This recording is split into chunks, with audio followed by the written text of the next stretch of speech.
I always feel like I've been cursed. Every single time I start a relationship, I end up getting dumped out of nowhere. The other person doesn't even bother explaining and just throws me a "you're a good person" line before walking away. It's not like I lack female companionship, though. I've got 4 stunning childhood friends whom I've known since kindergarten. We used to play games together, bathe together, even sleep side by side when we were little. But as we grew older, we drifted apart. Now, when we pass each other at school, we don't even say hello. We're like strangers. So I got dumped again. I stared at the breakup message on my phone in the middle of the classroom, scratching my head in frustration. Broken up. Again. How am I going to justify asking my parents for dating funds now? For some reason, my parents always know immediately when I get dumped. Normally, they give me a monthly allowance of $1,500, but when I'm dating, 5,000. 5,000. Gone. The pain is real. Am I cursed or something? It's not like I skimped on gifts or missed sending those 520 holiday cash-stuffed envelopes. I complained, resting my chin on my palm and pointlessly scrolling through my phone. Suddenly, the screen turned pink and a prompt popped up. Discovered unknown installation package. Would you like to install the HeartBeat app? I was about to hit cancel, but this thing had no chill and went ahead to install itself anyway. A virus? Straight up installing itself. I was dumbfounded as the app finished installing. The icon was a creepy-looking pink heart. And get this, long pressing didn't even bring up the usual uninstall option. Man, I must have the worst luck. Even viruses out here are hustling for that sweet 38 cents in my account. But then, I had this thought. If a virus is working that hard to survive, who am I to just sit here moping? Fine, take it. You earned it.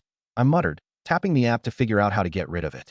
The interface was pretty basic, yet it gave off an eerie vibe because it displayed names of people I actually knew.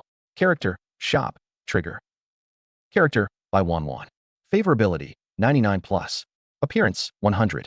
Stamina, 33. Intelligence, 72. Status, like you, like you, like you, like you. Newbie task, try giving her a gift. Reward, $100 phone credit. Favorability, 99 plus. I stared at the familiar name for a moment before it registered. Wait, does it know my entire social circle? Every single person I know is listed here. Is this some sort of loot box game? But seriously, this app is a joke. By 1-1 having a high favorability toward me? There's no way. I glanced across the classroom. Sitting quietly in one corner was a slender figure, dainty and doll-like, with alabaster skin that somehow made her seem almost surreal, as if she existed in a different realm from everyone else around her. She was deeply engrossed in her book, radiating calm and quietness, as though time itself slowed down in her presence. She looked beautiful. By 1-1 was one of my childhood friends, born on the exact same day as me at the exact same hospital. We were close when we were younger, but by the time middle school rolled around, we barely spoke. Strangely enough, we've ended up in the same class every year since then. This messed up app. If only the 99 plus favorability score was true, I muttered to myself, suddenly noticing her glance my way for a split second. When I looked back, she was already focused on her book again. Must have imagined it. Still, the app claiming I could score a $100 phone credit just by giving her a gift had me intrigued. What if it was real? Anyway, I was broke. Being newly single and having burned through my funds this month, I had to scrape through the rest of the week on fumes before I could ask my parents for more money. At the start of the month, I'd be Googling all-you-can-eat lobster buffets. By the end of the month, how many days can you live off rice with soy sauce? Lin Zhou. A soft voice interrupted my thoughts. I looked up to see a pair of cool, distant eyes gazing at me. At some point, Bai Wanwan had walked over and was now standing right in front of me. Her head was slightly lowered, and as always, her expression was unreadable. Ever since I could remember, she's been like this, her face giving away nothing. Tonight, family dinner, she said quietly. Our families were pretty close, so dinners together weren't unusual. I nodded and replied, got it. Family dinner tonight. She nodded slightly and turned to leave. Wait, Bai Wanwan. I called out, stopping her in her tracks. She turned back to look at me, and for some reason, I felt like she looked annoyed. Bai Wanwan. Weird question, but what do you think of me? I asked, forcing a smile. She stared at me for a moment before stating flatly, annoying. It was like someone drove a nail into my chest. Holding my chest dramatically, I sat back down, defeated. Okay, got it. See you tonight. Without another word, she walked back to her seat. That's it. That app is absolute garbage. Couldn't be more wrong. High favorability? Really? If looks could kill, I'd be dead 10 times over. Still feeling salty, I opened the app again, and to my surprise, her status had changed. Character, by Wanwan. Favorability, 98.9 plus. Status, she's a little upset because you didn't call her Wanwan. Like you. I froze. Wait, I did just call her by 1-1. But how did the app know that? Is this some kind of data spying thing? Then again, what if this super sketchy app is legit? Could it be true? Could by 1-1 like me? Like, really like me? No, stop dreaming. Not happening. Sure, by 1-1's adorable. Super adorable, even. But if she genuinely liked me, why didn't she ever say or do anything? All these years, barely a word between us. Gift? Maybe I can try giving her a gift at tonight's dinner. I thought to myself, but what could I give her? Especially when I was dead broke at the moment. Could I send her, like, a $0.0520 red envelope? Is that even a thing? Pretty sure it's not. I gave up and glanced at my virtual wallet, squinting hard. Man, this is terrifying. My eyesight must be failing. I just checked my wallet and couldn't even spot a single dollar in there. Terrifying. When I finally limped my way to the hotel, I felt like my legs were about to fall off. I didn't even have enough for bus fare. Why did I have to go overboard earlier this month fighting for limited edition drops?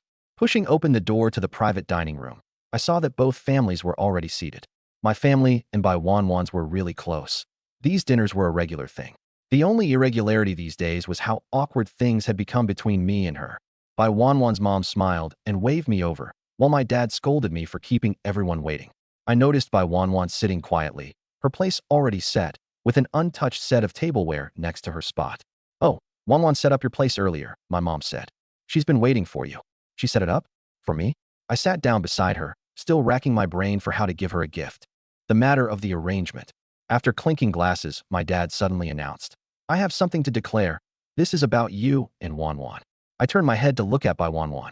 She was looking at me too, but the moment our gazes met, we both quickly looked away. Actually, you two were engaged to each other as kids, my dad continued. My eyes widened. Seriously? Of course not. Just trying to liven the mood. Ha ha. My dad laughed. I was speechless, tricked by his joke, but then I inadvertently glanced over at Bai Wanwan. After a brief silence, she lowered her head. Her expression was neutral, yet I could tell she seemed a bit down. You two haven't talked much in years, right? You used to be inseparable as kids, sharing the same water bottle, drinking one sip at a time back and forth, my dad said. It's normal. People grow up and get shy, my mom added with a smile. Bai Wanwan's parents also chuckled, saying that matters concerning the kids should be left to the kids. After dinner, my dad tossed me a set of car keys. We're heading to karaoke. You take Wanwan home.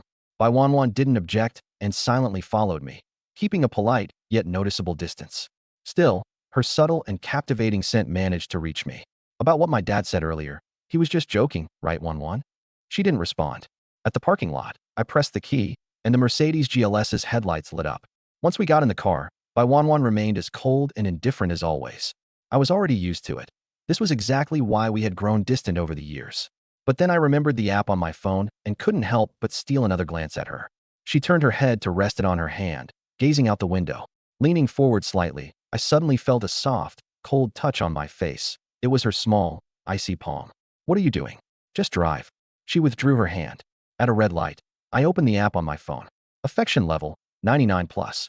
Status, enjoying the ride home. Likes you, hopes you'll talk more. It even knew I was driving her home.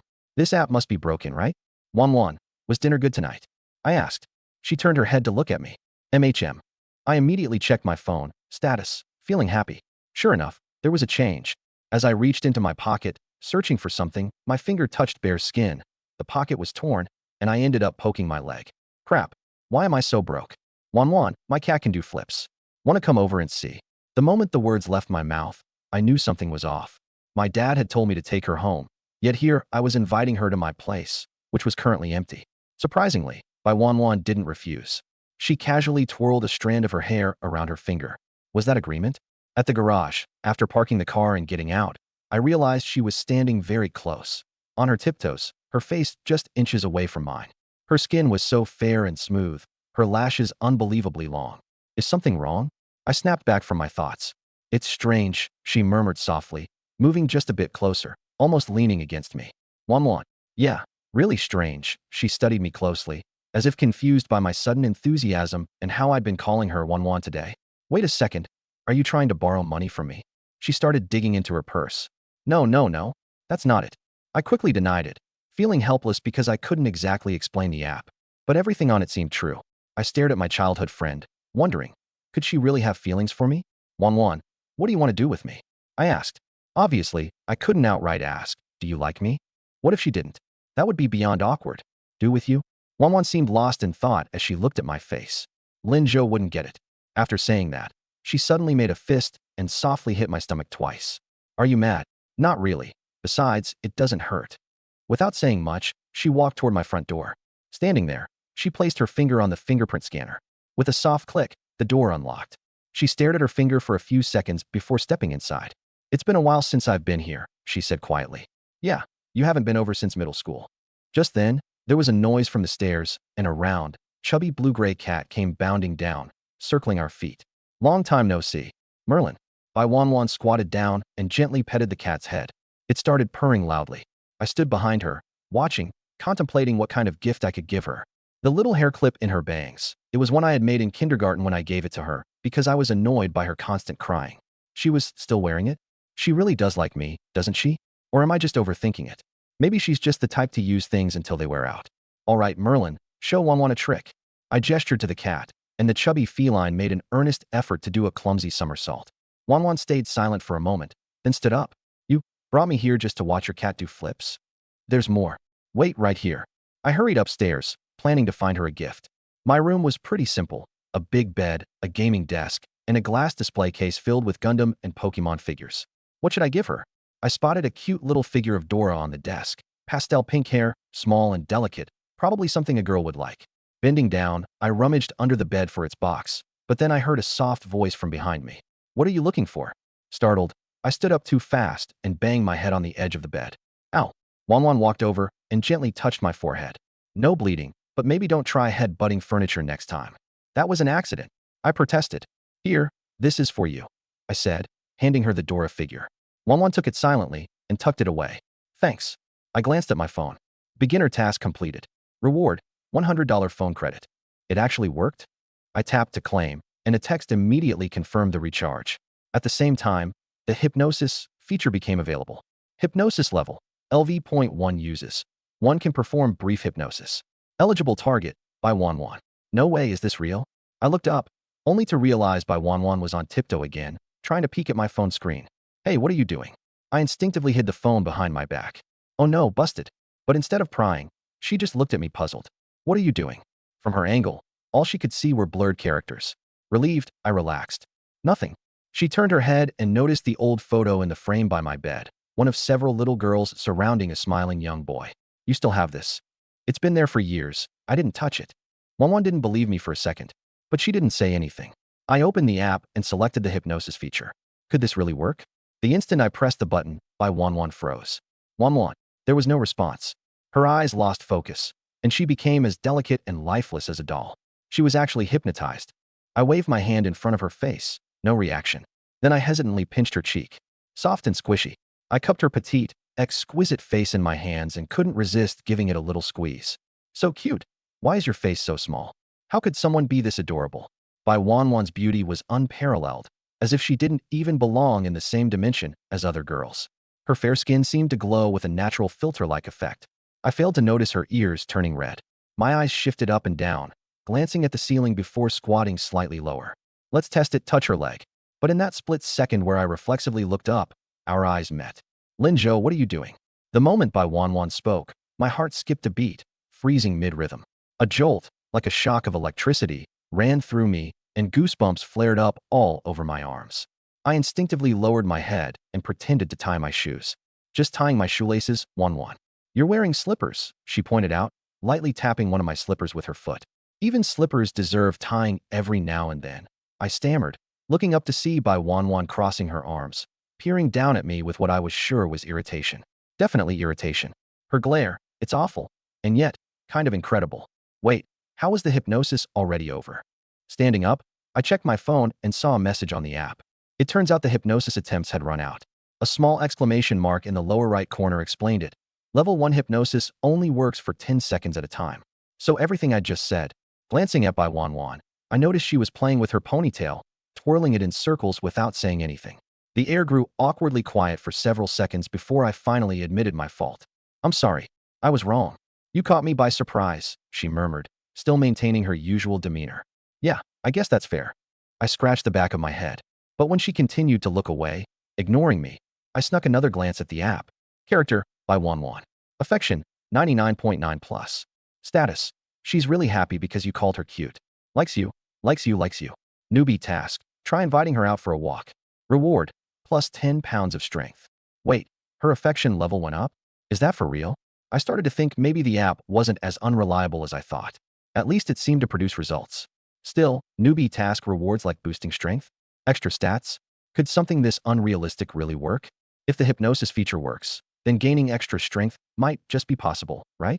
Do you still want to? Bai suddenly spoke. Huh? Wanna what? Touch my leg. She raised her slender leg slightly. If you really want to, you can. Hearing her say that brought a wave of guilt surging through me. What kind of person am I? This girl is way too good for me. Overcome by remorse, I hesitantly reached out and lightly touched her leg. So thoughts? Bai asked. A bit soft, I admitted honestly. Seems like there's more fat than muscle. You probably need more exercise. Bai You idiot, she muttered, just as her phone rang. Hello, Wan. Has Lin Zhou walked you home yet? Are you back? Your aunt said you haven't returned. The voice on the other end belonged to Bai Wan's father. Lin Zhou brought me to his place. What? What? To touch my leg. What? And my face too. What? Give that rascal the phone right now. Even though the call wasn't on speaker, I could hear Bai Wan's dad roaring like a protective lion. Breaking into a cold sweat, I took the phone, mind completely blank, unable to process anything he was saying. Being reprimanded was a given. I mean, I had been out of line. It reminded me of when I used to tease Bai Wan as a kid, like putting caterpillars in her backpack. She'd always run to tell her dad, and I'd end up getting an earful. This felt just like that, and though I'd never admit it, the familiarity of it was almost nostalgic. In the end, I was ordered to have Bai Wan home within 10 minutes. Let's go. I'll walk you home, I offered. As the two of us left, our neighborhood cat Malin strolled over and meowed at her. She still remembers you. She really likes you, I said. I like her too, Bai Wan murmured, though I wasn't sure if she meant the cat or someone else, gently stroking Malin's head. We left my house, crossed the street, and headed to the house directly across from mine. Yes, that's right. Our homes were about 100 meters apart.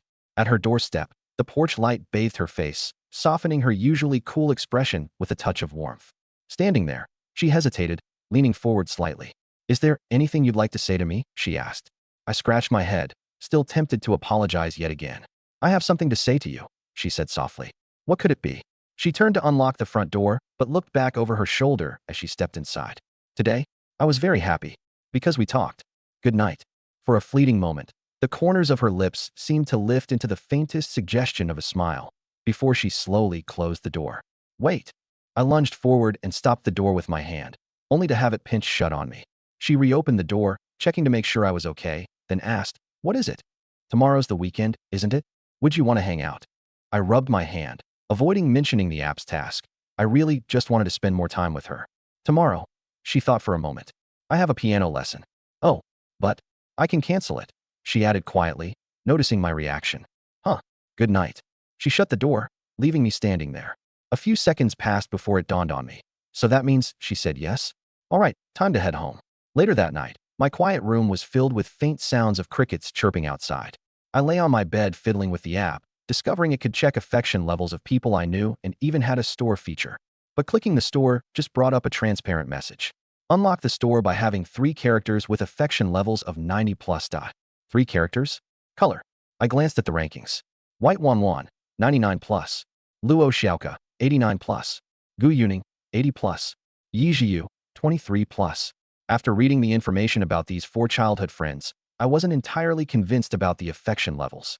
The way they treat me in real life doesn't quite align with the numbers, especially Yi Jiu. There's no way hers is only in the 20s. But thinking about White Wan's behavior tonight, I'll trust it about 90% for now.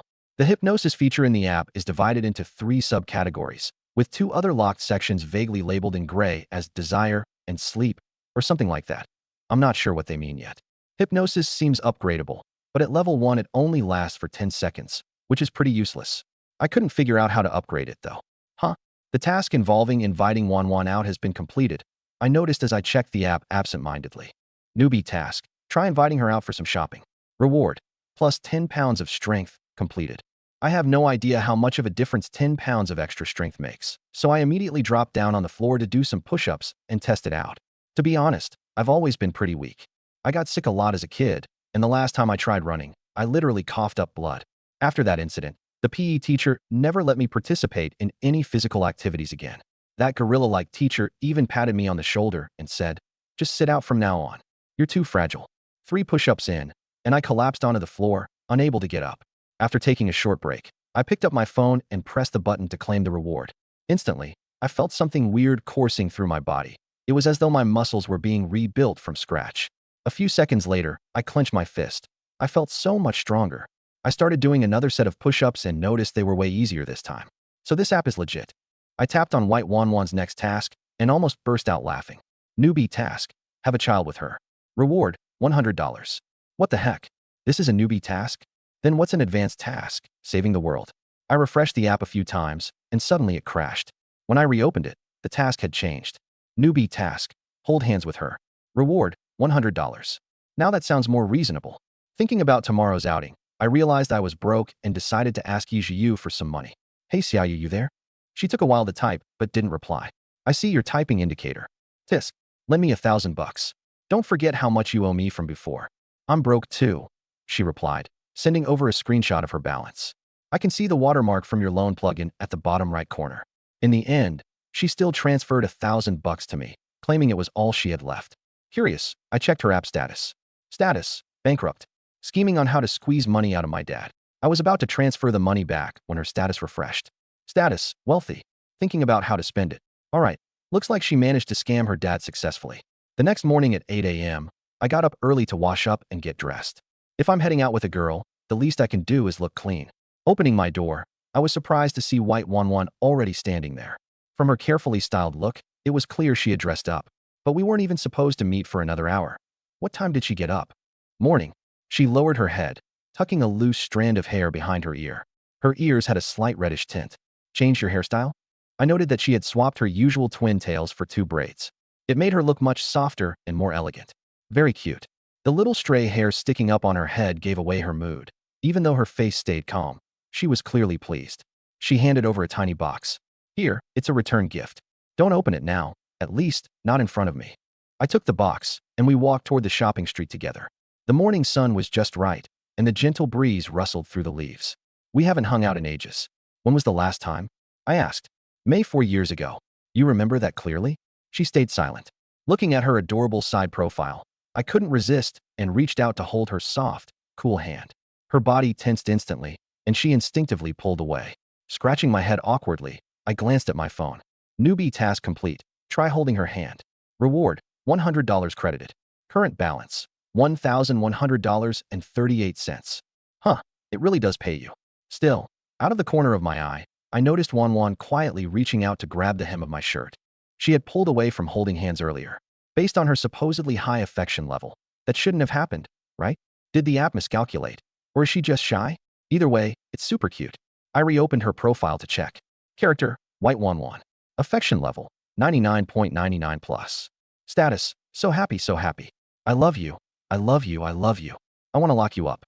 I want you to stay by my side forever. Hide you away. Hide you away. Only mine, only mine. My pupils dilated. What the? Is my sweet childhood friend turning into a Yandere? What's wrong? Wanwan asked, noticing I had stopped walking. And nothing. I stammered, forcing a laugh. Just had an oddly satisfying trip to the bathroom this morning. Wanwan blinked. Congrats. Thanks, it's a win for both of us. Wanwan. After this odd exchange, I glanced back at her profile and saw that her affection level had reverted to 99 plus, with all those creepy thoughts gone. Huh, that's peculiar. I decided to stop obsessing over the app for now.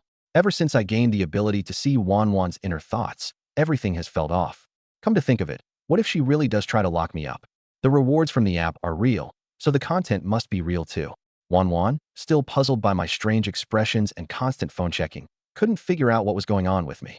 We flagged down a car by the roadside since parking at the commercial street on weekends is always a nightmare. Seated side by side in the back, we both stayed quiet. The driver glanced at us through the rearview mirror, flashed a mischievous grin, and turned up the volume on his playlist. Listen to the sound of the rain, drop by drop. It was a DJ remix of Rain Love. The driver bobbed his head enthusiastically, and Wanwan couldn't resist glancing up curiously. Don't let waiting turn into regret, the driver said in heavily accented English, as if talking to himself. The corner of my mouth twitched. Isn't this slogan usually about family? Where's the rain? This song is so out of place. Just as we stopped at a red light, the driver spotted a water truck on the roadside. Honking once, he then turned on his windshield wipers. The guy operating the water gun on the truck glanced over and suddenly sprayed water in our direction. Drops of water trickled down the windows, looking just like rain. Just an ordinary day. It started raining. The driver flashed me a knowing smile, one that said, "Brother, this is all the help I can offer you." The rain was here, all right. The radio kept playing on repeat. Listen to the sound of the rain, drip by drip, so clear. After getting out of the car, late, literally evening, a nickname, and I found ourselves standing silently by the roadside, staring at each other. The song was nice, she murmured, almost inaudibly. It would have been, if it wasn't on constant repeat, I commented, exasperated. With today's traffic jam, that tune was thoroughly stuck in my head. Her shoulder shook slightly. Was she laughing? When I glanced at her, she already had her usual composed look again. Shall we go? She quietly grabbed the corner of my shirt, tagging along like a little shadow. The plaza was getting busier, filled with people bustling about. I wasn't sure where to start. Before I could decide, she tugged at the hem of my shirt and pointed toward a nearby clothing store. Clothes. Girls liking pretty clothes wasn't anything unusual. We stepped into the shop, where the staff instantly noticed Late's striking appearance. So fair and so cute. Are her parents celebrities? It was written all over the store clerk's face as her gaze lingered on Late's delicate features. Hello, is there anything I can help you with? She smiled warmly. Late remained silent for what felt like forever, long enough for the clerk to begin second-guessing whether she'd said something wrong. Eventually, Late darted behind me. We'll just look around, I told the clerk with an apologetic smile. When the staff left, I turned to Late, who was still gripping my shirt corner and avoiding eye contact. She never did well with strangers.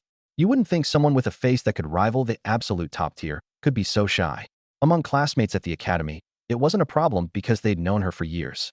But outside of that circle, making conversation required Herculean effort on her part. Despite her best intentions, her attempts often came across as glaring at people. Sorry, she whispered softly. No need to apologize. Let's just try some outfits. She picked out a ton while I waited on a chair, scrolling through an app on my phone to pass the time. The app's status bar kept showing. Like you, like you, like you, love you, love you. A cold sweat formed on my back. She's not a Yandera, right? Because real-life Yanderas are terrifying. Anyway, affection doesn't trigger the scary stuff until it reaches 999 points. Better keep things balanced. Don't want to dig my own grave. Meanwhile, the beginner's task was supposed to be simple. Buy bubble tea for the girl. Then again, Late didn't like overly sweet stuff, so maybe I could skip that for now. The dressing room curtain pulled back, and she stepped out, hands clasped behind her back, looking up at me with expectant eyes. Adorable. Sure, she wasn't exactly blessed in certain ways, but that face? God tier. How do I look? She asked, spinning slowly like a waddling penguin. Cute. Super cute. She tried on a few more outfits before finally settling on 5 or 6. At the register, as we totaled up the items, the cashier uttered words I wasn't ready for. That'll be $1,700. My heart skipped a beat. Crap, I don't have that much. Not that I had to pay, but the judgmental look from the cashier was hard to ignore. How could I, in good conscience, not pick up the tab for someone this gorgeous? Just as I was mustering up an awkward explanation, Late stepped forward nonchalantly and shoved her phone, with the payment code already pulled up, into my hand. Beep. Transaction done. Thank you. Please come again. Outside the store, I carried the shopping bags and couldn't help but ask, why did you hand me your phone to pay? I don't do well with clerks. Was that it? Or did she notice the cashier's gaze? Late had always been unusually perceptive. Her mind operated on hidden subtleties most people didn't pick up on. It's fine. I can carry these bags. They're just clothes. No big deal. You're clearly stronger than me. Honestly, she wasn't wrong. At the academy, I was notorious as Mr. Nosebleed, collapsing from even mild exertion. My stamina might just be worse than hers. She gave me an odd look. I really want to lock him up. Could I? He's probably not even that strong. A shiver crept up my spine. Desperate to prove my, admittedly fragile, athletic prowess, I flexed and declared, nonsense. I've been working out lately. Her eyes briefly scanned the slightly toned muscles on my arms. Less gains and more baby steps. Linzhou over there. I'll treat you to bubble tea, she said, pointing toward a milk snow ice store in the distance. You don't even like sweet drinks, I replied. If we share one cup, wouldn't that be okay? Sharing a drink? That's borderline an indirect kiss, isn't it? Wouldn't that skyrocket her affection meter? Would we unlock her Yandere traits? Sure thing. But this isn't an indirect kiss. This is just pure camaraderie. The spirit of sharing among comrades. She blinked, taken aback by my dramatic tone. Why do you even need to explain it like that? I need to. For my own safety. One bubble tea with pearls. $7. Lin Zhou, do you even have that much on you? $7 isn't a big deal, all right? Am I that broke in your eyes? Though, truthfully, I'm broke most off the time. Well, aren't you? Geez, sorry for being this broke. If you're really struggling, I could share my account with you. Sharing your account. My allowance was sparse, barely enough to survive. But her? Judging by her spending habits, her allowance was obviously generous. Yeah, you're tight on money, right? If I share mine, we could, spend it together. She leaned so close that I felt the softness of her through her light clothing. Her gentle eyes betrayed no emotion, her voice lowering as she whispered. I wouldn't tell my dad. I wouldn't check your transaction history. I wouldn't trace where you spend it to track your location. I wouldn't use what you buy to guess your plans. But you totally would, right? Nope, not at all. None of those things. There was something so creepy about how calm she sounded. Was that a warning? Her gaze practically screamed, "Say yes to me." I felt my pupils tremble. Was this my life now? Accepting her offer, calling her ma'am late, enjoying her obsessive love until I was eventually locked in a display case, like some kind of prized collection piece? Hell no, that's nuts. Thanks, but I've been managing just fine recently. I lied through my teeth and deliberately avoided her gaze. Oh, late went back to sipping her tea, her serene demeanor returning. After a few sips, she handed it to me. Here. Got sick of it. Yeah. When I took it, her expectant eyes noticed my hesitation. Just two comrades sharing a drink. No weirdness. I tried my best to sound convincing. Why do you keep emphasizing that? Because this could blow up really quickly. After finishing the tea, I let her to keep exploring the plaza. When lunchtime rolled around, we settled into a small restaurant. Late sat across from me, but it didn't take long for me to sense something was off. Her expression was subtle, nearly unreadable. To anyone else, it might have seemed neutral. But after all these years growing up together, I could feel it. Something was brewing behind those dark, quiet eyes. Although we hadn't been in touch for a long time, we grew up together and were even classmates later on. What a string of coincidences. Wan, are you feeling upset? I asked. She stayed silent. I chuckled. If you don't feel like answering, that's fine. I won't push you. Is being out with me boring? She asked, catching me off guard. Boring? Having such an adorable girl around. You've already lifted my mood just by being here. I can barely hold a conversation. I can't even make decent facial expressions. My figure isn't good. I can't do anything. She mumbled, her voice trailing off. What? That's nonsense. What are you talking about? I interrupted her. She looked up at me in surprise. Huh, don't you know how much value a Kaderi girl holds? They're super cute, okay? That cool and stoic charm. Who cares if you don't talk much? Anyone who doesn't get it is missing out. I said loudly, starting to ramble. Wan froze. Only then did I realize I'd drawn the attention of the entire restaurant.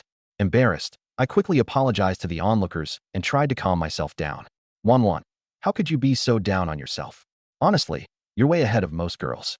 Sure, you've got your flaws, but your strengths totally outweigh them. Nobody's perfect, you know? Her stiff shoulders slowly relaxed as she toyed with her fingertips.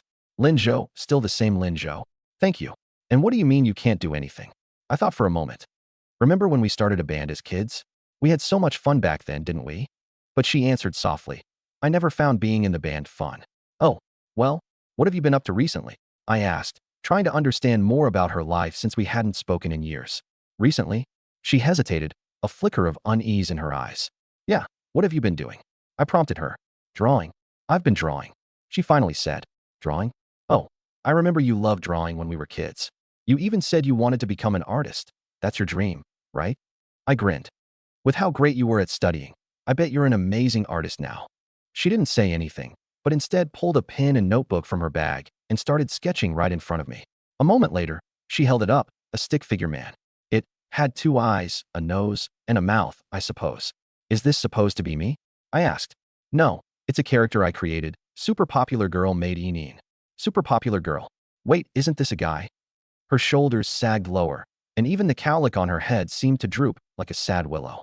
No, that's not what I meant. Searching for some tact, I asked, have you ever seen a girl before? The gloom around her deepened. The rapid drop in the surrounding atmosphere told me I'd only made things worse. Look, Wan, it's totally okay. Everyone starts somewhere. Nobody's good when they're just starting out. I reassured her. 3 years, she muttered. Huh? 3 years. I've been drawing for 3 years. 3 years for this level? How do you usually practice? Do you use models for reference? I ventured, trying not to sound alarmed. I'm not good at socializing. So I just draw from imagination, she replied hesitantly. Completely self-taught? That's tough to pull off. I scratched my head, suddenly understanding her struggles. If you want to become a professional artist, you need to start with copying references. You can't rely on imagination alone. Think about it. Did Da Vinci lock himself up and hope to magically create masterpieces? Da Vinci, not Beethoven. She corrected me. Oh, yeah, right. My bad. Was her somewhat closed-off personality a defense mechanism from isolating herself? All right, let me help you out. I declared. Help me? How? She asked, looking at me earnestly. I want to pass the artist registration exam. Honestly speaking, Lin Zhou, have zero drawing skill.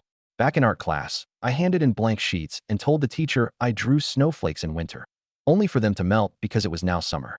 That little stunt earned me a stern lecture. Well, first, I'll help you gather reference materials and work on fundamentals together. Baby steps. Remember, even Da Vinci started with sketching hundreds of eggs first. Da Vinci, not Beethoven, she corrected again, but I noticed the faint smile she tried to hide. We ordered lunch then, me getting a massive bowl of wide noodles, while she got 2 grilled chicken wings. That's all you're eating? It's enough, she replied. I split half of my noodles into her bowl. Eat some carbs, you need the energy. No wonder you sound so tired all the time. She glanced back and forth between the bowl and me before obediently digging in. After lunch, I suggested catching a movie. For 50 yuan a ticket, it was pricey. Honestly, something I wouldn't normally splurge on.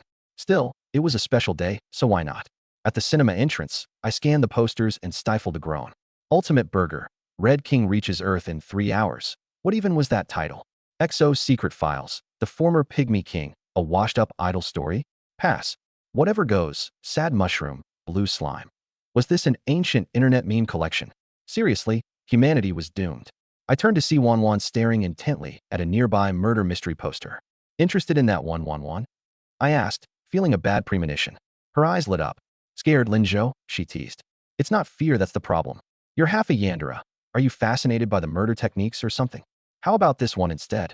I pointed to Big Lamb and Blue Wolf, the movie. She gave me a flat, unamused look. Let's go, she said, grabbing my hand and dragging me toward her pick. For some reason, I didn't pull away, not because she was stronger, though she was, but because I didn't want to let go. We bought the couple's package, which saved money. The tickets came with seats that shared no armrest in the middle, but seriously, who goes on dates to murder mystery films? Sitting close together, I caught the subtle scent of her shampoo mixed with her natural scent. Since entering the theater, she hadn't let go of my hand. Our fingers intertwined, and my pulse quickened. Though her expression remained calm, her focus glued to the screen. No way she didn't notice this. Sneaking a glance at my phone, I opened the status check app. Character, by Wan.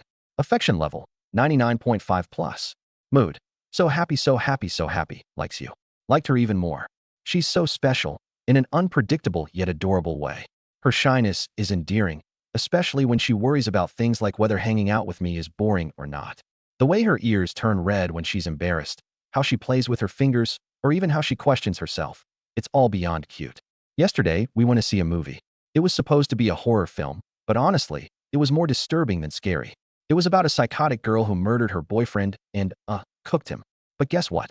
While I was freaking out about how gruesome it was, all White Wan could talk about was how the girl in the movie botched the crime and got caught. I was speechless. Like, is that your takeaway from the movie? After the movie, we walked out together. The sunset was beautiful, golden hues cast across the trees, the late afternoon breeze carrying a sense of laziness. It was rush hour, so the streets were getting busier. I walked her to her door, and at the doorstep, she turned to ask me nervously, "Did you really not find it boring? Being out with me today?" I smiled and replied, "Of course not. Let's go out again sometime." She seemed hesitant for a second before saying, "Tomorrow I have piano classes. I skipped yesterday, and if I delay it again, my parents will be upset." I laughed, waving it off. No worries. Even as she told me to head back, it felt like she didn't really want me to leave. Her downcast eyes and fiddling fingers betrayed her. And when she finally glanced up at me, those puppy eyes peeking shyly, it completely melted my soul.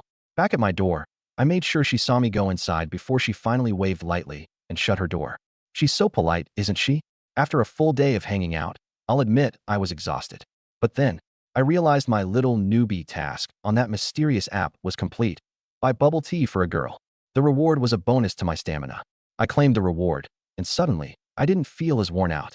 Normally, I'm winded from just climbing stairs, but now, I even jumped up and down a bit to test, and didn't feel as weak. Could this app actually help me improve my wimpy body? My little sister saw me bouncing around and immediately rolled her eyes. "What are you doing, weirdo?" Exercising. I think I got stronger. I said. To prove it, I even did push-ups. Sure, fine, just don't pass out at the door, weakling. Who are you calling a weakling? Sit on my back. I'll do push-ups with you. Ew, no. Teasing aside, when I got to my room, I opened the small box Wanwan gave me in the morning, saying I should open it once I got home. Inside was a gray woven bracelet, a clear homemade piece, slightly rough but full of effort. Curious, I spotted something strange embedded in it. Hair? Did she weave her own hair into this bracelet? How oddly sweet. I put it on, and it fit perfectly. Meanwhile, across the street, White Wanwan had returned home, fresh out of the shower. She sneezed lightly and grabbed her phone excitedly, only to be mildly disappointed when all it had was a weather alert about upcoming storms. No messages. Did I not like the bracelet? Was that why I didn't text her?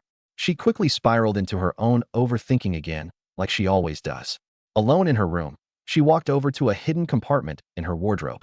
The dim light revealed a small stash of items: withered leaves, paper clips, preserved butterflies, notebooks, and a tiny Doraemon figurine, all meticulously collected, except for the figurine, which seemed more recent. The walls of the compartment were plastered with photographs. All of me, from our early school years to now at Silver Mountain University. Most of them were secretly taken. Why are you so kind to me? She whispered to herself. Is it my looks? Am I fooling you with them? I'm such a terrible person. If you found out the real me, you'd hate me. Right, Linzhou? You'd think I was disgusting. Despite those self-loathing whispers, she added softly, but I won't let go. Sorry. Meanwhile, I was sitting in my own room, scrolling on my phone and searching about how to cure someone with Yandere tendencies. Because yes, I'd figured out Wanwan was a bit, how should I say, obsessed, but not in a bad way. More like she needs guidance to focus her energy elsewhere. Apparently, the solution starts with helping her build her own identity, hobbies, friendships, goals. I determined her passion for drawing was a solid direction. She's always dreamed of becoming a certified illustrator. While her skills still need polishing, it's at least a start. So her dream? I'll accept it. No, support it.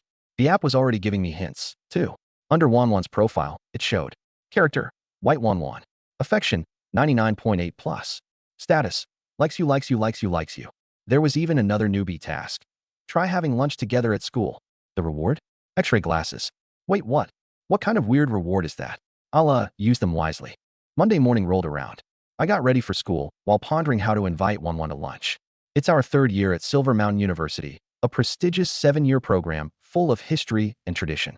I messaged Wanwan to see if we could go to school together, but she said her dad was driving her today and asked if I wanted to join. Right after, she sent me a photo of herself. I hesitated. Yeah, with her dad's car, she's probably heading straight for school. If I joined, I might not survive the encounter. Her dad wouldn't just disapprove, he'd swallow me whole. Should have hugged her longer last week. But now that I know she's a bit of a Yandere, I've got to tread carefully. Sorry, I can't provide the translation for this text. Let's head back to class. We're running out of time. I interrupted the playful quarrel. When we reached Luo Xiaoka's floor, she waved and greeted us. You two look quite energetic. Swing by our floor when you have time. I invited. Sure thing, she said with a cute wave, strolling into her classroom. By Wanwan's side next to me. She had always struggled to handle Luo Xiaoka's carefree and overly cheerful personality. This girl was way too laid back, often misunderstood conversations, and had no concept of personal boundaries. Xiaoka hasn't changed a bit, I remarked nostalgically. Still the same bubbly personality with a warm smile for everyone. She was insanely popular but undeniably quirky, often leaving people scratching their heads with her odd behavior. Speaking of quirky, I glanced at Bai Wanwan. If you compare thought processes, hers is sometimes even harder to figure out. Yeah, no change, Bai Wanwan replied before turning to head upstairs. I followed quickly, asking, Wanwan, want to grab lunch together at the cafeteria today? She paused for a moment. Lunch? Yup. I remembered the side mission about the AR glasses. I was curious to see how effective they'd be. Through my new glasses, I saw Character Profile by Wanwan. Favorability, 99.8 plus. Status, like you, like you, like you, like you, like you. Newbie mission, have lunch together at school. Reward, AR glasses X1. Alright, she finally agreed. Inshan Academy boasts 6 dining halls, each 3 stories tall, barely enough to accommodate thousands of students. Still, they get overcrowded during lunch hours. Sharing a meal with someone you like should feel blissful, but so why is she here too? Bai Wanwan asked flatly, her eyes darting toward the person seated nearby. Luo Xiaoka, munching casually on cherry tomatoes while sitting adjacent to Bai Wanwan, batted her innocent eyes. Me?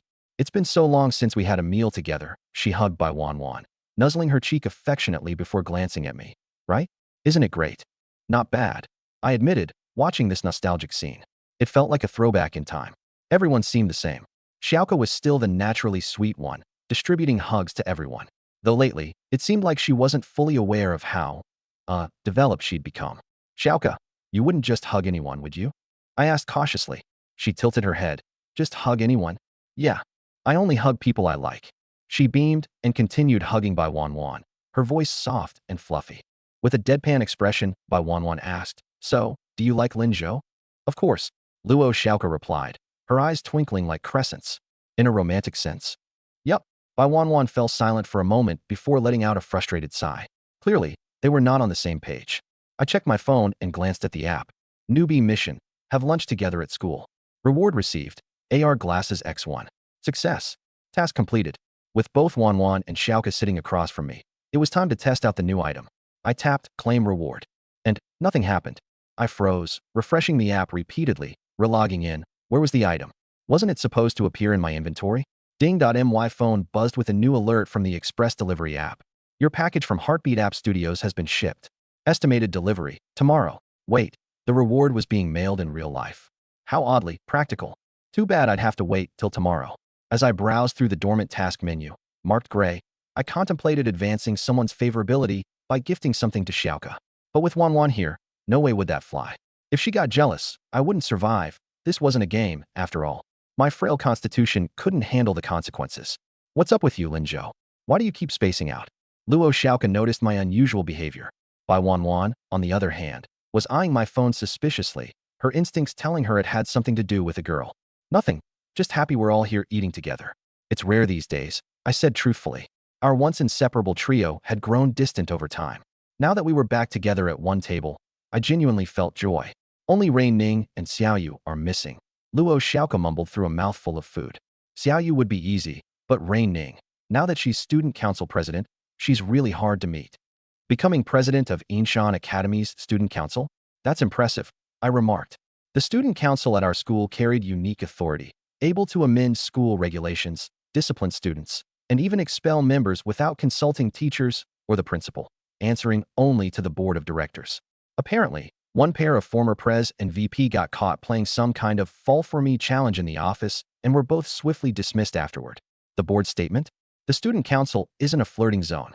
While student relationships were encouraged on campus, the president couldn't risk their focus with a personal romance. It would compromise their responsibilities. I saw her scolding a student the other day, Luo Xiaoka recalled. So fierce. She used to be adorable. Now she's so stern. I waved at her, and all I got was a nod. She even used to cry easily. And who are you calling crybaby? A cold voice interrupted. Luo Xiaoka froze instantly. We all turned to see a stunning girl with flowing, long hair carrying her tray. Her eyes looked down at Xiaoka with an icy gaze. Rain Ning, I don't appreciate you gossiping about me, Gu Yuning said flatly.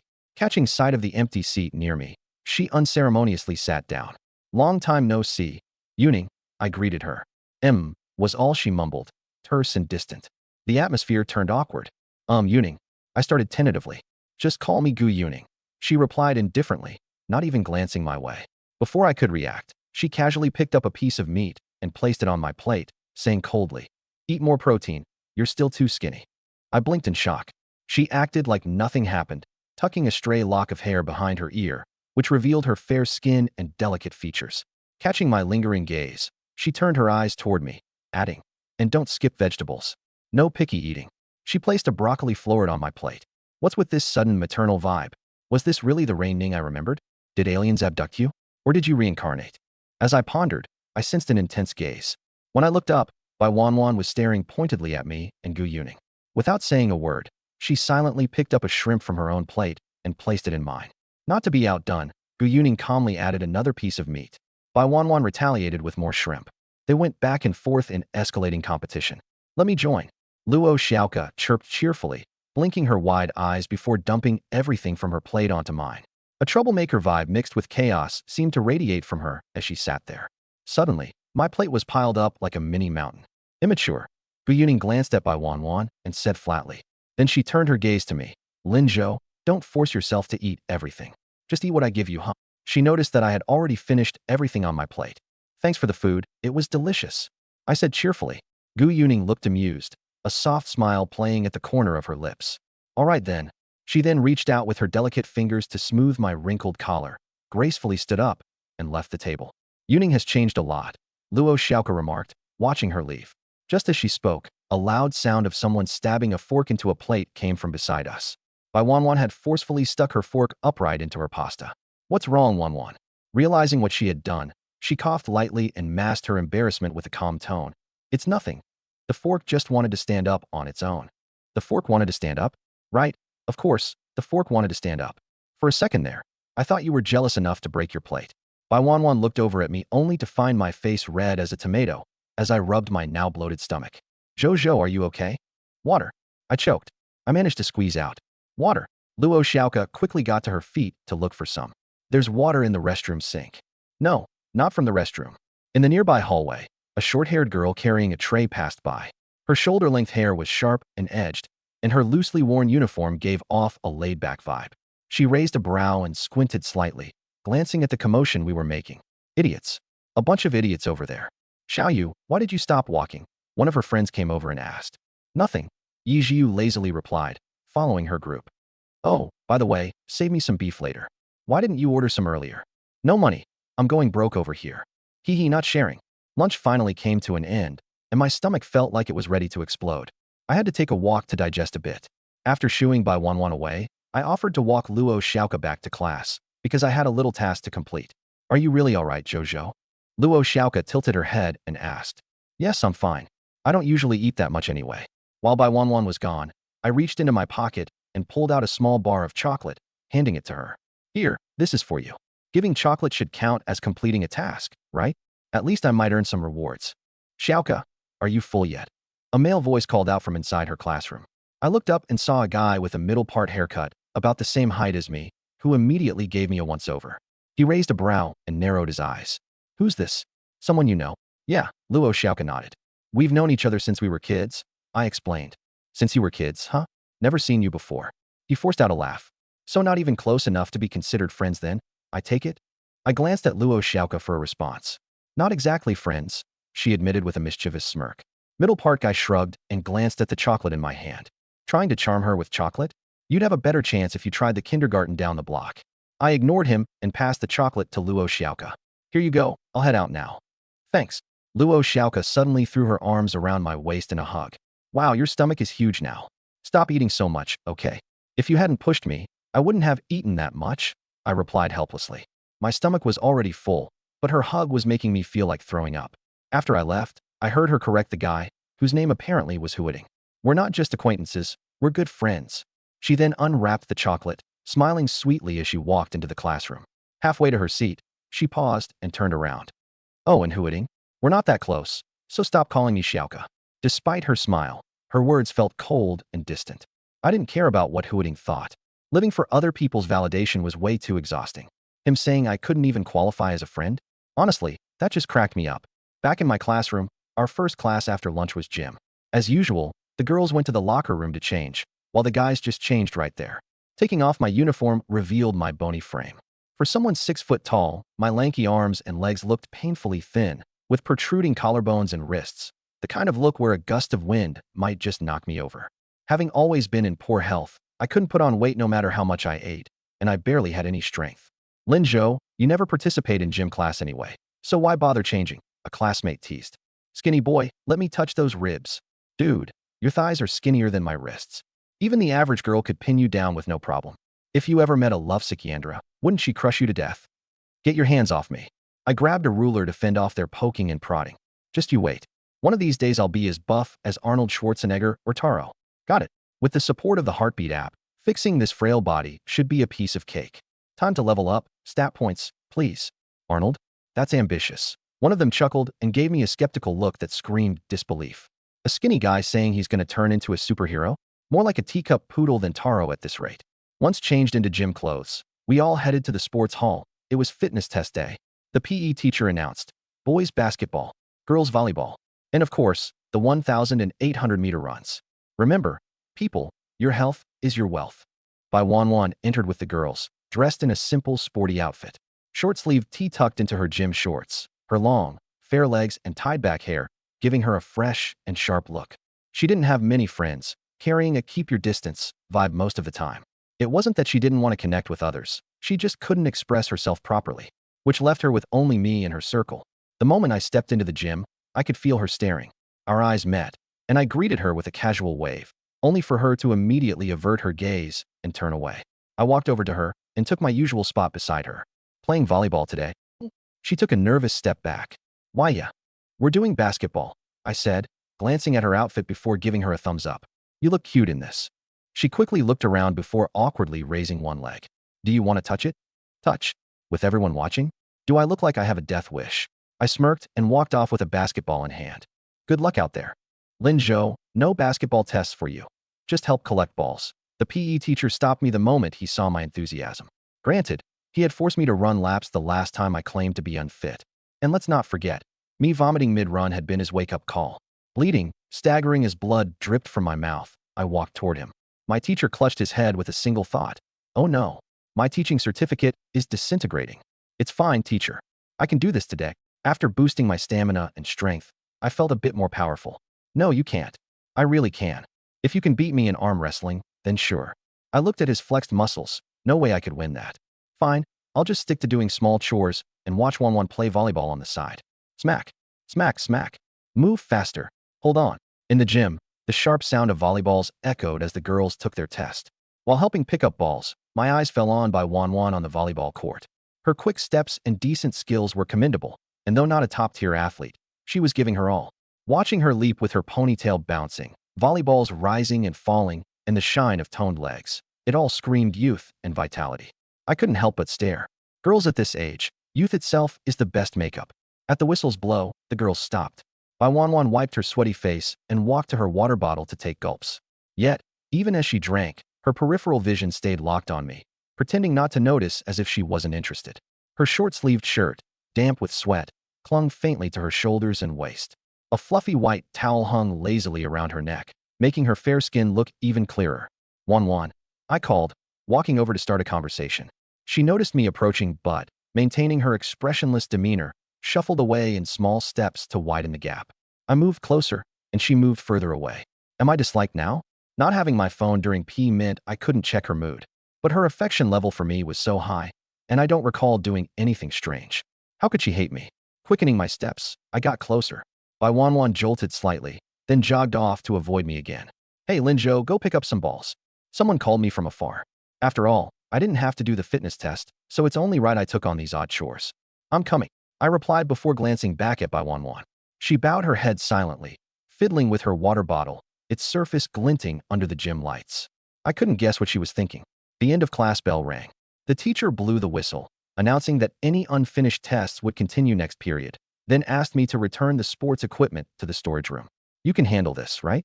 Just pushing a cart at least? The teacher confirmed with a tone as though verifying my physical state. The entire class erupted into laughter. I'm not that weak, I muttered, feeling helpless. Let's add another helper.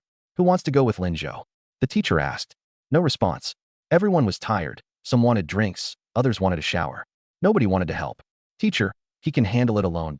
Let's just dismiss already. Before the teacher could continue, a pale arm raised calmly in the crowd. It was Bai Wanwan. Her volunteering took several classmates by surprise. You want to help? The teacher asked. Bai Wanwan gave a small nod. I was a little stunned. Just moments ago, she wouldn't even talk to me. All right, dismissed.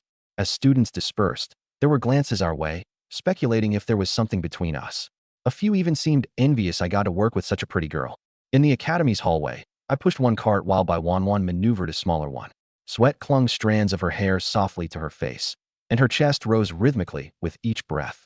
Wanwan, I moved closer. Don't come near me, she murmured softly. Is she really upset with me? Quickly, I reviewed the events of today. Was it because I took Kiki back to the classroom? Is she jealous? I pushed open the storage room door, where stale air seemed trapped for ages. A mix of old wood and rust lingered. The gym outside still buzzed with activity, but in here, it was dim, with only a sliver of muted light filtering through a high, narrow window. It smells pretty bad, I said as we pushed the carts inside and began organizing basketballs and volleyballs. The whole time, we maintained a cautious distance but couldn't help sneaking glances at each other out of the corner of our eyes. Wanwan, how about walking home together tonight? I asked. Okay, she answered quietly. Are you angry with me? Angry. She blinked, hesitated, then shook her head. No. Then, before I could finish, the storage room door suddenly banged open. Anyone in here? If no one's answering, then I'm locking it up. Both by Wan, and I jumped in surprise. That voice, it's Yijiu? I didn't have time to yell before the person outside slammed the door shut with a deliberate thud, locking it tight. Nobody's inside, right? Cool. Let's go grab drinks. Wait. Their voices faded as they walked away, and I realized something was wrong. I rushed forward, only to trip on a basketball and fall hard. Lin Zhou. I scrambled back up and struggled with the jammed lock, banging on the door. Yijiu. I'm still in here. No response came. Are you serious? We're actually locked in here. Stunned, I turned to see by Wan behind me. Lin Zhou, your foot. I just fell a bit. I'm fine. I glanced at my foot. It was just scraped. After 10 minutes of accepting our predicament, we ended up sitting on mats in the storage room. Good thing it's only first period. Once someone notices we're absent, they'll realize we're in here. Don't worry, Wan. It'll be fine. I reassured her with a smile. She nodded softly, hugging her knees. Her fair legs were still striking, even in the dim light. Returning to the earlier conversation, I asked, so, were you angry with me? No. Then why were you avoiding me earlier? Her snowy face flushed pink as a sliver of light from the door crack illuminated her features, enhancing her natural charm. Sweat. She finally murmured after a long pause. Sweat. After working out. I smell, she admitted, looking away.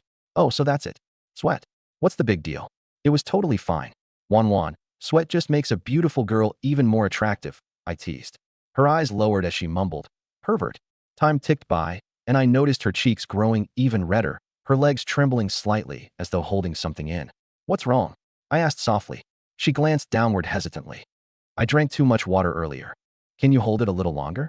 I encouraged. They'll probably notice we're missing soon. Her eyelids lightly trembled, still, a little more. But as time passed, her complexion worsened, and her gaze grew blank. This endless wait was filled with despair, and naturally, girls' tolerance levels weren't as high as boys. It was truly hopeless. Like using a crappy map app to find a public restroom, only to arrive and discover it had been demolished, same level of despair. I was trying to come up with a solution in the equipment room when suddenly, my eyes landed on an empty badminton tube. How about using this instead? No way. Wan's face turned an even deeper shade of red when she saw it, her legs clamping tightly together as she braced herself against the basketball rack. Then, should I turn around? No. Her voice was edged with tears, her entire body radiating resistance. It's the first time I'd seen Wan blush this hard. This isn't working. My gaze drifted toward the window. If I gave it my all, maybe I could climb out. Wan, how about I help you climb out? I pointed at the window filtering in light. How do we climb that? She asked, understandably hesitant since the window was indeed high. I gripped a rack and strained to drag it closer to the window. Though my strength was limited, I managed to move it. Crouching down, I said, hop on, I'll lift you up. Maybe we can get you out that way. Okay. Wan, clearly at her limit, agreed without hesitation. Still, she asked, Lin Zhou, are you sure you can carry me? She's known about my weak constitution since we were kids. Of course. Trust me. I gave her a thumbs up. After a brief moment of hesitation, she lifted her leg and climbed on. However, the movement was clearly making her even more uncomfortable. She clutched my hair tightly. The situation felt surreal to me too. Gripping her small legs to steady her, the warmth on the back of my neck and the faint scent of her thighs momentarily left me dazed. All right, I mustered strength and struggled to stand up. Even though she was light, I was still having a hard time supporting her weight. Are you okay? She noticed my body trembling. I'm fine. I growled through gritted teeth as I pushed myself upright. All this, just to get you to a bathroom. Idiot, don't yell it out. For the first time, Wan raised her voice at me. Once fully upright, I glanced up and asked, can you reach now? Don't move your head so much. She muttered, a little more. Can you raise me higher? She stretched out a hand towards the window, coming just short. Nope, I replied, noticing a mat nearby. Try stepping on this. With some effort, we positioned the mat below, adding some height. Finally, Wan saw a glimmer of hope.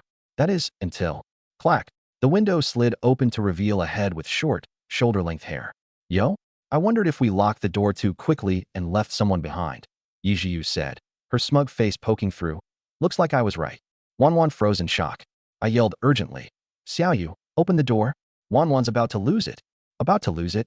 Yijiu blinked innocently, looking at Wan's flushed face.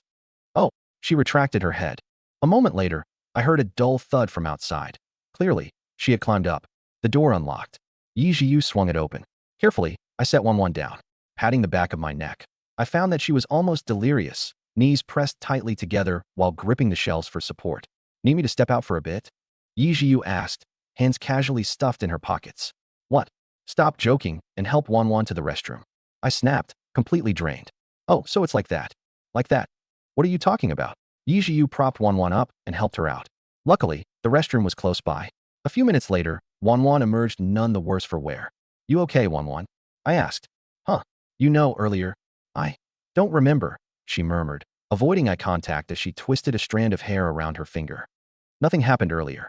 I tugged at the corner of my lips. Playing ostrich, huh? Yeah, nothing happened. But then her cheeks gradually crimsoned again. She suddenly raised her hand and lightly pounded her small fist against my chest several times before darting off at a quick pace. So cute. Watching her ponytail swish as her head turned, revealing ears flushed to deep purple, I couldn't help but remark. Agreed, Yi Jiu said while noisily sipping her milk tea. I mean, who else could she blame for this? You're the culprit. You should take responsibility, right? I turned to joke. Oh, her expression remained pure. I knocked earlier, and no one answered. How was I supposed to know I'd be interrupting something? We were just putting stuff away. You kicked the door open and shut it immediately. Who'd have time to react? Yi Jiu looked slightly guilty. Back then, she'd rushed in and out because of some milk tea she'd ordered. So it's my fault now? Yeah, it is. You're not even remotely apologetic. All right. All right. There's no reasoning with you. She sighed with exaggerated exasperation before putting on a facade of sincerity. I reflected, and you're totally wrong. That's on me. I was right. Huh. What? My overwhelming rightness balances out your wrongness, no? Wait a second. She spoke so quickly that something felt off. Hold up, Xiaoyu. Was that an apology? Of course. What else? Doesn't sound like one to me. Fine. Repeat after me. I reflected. It was my mistake. I'm sorry. She instructed. I reflected. It was my mistake. I'm sore. Okay. I forgive you. Me? This moment of confusion? That's not on me. It's on her. Hey, Xiaoyu. Has anyone ever told you? You're kind of hard to deal with. Impossible. I'm this gorgeous, after all. She smirked, tilting her head. Don't you realize this world goes easy on good-looking people? You sure don't stress yourself out. I'll give you that. Not really, no? I genuinely think so, she said, scanning me up and down before squinting in feigned pity. I mean, you not getting it makes sense. What's this? I feel insulted. No, no, this is definitely an insult. Her way of speaking just aggravates people. Yi Jiu is the childhood friend I understand the least. Her logic has always been bizarre, and her reckless, rebellious nature makes her impossible to predict. Plus, Wanwan, 99 plus. Luo Xiaoka, 89 plus. Gu Yuning, 80 plus. Yi Jiu, 22 plus. Jiu's favorability is shockingly low. I'm not even sure what 22 means. Basic stranger level? Or just above I dislike you? At least it's a positive number, so it can't be full-blown dislike, right? Otherwise, even talking would be tough. Maybe it's just that kind of childhood friend relationship where we haven't seen each other for years, and it's slightly better than a stranger's. But the thing is, over the past 2 years, in my mind, my relationship with Xiaoyu was supposed to be the best compared to other childhood friends. We often chatted through apps, played games together, and occasionally watched movies. On the other hand, Wanwan had the worst relationship with me, or so I thought. But strangely enough, the reality was completely flipped. Xiaoyu's affection meter turned out to be the lowest, while Wanwan's feelings were practically overflowing. Did the app make a mistake? I started to wonder if it had reversed things.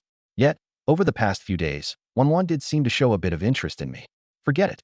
I need to head back, I said, realizing that class had already started. I barely took 2 steps before someone yanked me back by the collar. Turning around, I saw it was Yi Jiu. What do you think you're doing? I asked. Come hang out with me, she said. No way. It's still school hours. Where would we even go? Seeing my reluctance, she sighed and said, Fine, fine. I'm sorry about earlier, okay? Here, have a sip, she offered, pushing her bubble tea toward me. The straw was crumpled with bite marks all over it. No thanks. Come on, indirect kiss, first kiss. Don't make your first kiss sound so casual. PFT, she clicked her tongue. Like you're any better. You've obviously lost your first kiss already. Of course I haven't. When would I have kissed a girl? You really don't know. She glanced at me, then shook her head. Forget it. If you won't hang out with me, then how about paying me back the money I lent you? 1,000 bucks. Thanks. I twitched the corner of my mouth, suddenly remembering something.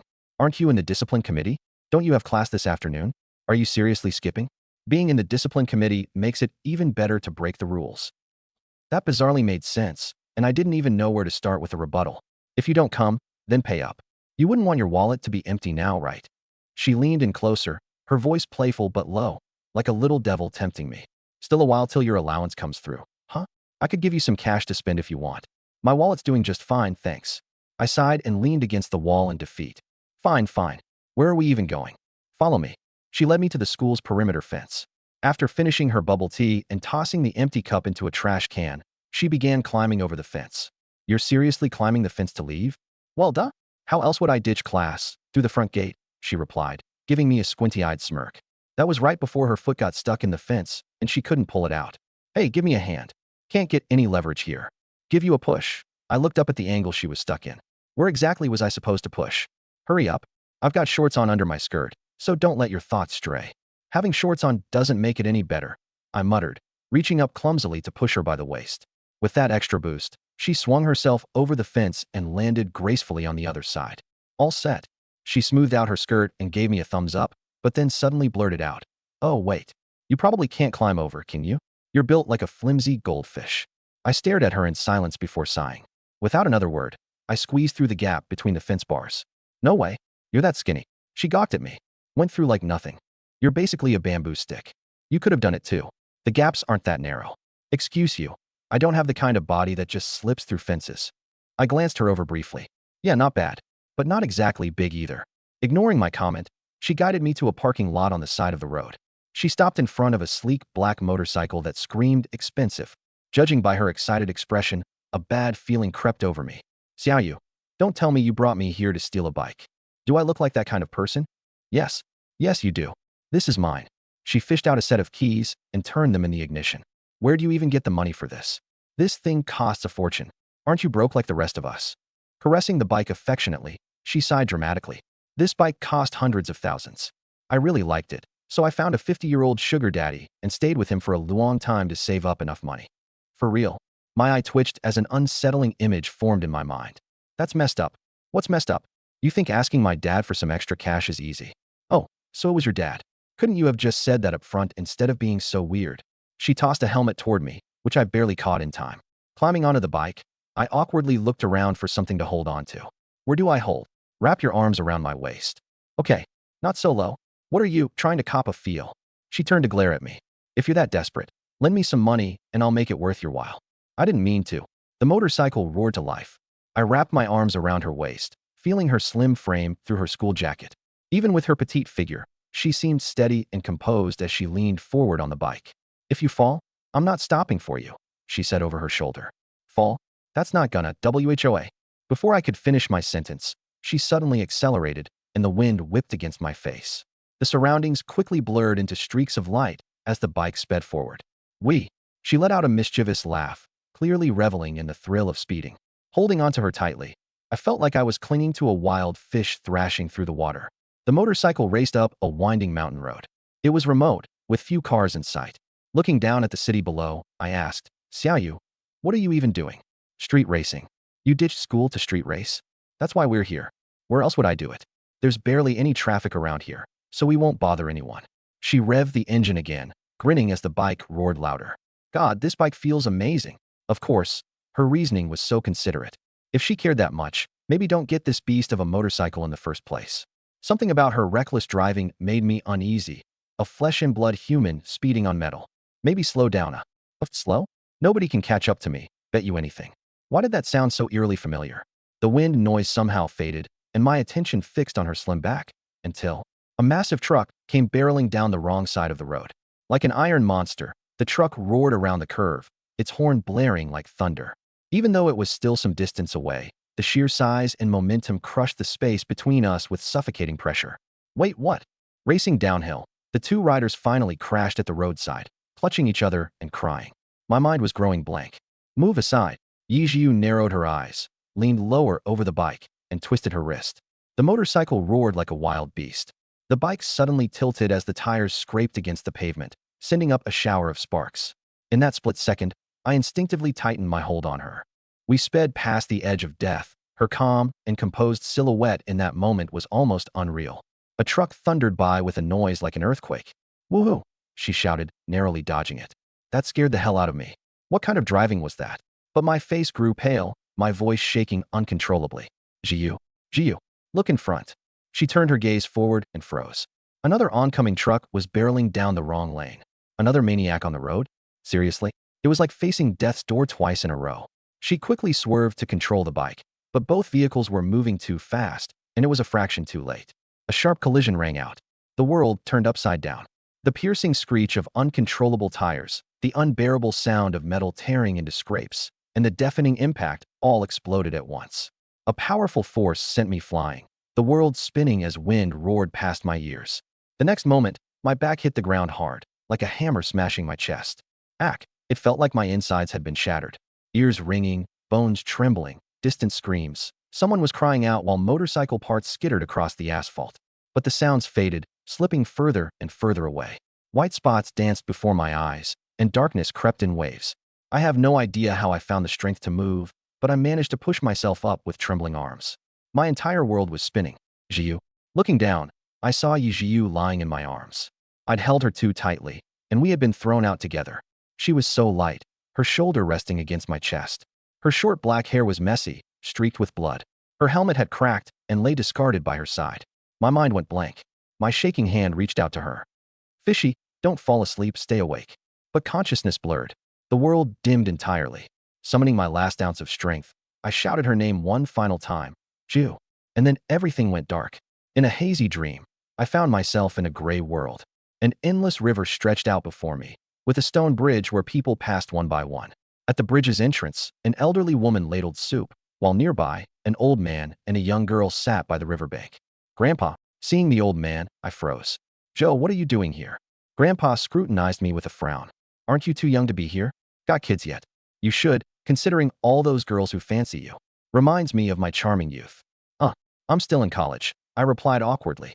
And about those girls, honestly, if there's one, I'd be lucky. You're squandering such a perfect start? What are you even doing with your life? Why are you here?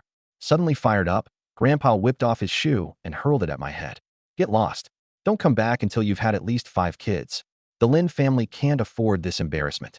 Hold on, Grandpa, where even is this place? Scram. I don't recognize you as my grandson. Everything blurred again. My body felt unbearably heavy when I slowly opened my eyes. A strange ceiling stared back at me. The sharp smell of disinfectant filled my nose. My mouth felt so dry that I couldn't even swallow. At the foot of the bed, people bickered in hushed tones. Their voices sounded so familiar. Why did you do something so reckless? You almost got yourselves killed. You're dragging Lin Zhou down with you, you know. I didn't mean for it to happen. How could I have predicted 2 trucks would go against traffic like that? Besides, I got hurt too. Yi Jiu replied indignantly. You've always been like this, stubborn and unwilling to listen. Don't you dare drag Lin Zhou into your mess again. Ugh, since when is that your business? I'm closer to him than you are anyway. What, you think you're his girlfriend or something? Jiu snapped back. Okay, let's stop. Another familiar voice, soft and sweet, chimed in. Zhou's still resting. Considering this was a car accident, coming out with minor injuries is already the best-case scenario. I struggled to fully open my eyes, my throat feeling like it was on fire. At the edge of my blurry vision, Bai Wanwan, Yi Jiu, and Luo Xiaoke argued, with Xiaoke playing mediator. Ugh. I tried to speak, but it came out as a pained groan. Everything hurt like hell, like my body had been torn apart and poorly glued back together. Zhou's awake. The trio rushed toward the bedside in unison. Are you okay? How are you feeling? Water. I rasped out weakly. Bai Wanwan immediately reached for a bottle, but Yi Jiu grabbed her wrist. Wait. Wanwan glared at her, unusually defensive. Enough. Lin Zhou needs water. He just had surgery. Should he even be drinking water? Let the doctor decide first. Why are you glaring at me? Jiu retorted, her grip unrelenting.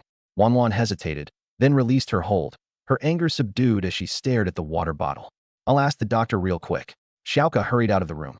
The doctor arrived shortly after, asking about nausea and pain, running a brief examination before concluding, he can drink water, but only in small sips. Wanwan carefully helped me drink. The cool liquid soothed my parched throat, bringing me back to life, bit by bit. Finally, when is this? How long has it been? I asked, feeling like I'd been unconscious for an eternity. You've been out for 2 days. Wanwan's soft voice came as she gently stroked my cheek, visibly relieved.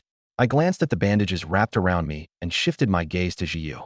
She only had injuries on her face and hands, which were also bandaged. That put me somewhat at ease. At least we're alive, I said, attempting humor to mask the gravity of the situation. Jiu was in much better shape than I was. She scratched at her face, looking reluctant, conflicted, and filled with guilt. I caught her expression almost immediately. So, what kind of surgery did I have? It hurts all over. Jiyu leaned over, tugging at my hand. Guess what? You're a cute girl now. Let's be the best of sisters from here on out. What? Wanwan rolled her eyes. Seriously? Are you really cracking jokes in a situation like this? She turned to me, her expression softening. You broke a few bones, and there's inflammation too. It could have been much worse. We got really lucky. Breaking that many bones sounded anything but lucky, but after hearing Jiyu's ridiculous quip earlier, even suffering fractured bones felt like a less troubling concern. Getting hit by a truck and living to tell the tale? I wasn't going to complain. Missing an arm and limping? That's fine, I can accept that. And not having to act like sisters anymore? Even better. Time to focus on recovery, Luo Xiaoka said. I glanced at Bai Wanwan, silently asking if my family knew. She understood my gaze. Your uncle and aunt know. They've been here several times over the last couple of days. Great. Probably going to get scolded for this. I then asked which hospital I was at. The Inshur Academy Medical Department. The whole incident made the local news. It got so bad it even reached the principal, Luo Xiaoka replied. I tugged at the corner of my mouth and glanced over at Yi Jiyu, who was nervously looking around. It felt like things had spiraled way out of control. Just then, there was a knock at the door, and two people walked in. Following behind them was Gu Yuning, the student council president and one of my childhood friends. Standing in the front was a woman in her 30s or 40s, a face I knew all too well from countless interviews, speeches, and even my childhood. She was the principal and board director of Inshur Academy. Principal. I didn't expect her to come personally. Seeing the stern expression on her face, my nerves kicked up several notches. Lin Zhou, how are you feeling? All right. Shouldn't be anything serious. That's good, she said, her gaze shifting to focus sharply on Yi Jiyu. Her eyes narrowed. Do you realize just how serious of a mistake you've made? Skipping class, joyriding with a classmate on a high-displacement motorcycle, getting into an accident, speeding. You were this close to losing your life. There was barely a collision. The other driver just happened to swerve at the last second, Gu Yuning chimed in. Yi Jiyu was speechless, her lips parting as if to speak, but she couldn't argue against the principal's heated glare. Finally, she muttered, why do you even care? You never cared about me anyway. Smack. A crisp slap echoed through the room. Yi Jiyu stumbled back, a red mark instantly appearing on her cheek. You still haven't realized your mistake.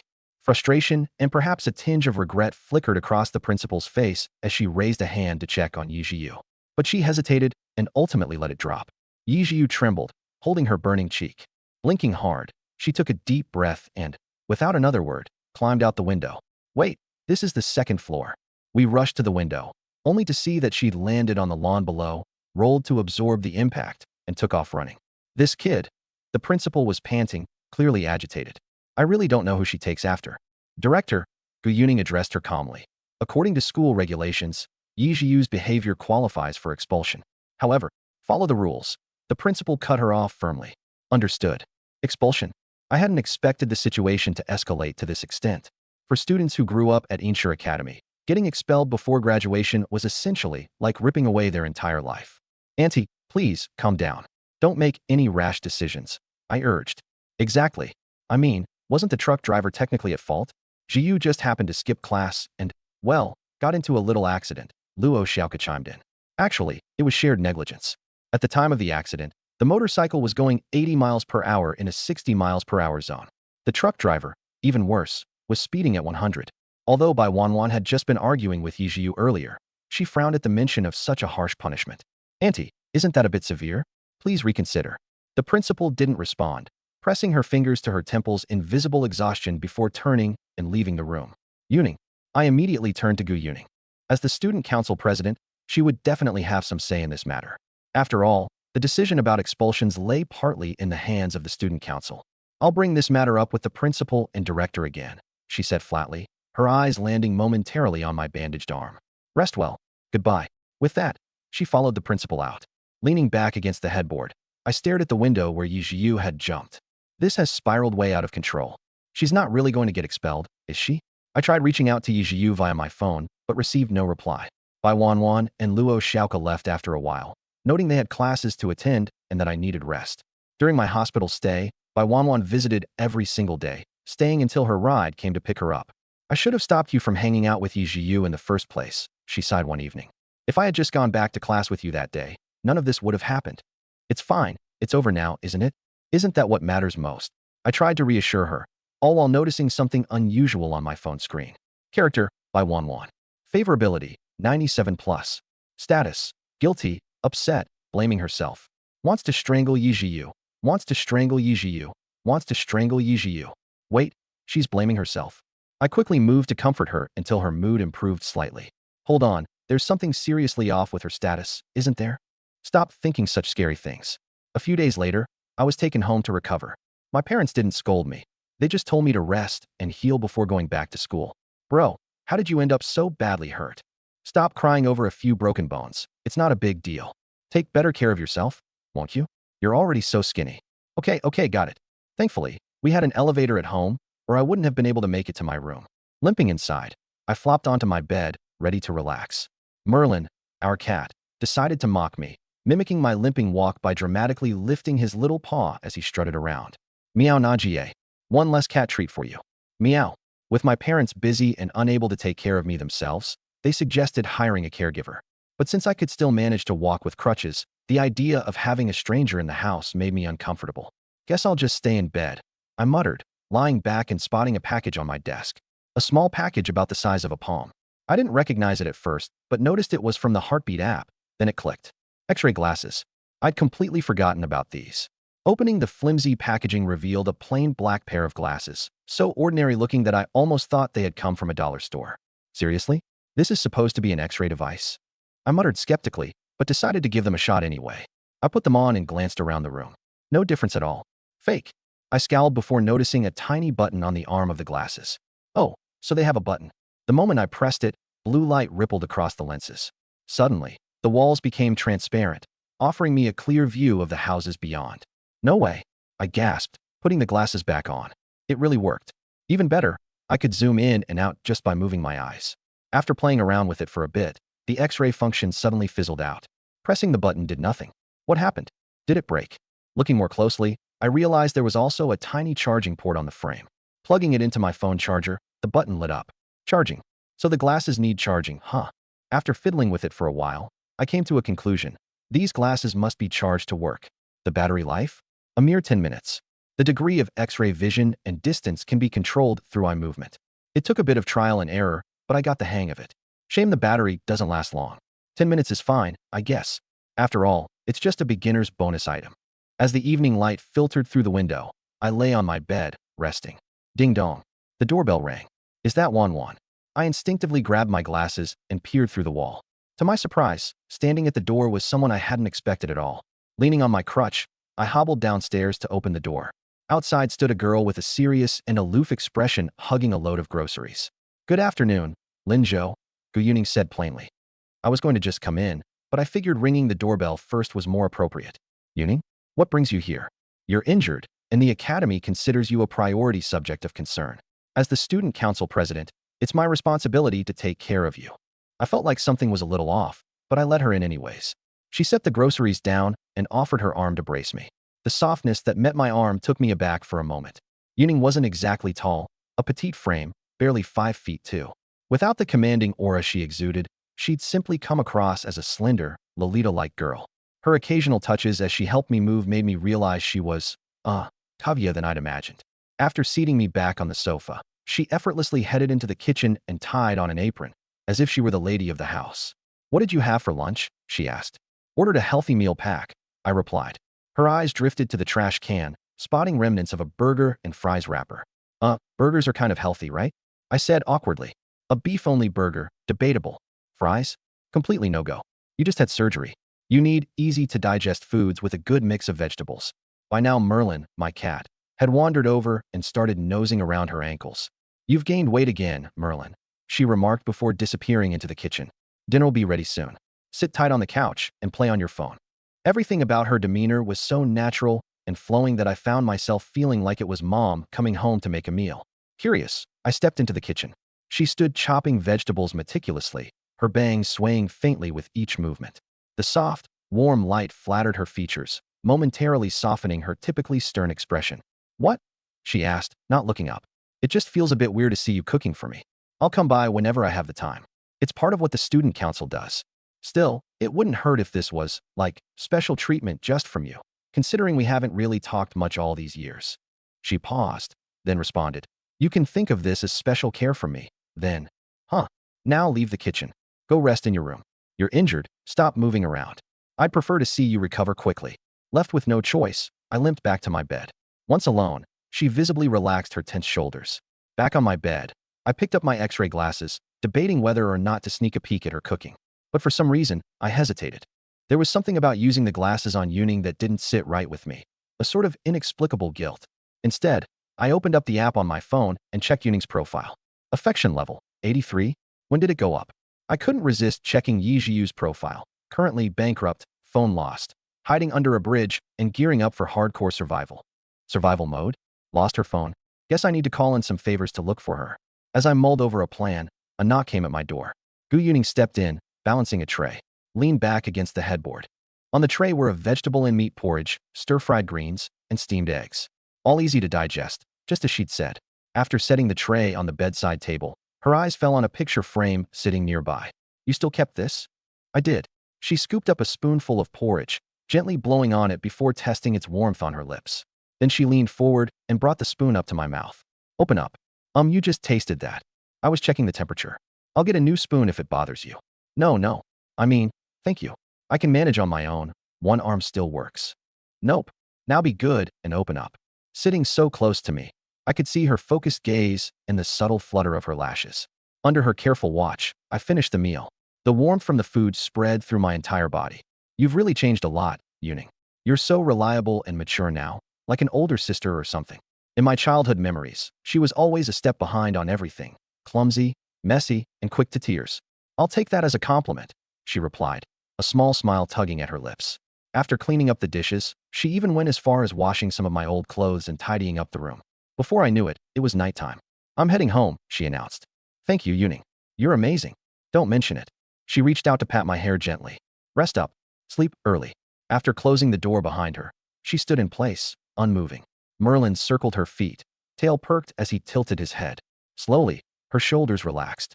Her cheeks flushed bright pink, steam practically radiating off her face as she brought her hands to her head. Stifling what seemed like a shriek of excitement, she broke into a little stomping dance on the spot before dashing out of sight. Even Merlin was left looking confused. Yuning claimed it was a student council mission to look after me, but this whole setup feels suspicious. Could anyone sick or injured at school really get this level of care? Perhaps it's just her warm heart showing beneath the cold exterior. Growing up as childhood friends, seeing me better than might have made her want to check in. She truly is an incredible girl, just a little too serious nowadays. Not as cute and carefree as she used to be. Wait, was that noise outside just now? It sounded like an old kettle boiling, but I don't even own one of those. Before I could dwell on it, my phone vibrated with a notification from the Heartstrings app. You've unlocked a new feature. Curious, I clicked in. A new tab labeled My appeared, where I could now view my own stats. Character, Linzhou. Charisma, 91. Strength, 7, very weak. Stamina, 17, pretty bad. Intelligence, 60. Condition, broken arm, fractured leg, mild concussion, inflammation, low spirit. Evaluation, a pathetic male lead whose only redeeming trait is his looks. Seriously, get a haircut. At the very bottom, it read, complete all beginner tasks to unlock a random skill. Considering how impressive the X-ray glasses were, this had me feeling quite intrigued. Beginner tasks didn't seem too hard. Like, something simple like Wanwan would do, just giving a small gift and hanging out for a bit. I put on my glasses and glanced toward Wanwan's house. No one was there. The lights were off. Forget it, I'll just sleep. The next day, half asleep, I felt someone enter my room and stand by my bed, watching me. But I was too groggy to open my eyes. After some unknown amount of time, my pillow suddenly felt incredibly soft, like sinking into a pile of cotton. I caught a faint, familiar scent at the tip of my nose. As dawn broke, I opened my eyes. And there was someone lying next to me. Long, slightly wavy hair, a face with just a little baby fat, sound asleep with a light smile playing on her lips. I froze for a few seconds. My gaze shifted to the large school bag next to her, and I finally realized it was Luo Xiaoka. Xiaoka. Her eyelashes fluttered as she groggily muttered, so sleepy. Then she slowly opened her eyes, her voice soft and lazy. Jojo, what are you doing at my house? I looked around. Xiaoka, this is my house. She sat up, stretched lazily, and rubbed her eyes. Oops, sorry. I must have fallen asleep by accident. I thought Jojo might have gotten hurt, so I came by to check on you. She drawled like a slow-moving sloth. But you were sleeping, and I couldn't resist sleeping too. Noticing my glasses, she asked curiously, Jojo, since when do you wear glasses? Just started recently. I adjusted my glasses and quickly rubbed my eyes, still sleepy. Looking at the pillow beside me, the peach-pink pattern in the center was flattened where she had been lying. Then let's sleep a little longer. Xiaoka stretched out her arms, squinting with a playful smile. Hug. Wait, no. Before I could finish speaking, she dove in for a hug. My eyes widened as I suddenly felt like I was enveloped in a giant marshmallow. I just had surgery, and the wound still hurts. Oops, I forgot, she murmured, quickly letting go and raising her hands in surrender. Sorry, my fault. Forgive me. I exhaled a long sigh as I removed my glasses, feeling emotionally drained. The second I set them down, though, she leaned in close again, propping herself up on the bed with her hands as her large, curious eyes locked onto mine. She brushed my bangs aside and said, You've always had this hairstyle, Jojo. Why not try something new? I'm used to it. Well, she clenched a small fist. Today I'm going to take care of you. As she leaned in, her soft, plump cheeks were so close. Unlike Wanwan's dreamy vibe, Xiaoka had this distinct cotton candy softness to her. Then I noticed her star-shaped earrings, the very ones I gave her when we were kids, like how I'd given Wanwan that hair clip. I didn't expect her to still be wearing them. Xiaoka, what do you think of me? What do I think of Jojo? She batted her big eyes, dimples showing on her baby-faced cheeks. Humph. Of course, I like you. Classic Xiaoka response. Those earrings. I pointed to the blue star pendants dangling from her ears. You're still wearing them. She gently touched them, tilting her head as if trying to recall. Oh, you gave me these? I forgot. Right. After some quick freshening up, we headed downstairs. My parents had already left for work. Are you hungry? A little. It was already noon. Let me handle lunch. Xiaoka pumped her small arm enthusiastically in an effort to flex. Only soft squish, no muscle, was visible. Xiaoka, do you know how to cook? I know a bit. Like what? Instant ramen, pre-packaged sauerkraut fish. Oh, and beef ribs. Aren't those all pre-made foods? I raised an eyebrow. I don't think we even have any of that stuff at home. Did you bring ingredients? No. She blinked. So, you didn't prepare anything, did you? You just assumed I'd have frozen pre-prepped meals here. She stared at me with wide eyes. Huh. Yeah, no ingredients. At least, nothing like what you're expecting. No worries. I can totally cook real food too. I sat down as Xiaoka eagerly scampered into the kitchen and opened the fridge. Then she froze. The top shelf was packed with cans of soda, the next shelf with sparkling water, and below that, just some fruit and eggs. The cold storage had fruit chips and fish snacks, and the freezer compartment was entirely occupied by Häagen-Dazs. No real groceries? She asked. That's all I've got. If my friend Yuning hadn't stopped by last night, I wouldn't even have eggs. Living alone means I never bother cooking. Let's just order takeout, Xiaoka. Nope. I said I'd take care of you. She grabbed some rice and eggs, declaring, Tada, Xiaoka's secret golden fried rice. You know how to cook it? Of course, I watched a professional chef teach how to make it. Which restaurant? Cooking Master Boy. You know, that anime with the special grade chefs. That's an anime. Sigh. I wasn't expecting much from her cooking, but seeing that determined look on her face, I gave in. All right, I'm counting on you, Xiaoka. She put on an apron and got to work. At first, she couldn't find the salt, then complained about how the eggs stuck to the pan, and later, how the rice was way too sticky. At one point, the stove even caught fire. Watching her alternately frying rice and Googling recipes on TikTok made me feel faint. Oh well, it's the thought that counts. A while later, she finally emerged from the kitchen, proudly holding a plate of fried rice, her face smudged with a bit of soot. Done. Xiaoka's secret golden fried rice. Looking at the charred mystery dish on the plate, I squinted to verify it was actually fried rice before asking. Xiaoka, where's the gold? She sheepishly scratched her head. The gold oxidized and turned into black gold. So it's Xiaoka's special black gold fried rice. It should still be edible. Keyword, should. Not even she sounded sure. Let me try. I picked up a spoon. Jojo, if it's bad, don't force yourself. Don't eat it, she urged apologetically. Ugh, I guess my cooking skills are a bit lacking. It's fine. I took a bite. It went down soft, then hit like a punch. My throat felt like it had been through a brawl followed by a dance in the Ganges River. Jojo, are you okay? I think I just lost a health bar. Stop eating it. Sorry, it's all right. Despite her shock, I finished the plate. After a few bites, you kind of get used to it. It was almost like drinking black coffee, bitter, smoky, and an acquired taste. You didn't have to force yourself, she muttered absent. Her gaze softened, and in a gentle tone, she said, You always say weird things to comfort others. You know, I really like you, Jojo. Xiaoka always goes on about how much she likes me and everyone else, so hearing this doesn't seem that unusual. Besides, her affection rating is only at 89. I don't think she harbors any romantic feelings toward me. If she truly liked me in that way, The number would probably have to exceed 95, right? I'm not clear on how these metrics are calculated, but that seems about right. I haven't noticed the same signs from Xiaoke or Gu Yuning, and certainly not from Xiaoyu, whose affection score is stuck somewhere in the 20s. I have no idea why. Maybe that's just regular friend-level affection? But Bai Wanwan's feelings for me are beyond doubt. Still groggy from fainting earlier, most of my focus was on my head. Brainwaves are an incredible thing. Who would have thought I'd get to experience something like this one day? Albeit, it's a bit of a heavy burden. But heavy is good. Substantial things are the best. I even shifted slightly, letting my eyes fall under more shadow. So this is what it feels like to not see the ceiling. Xiaoke is too strong. As I wriggled occasionally like a stubborn cocoon, Xiaoke watched me with an amused expression and playfully teased. Jojo, what are you doing? Is your back itchy or something? I cleared my throat awkwardly and tried sitting up. No, nothing like that. You can lie down longer if you're still unwell. I kinda need the bathroom though. Ever since I had that infamous black and gold fried rice bowl for lunch, my stomach had felt as volatile as if I'd just downed an iced coffee, the kind that sends you straight to the restroom. I can handle it myself, Xiaoke. Take it easy, okay? As I hobbled away, she seemed to notice something. Or maybe someone. Been a while, hasn't it? She muttered softly, eyes settling on an approaching figure. By evening, sunlight poured through the floor-to-ceiling windows, casting a warm, orange glow on the furniture. A gentle breeze swayed the curtains, calming my thoughts. Gu Yuning arrived. With her sleek ponytail and denim skirt, she carried a bag of groceries in her arms. The moment her fingerprint unlocked the door, she spotted Luo Xiaoke lounging on the sofa, munching away unapologetically on potato chips. Yuning, you're here, Xiaoke greeted lazily, raising a chip for emphasis. With an indifferent tone, Yuning responded, slipping on the indoor shoes lined neatly by the doorway.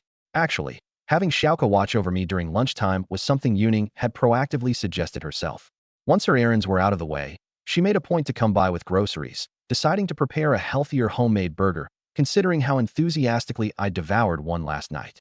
What did you make him for lunch? Did you put effort into it? Yuning asked. Feeling a bit guilty now, Xiaoke averted her gaze, fidgeting before nodding rapidly. I made egg fried rice. Delicious, by the way. Jojo was so happy after eating it. He basically fainted from joy. Fainted in the literal sense. That's good, I guess. Simple as it is, egg fried rice still has decent nutritional value.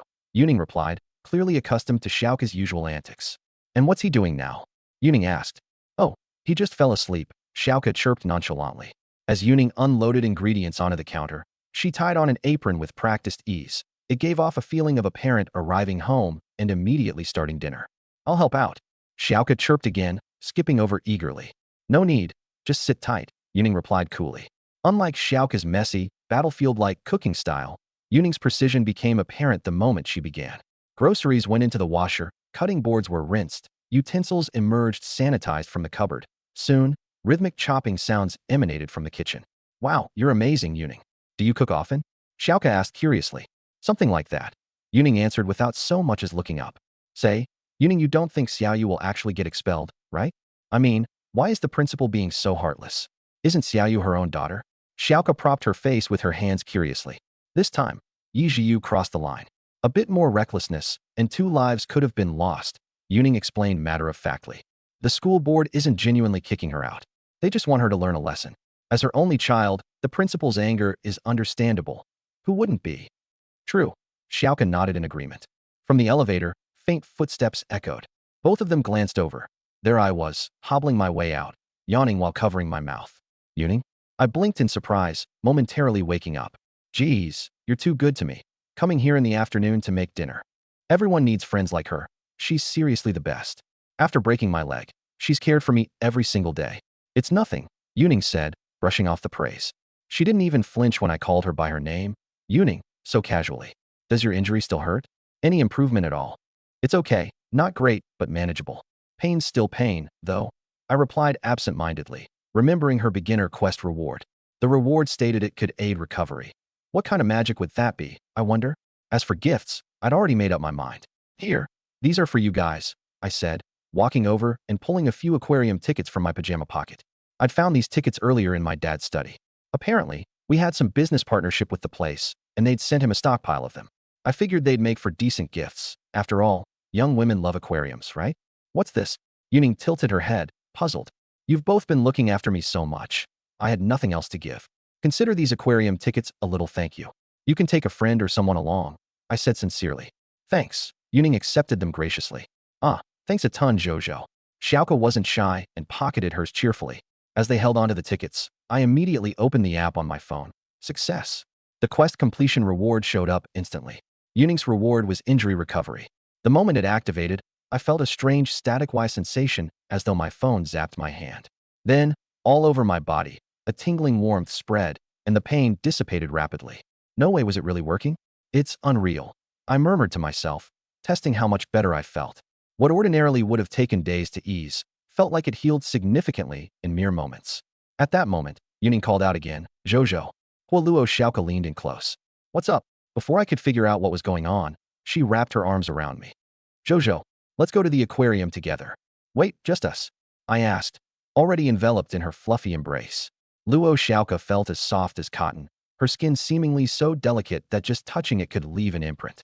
Just us. She tilted her head, her expression feline-like. Of course not. Let's invite Wanwan. Oh, and Xiaoyu. But I have no idea where Xiaoyu is. Oh, I see. Why do you suddenly sound a bit disappointed? I don't think I do. Luo Xiaoka immediately turned to Gu Yuning. Yuning, come join us, okay? You guys can go without me. Ah, don't be like that. Xiaoka quickly ran over, hugging her arm and whining. Please come with us, pretty please. Gu Yuning sighed. All right, I'll come with you. Yay. And just like that, it was decided. Of course, I had to tag along too. It was the perfect chance to complete my beginner's task of hanging out with both Luo Xiaoka and Gu Yuning. The faster I completed it, the quicker my skill growth. But I haven't seen Wanwan these past couple of days, I said while pulling out my phone, curious about what she'd been up to. Character, by Wanwan. Affection level, 99 plus. Status, visiting grandfather, missing you terribly, missing you terribly, missing you terribly, missing you terribly. So that's where she'd been. No wonder she didn't visit when I got injured. She had stopped by every single day the last time I was in the hospital. I couldn't help but glance at Xiaoyu's status. Character, Yi Jiyu. Affection level, 22 plus. Status, surviving in a bridge underpass wilderness, hungry, poisoned, recently recovered consciousness, studying the viability of eating grass, experimenting with using pebbles as bait for fishing, considering whether eating bugs is a viable option. Dang, how pitiful can you get? I had to find Xiaoyu.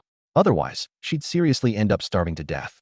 Dinner that evening was a feast, and Yuning's cooking skills, as always, were top-notch. Maybe it was because Xiaoka was there, but Yuning didn't insist on feeding me this time. She simply ate with us quietly and occasionally added food to my plate. We totally feel like a little family of 3 right now, Xiaoka suddenly said. I froze mid-bite. Yuning looked just as confused. Like a family. You know, Xiaoka propped her chin on her hand, smiling. Who's the mother? Yuning asked with a frown. Obviously you. All right, so Lin Zhou's the father. And we're like your kids. Xiaoka continued. Yuning's expression stiffened, and without another word, she looked down at her plate and kept eating. My guess was she took slight offense at being called old. After dinner, the two prepared to leave. Bye-bye. Xiaoka waved enthusiastically. Take care of yourself, Lin Zhou, Yuning said, shutting the door as they left together. Once the door shut, the house immediately felt quiet. I should have been used to being alone by now, but for some reason, it felt a bit unsettling. From the other room, my sister's voice rang out. Big bro, you're in a good mood now that you're getting closer to the girls, huh? Yeah, it's nice, I replied with a smile, pulling out my phone to check on Xiaoyu's situation. She'd gone without eating for days, lost her phone, and had no money. I needed to go find her. My injuries had mostly healed, and it wasn't as painful to walk anymore. I changed into fresh clothes, grabbed my crutch, and headed out. Xiaoyu's last status mentioned a bridge underpass and fishing, and Haizhu City wasn't that big, so I had a general idea of where to look. I took a cab to the bridge closest to Yinsen Academy. Xiaoyu, I called out as I walked along the area. The only response was the sound of cars rushing past overhead. Slowly, I searched the area. My stamina was disappointing. I was panting after just a short while. Whenever I felt exhausted, I'd rest for a moment, then move on to the next spot. My back was soon soaked with sweat, and I felt like my leg was on the verge of cramping. Damn this body, I muttered, wiping my face and getting ready to call a cab for the next destination. Then, out of nowhere, why are you here? A voice called down from above. I glanced up to see a short-haired girl perched on the edge of the overpass, legs dangling casually. Beside her was a large cardboard box. Xiaoyu, how did you know I was here? She asked, giving me a curious look. Before I could respond, she leapt down from the bridge, landing softly on the ground below. However, her knees buckled the moment she landed, and she swayed, nearly falling backward. Oh no, I don't have the strength. I reached out to grab her, but I was already barely holding myself up with one leg. The two of us ended up crashing to the ground, both landing with a heavy thud. The sudden loss of balance brought back memories of my recent car accident, and I momentarily froze. Pushing myself up, I looked over to Xiaoyu. She lay beside me, staring blankly. You okay? I asked through gritted teeth. Wow, you're really out here looking for me while half dead, she said, turning her face away. How'd you even know I'd be here? Don't underestimate the bond of childhood friends. I tried to push myself upright, but ended up collapsing onto her instead. Ugh, get off me. I haven't showered in days, she protested, pushing my head away. I don't mind. Besides, I can't really get up right now. Ugh, fine. I'm too weak to argue, she said, resigned, as we both lay there. Don't try to convince me to go back, she muttered, staring up at the concrete above. You've been gone for days, ignoring messages. My phone's gone. I wasn't ignoring you, she admitted. Then, after a brief pause, she said softly, You're important to me. Really? I asked, taken aback. Yeah. She turned to face me and smiled. And you owe me $1,000. What? You heard me. Pay it back, she teased. I'll pay you back. Sighing, I let the topic drop. After regaining some strength, we both managed to get to our feet, barely. You've been staying here all this time? I gestured toward the giant cardboard box. What else could I do? My phone's gone. And what have you been eating? I asked. She bent down, grabbed a handful of grass, and stuffed it into her mouth. Stop. That's not food. I don't know. I just eat until I pass out. Then, when I'm unconscious, I don't feel hungry anymore. That's not passing out. You're poisoning yourself. I grabbed her wrist, pulling her toward me. Come on, let me take you out to eat. I don't want to. Why not? She glanced at my injuries. I feel guilty for what happened to you. Xiaoyu, come stay at my place for now. It's better than living under a bridge. You don't need to worry about me. Don't say such nonsense. I snapped, a bit irritated. You're my close friend. How could I not care? I'd still come looking for you even if my leg was broken. Do you think that's easy? I pulled her closer to me. You wouldn't want me to call your parents and tell them where you are now, would you? Her attempts to struggle weakened. Idiot. If you're hurt, you should be resting. And you're any better? Grass carp. She didn't have the strength to argue anymore, looking pale with colorless lips. After I found her, I hailed a cab. When we got in, I realized the driver looked familiar. He was the same one who had driven me and Wanwan to the shopping center before. Back then, he kept blasting the DJ version of Rain Lovey and Repeat, leaving my ears ringing. The driver recognized me too. He blinked when he noticed the girl next to me had changed. With a melancholic gaze out the window, he started muttering to himself in heavy Cantonese accented Mandarin. Man, you young people switch people like switching cars. Who said the next car is always better? After confirming the phone number for the ride, he started playing music again. It was that She's Just My Sister DJ remix. Still on loop. He tapped his head to the beat while driving. Listening to the song, I couldn't help but feel like, wait, are you shading me? As soon as Xiaoyu got into the car, she leaned against my arm and fell asleep, unaffected by the thumping music. She must have really been exhausted these past few days. Though my posture was uncomfortable, I didn't complain, just letting her rest. When we got off, the driver gave me a sly smirk. Take care. I glanced at the receipt silently. Didi's payment postponed by 1 full day. Xiaoyu stretched, glanced around, and seemed to recognize the surroundings. Let's go. Sure thing. When we got back home, Xiaoyu swapped her shoes at the entrance and greeted my sister. Long time no see. I gestured toward the dining area. We've got bread and drinks. Want some before taking a shower and going to sleep? I'll help myself then. She was starving, finishing all the bread that Gu Yuning brought and downing several glasses of water. After eating, she squinted her eyes and said, Actually, I found some bugs today. Kind of a shame I didn't eat them.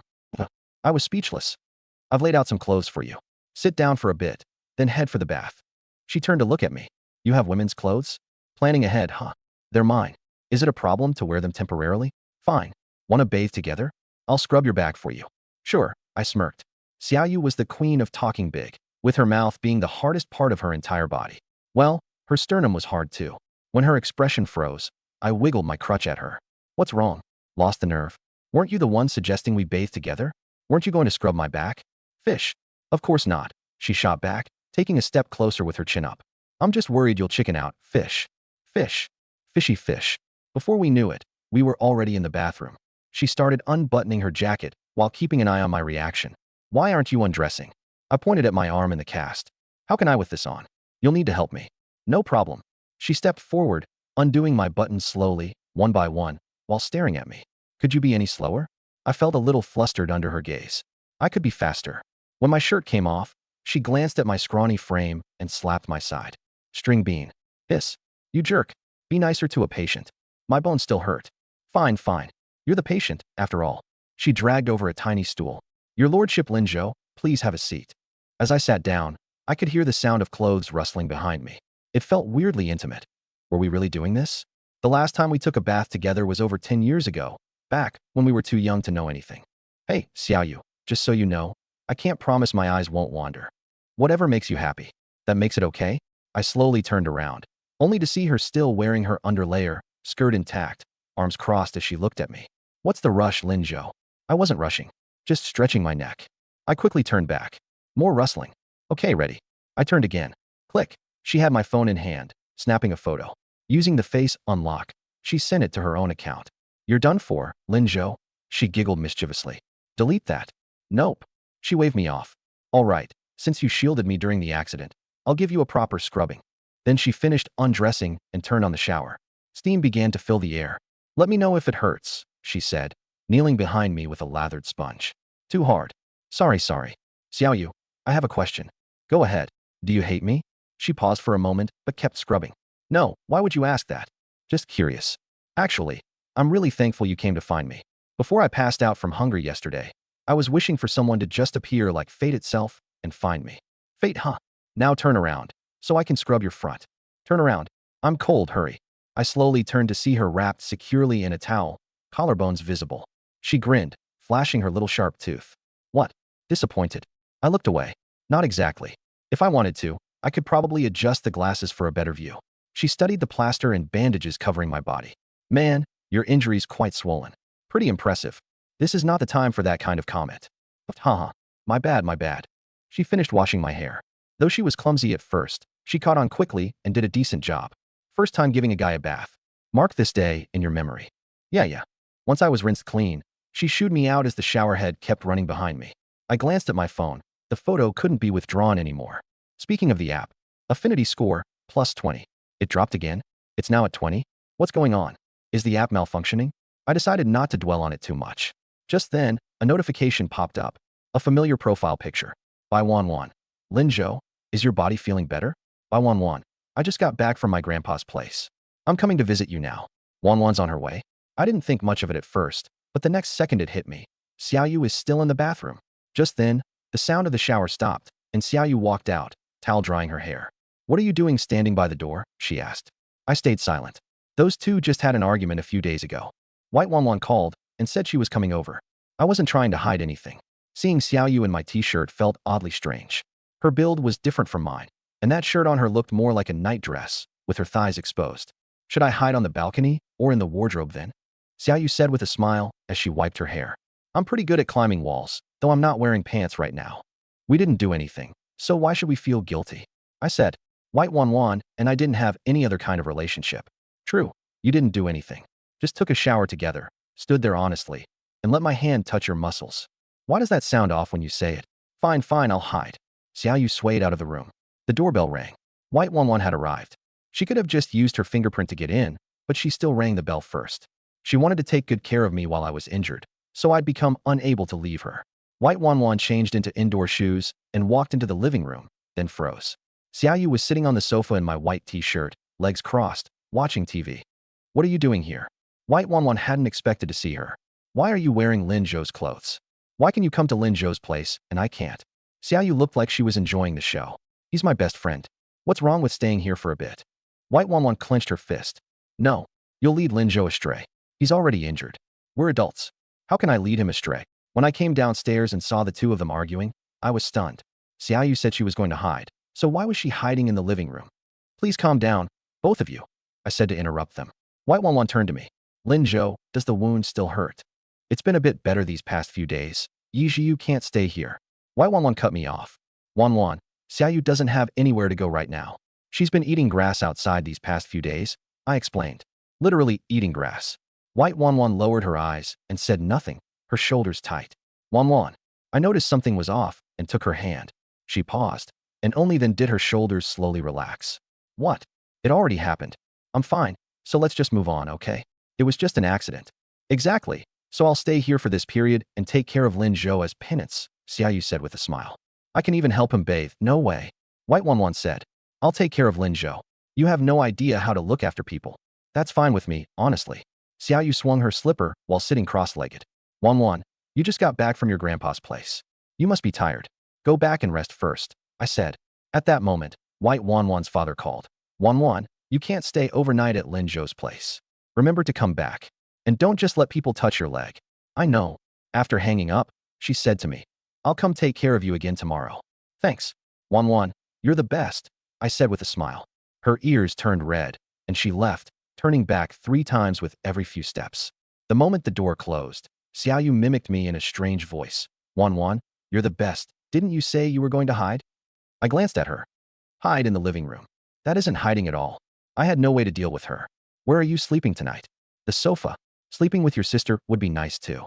My sister said she wanted to sleep with Sister Xiaoyu. Then sleep on the sofa, I said. The chaise section of the sofa was about the size of a single bed, and it was much more comfortable than sleeping under a bridge wrapped in cardboard these past few days. Get the pillow and blanket from that small guest room. You can sleep there too. I pointed to the corner. Just as I was about to go upstairs, Xiaoyu said from behind me, I can sleep with you too. With me?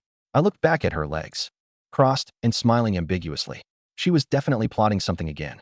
Whenever this troublemaker looked like she was about to do something good, she was usually holding back some big scheme. No need. I remembered the aquarium tickets and took them out for her. In a while, we're all going to the aquarium together. Kiki and Yuning will be going too. What's the point of an aquarium? Xiaoyu isn't interested. You take it first. Fine, fine. I leaned on my cane and went upstairs. She called after me from behind. Not sleeping together? It's fine if you secretly hug me while you sleep, too. No, after I left, Xiaoyu said to my sister. Your brother is guarding against me. Never mind. Let's sleep together tonight. That guy. He's hurt like this and still doesn't know how to take care of himself. Back in my room, I sat on the bed and opened the HeartBeat app. Xiaoyu's favorability was still just above 20, while Wanwan's was still close to overflowing. Aside from the childhood friend, everyone else's information was very simple, with no panel and no tasks, and the only ones with high favorability were my parents. Setting down my phone, I lay on the bed and stared at the ceiling, a little dazed. It felt as if everything had returned to how it used to be, with everyone gradually coming back around me. If none of those things had happened back then, would our relationship have slowly drifted apart? My gaze fell on the transparent glasses on the bedside table. Is Wanwan still angry? I put on the glasses and looked across. The next second, I froze. In the window of the house opposite, a girl was holding up a telescope and looking this way. What the hell? Wanwan, you're spying too? This counts as mutual longing, doesn't it? After watching for a while, the glasses ran out of power. I took them off and lay back down. I was too tired from looking for Xiaoyu today, and I fell asleep as soon as my head hit the pillow, even forgetting to turn off the light. The next morning, in a daze, I felt something touch my lips. I stretched and opened my eyes. A long-haired girl was sitting by the bed, turned back and saying expressionlessly, Time to get up, Lin Zhou. Wanwan. I froze for a moment and realized my limbs were actually tied up. What's going on? I said, pretending to stay calm. Wanwan climbed onto the bed and leaned close to me. Then a few seconds later sat down beside me like a duck. You were sleeping on your side and putting pressure on the fractured side, so I used rope to correct it a bit. If it's just correcting, you shouldn't need rope, right? It was necessary. You don't behave while sleeping. You seem very clear about that. After untying me, she reached out with both hands, looking like she wanted a hug. I'll help you up. I said I'd take care of you. Actually, my injury was almost healed already, but I definitely couldn't say that out loud. Wasn't that just giving people a chance to dissect me? Wanwan helped me to my feet, handed me the cane, and held onto my other arm. Her hair carried the scent of jasmine, with a hint of a girl's natural fragrance. Smells nice. What are you doing? When we got to the living room, only my sister and a big fat cat were lying on the sofa. I sat down at the dining table, and Wanwan went into the kitchen to make breakfast for me. Lin Zhou, while cutting tomatoes with a kitchen knife, she suddenly asked, Have a lot of girls come to the house these past few days? I didn't lie. Yuning and Kiki came to take care of me and made food. Is that so? She stared straight at me. So Lin Zhou doesn't need me after all. She walked toward me with a kitchen knife in hand, step by step, a smile playing on her face. How nice. So many girls are taking care of you. Am I not needed anymore? It would be great if the world were left with just the two of us. Oh no. Wanwan's Yandere mode had kicked in. Put the knife down first. I backed up a few steps, but with crutches I couldn't move fast at all. It's just a kitchen knife. What are you afraid of? Afraid I'll hurt you? I don't know anything. I just think it's dangerous. She was already very close, her gaze gradually growing vacant, her breath right in front of me. I was missing both arms and legs. I was no match for her to begin with. Her stats were higher than mine. Xiaoyu, where are you? Come protect me. You're not going to get butchered and turned into fish soup, are you? My mind in chaos. A thought suddenly popped up. Would kissing her make her calm down? Forget it. Let's try it. Ding dong. The doorbell rang, and we both froze. The sound of the fingerprint lock came from the entrance, and a cute little face peeked in from the doorway. I'm Hurry. Good morning. Luo Xiaoku was wearing a simple, everyday outfit. It wasn't revealing, but it was still quite plump. She saw the kitchen knife in Wanwan's hand. Wanwan, why are you holding a kitchen knife? Without waiting for an answer, she rushed over and hugged Wanwan, rubbing her face against Wanwan's. I get it. You want to cook for Jojo? What a good girl. As she spoke, her fingers flicked a few times and snatched the knife away, placing it on the table in one smooth motion. Wait, let go first. Wanwan tried to struggle, but it felt like she was wrapped in cotton. All her strength was useless. Hee. No. Wanwan felt like her head was about to be shaken into a blur, and she gradually calmed down, her mind filled with nothing but how to push this Coco who was hugging her away. I watched Wanwan's eyes slowly regain clarity, finally letting out a breath of relief. I quickly put the kitchen knife away and checked the app, only to find that her favorability had finally dropped. I took a deep breath. Was this thing really favorability? Coco, that's enough. Seeing that Wanwan was about to be shaken dizzy, I hurried to remind her. Coco turned around and lunged at me, wrapping her arms around my neck and rubbing against me. Jojo, are you feeling better? I should be fine, I said helplessly. Her face was pretty soft too. The fractured injury was fine, but something else was about to be. You let go of Linzhou first. Wanwan reached out from the side to pull Coco away. Don't do that. No. Wanwan looked just like a helpless little wife, watching Coco hug me without being able to pull her off at all. Quite lively, huh? A voice came from above. I looked up and saw Yi Jiu standing by the second-floor railing, munching on an apple. You're home. Why didn't you come downstairs just now? She leaned lazily against the railing, her gaze falling on Wanwan. Why come down? Nothing happened anyway. I was about to explain, but when I saw Wanwan lowering her head and pursing her lips, I changed my mind. Yeah, nothing happened. Not long after, Gu Yuning also came, carrying a pile of ingredients. She was a little surprised to see so many people. Everyone's here. I'll make lunch. She walked into the kitchen. When her back was turned to us, she suddenly clenched her little fists and bit her lip. I guess she was thinking, why are there so many people? How is Lin Zhou supposed to rely on her now? Yuning, what's wrong? Coco somehow appeared behind her. Gu Yuning jumped in surprise, then quickly composed herself. Nothing. Coco leaned closer to her. Yuning, did you dress up specially today? Do you have a date? Gu Yuning had indeed changed her hairstyle. Her clothes were carefully matched, and she even had a faint shampoo scent. Neatening up one's appearance is basic courtesy, she said coolly. So that's how it is. Gu Yuning glanced at her. Go outside. I can do it alone. At that moment, Wanwan walked over with her head lowered. Linzhou, I didn't know what happened just now. I'm sorry. I thought about it. Probably jealousy? A Yandra acting out of jealousy. It was pretty dangerous just now, but somehow kind of cute. No, I need to correct that kind of thinking. It's fine. Actually, I do that sometimes too. You do too. She lifted her head to look at me. I suddenly covered my forehead and let out a pained groan. Linzhou. She leaned in and asked worriedly. I slowly spread my fingers to reveal my eyes. Amaterasu. Wanwan expressionlessly reached out and poked my eye. My eye. My eye. I nearly rolled around on the sofa. Lunchtime arrived, and Gu Yuning made a table full of dishes: tomato scrambled eggs, pan-fried salmon, boiled shrimp, and pork rib soup, all nutritious and easy to digest. Wanwan sat to my left, and Kiki sat to my right. Thanks for your hard work, Yuning, I said. It's nothing. As student council president, it's my duty to take care of you since you're sick. As soon as she finished speaking, several girls' gazes fell on her. Kiki rested her cheek on her hand and smiled. There isn't anything at all. Wanwan said nothing, but seemed to understand something. Yi Jiu, on the other hand, didn't care about anything and just started eating like crazy. So nostalgic. We're all together again, Kiki said. It really has been years since we did this, Gu Yuning said. I felt a little nostalgic too. Everyone used to come to my place to play a lot. Gu Yuning then looked at Yi Jiu. The disciplinary action to withdraw you from the academy won't take effect immediately. I suggest you apologize to the board of directors and admit fault sooner. Whatever. Expel me. Then expel me. Auntie probably hit you because she was too anxious at the time. A beating is affection, scolding is love, Kiki said. If it weren't for you, Linzhou wouldn't have been hurt at all, Wanwan said flatly. Fine. It's all my fault, okay? So annoying. After finishing the last bite of her meal, Yi Jiu said, thanks, it was good, to Gu Yuning, and then stomped upstairs. Don't mind her, Wanwan said. Gu Yuning sighed. I'll handle things on the school side, but as long as the board member and Xiaoyu are still stubborn, there's no way to deal with it. Does her dad know? Kiki asked. He's abroad, very busy, and doesn't really communicate much with Xiaoyu. Let Xiaoyu stay at my place for a few days. I'll talk to her, I said. We couldn't just throw her out into the wild again, could we? This girl had even eaten grass and still refused to lower her head. I want to stay too, Wanwan suddenly said. Kiki immediately raised her hand. Then I'll stay too. Huh. I froze. You all want to stay? Uncle and Auntie probably won't agree, right? It's okay. I'll just stay with Xiaoyu, I said. No. Wanwan's expression didn't change. No. It'll be convenient for me to take care of you. You're injured. Was it really just convenient for taking care of me? I looked at Luo Xiaoka. Then what are you here for? Funya being with everyone makes me really happy. She smiled sweetly. What an honest reason. Then I'll come too, Gu Yuning suddenly said.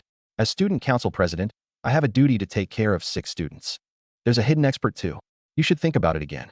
I don't know how to explain this to my parents, I said. When my parents came back and found 4 more girls in the house, I wouldn't even know where to start explaining. Bai Wanwan immediately called her father. No. Your houses are only a few dozen meters apart. No living together before marriage. The little tuft of hair on Bai Wanwan's head visibly drooped. She looked very disappointed. Luo Xiaoka also called her mother. No, Xiaoka. Luo Xiaoka blinked. Looks like it won't work either then okay. Gu Yuning got a response too. Yuning, Lin Zhou's place is only about 200 meters from yours.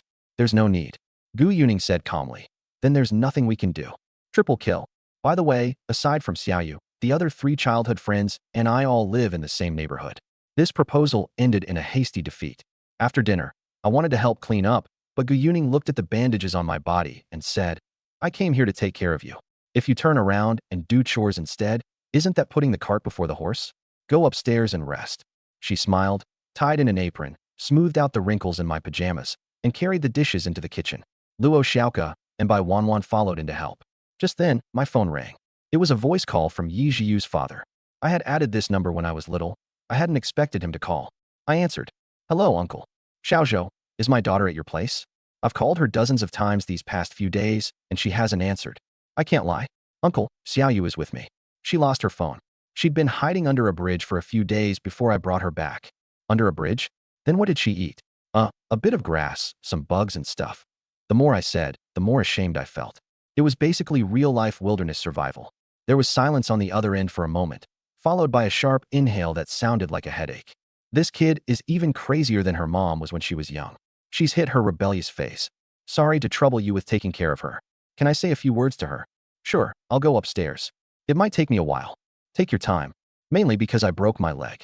Then take your time even more. It's fine. When I got upstairs, I saw Yi Zhiyu sprawled limply on the sofa, looking utterly hopeless. Xiaoyu. Yo. She didn't even turn her head. Let me be.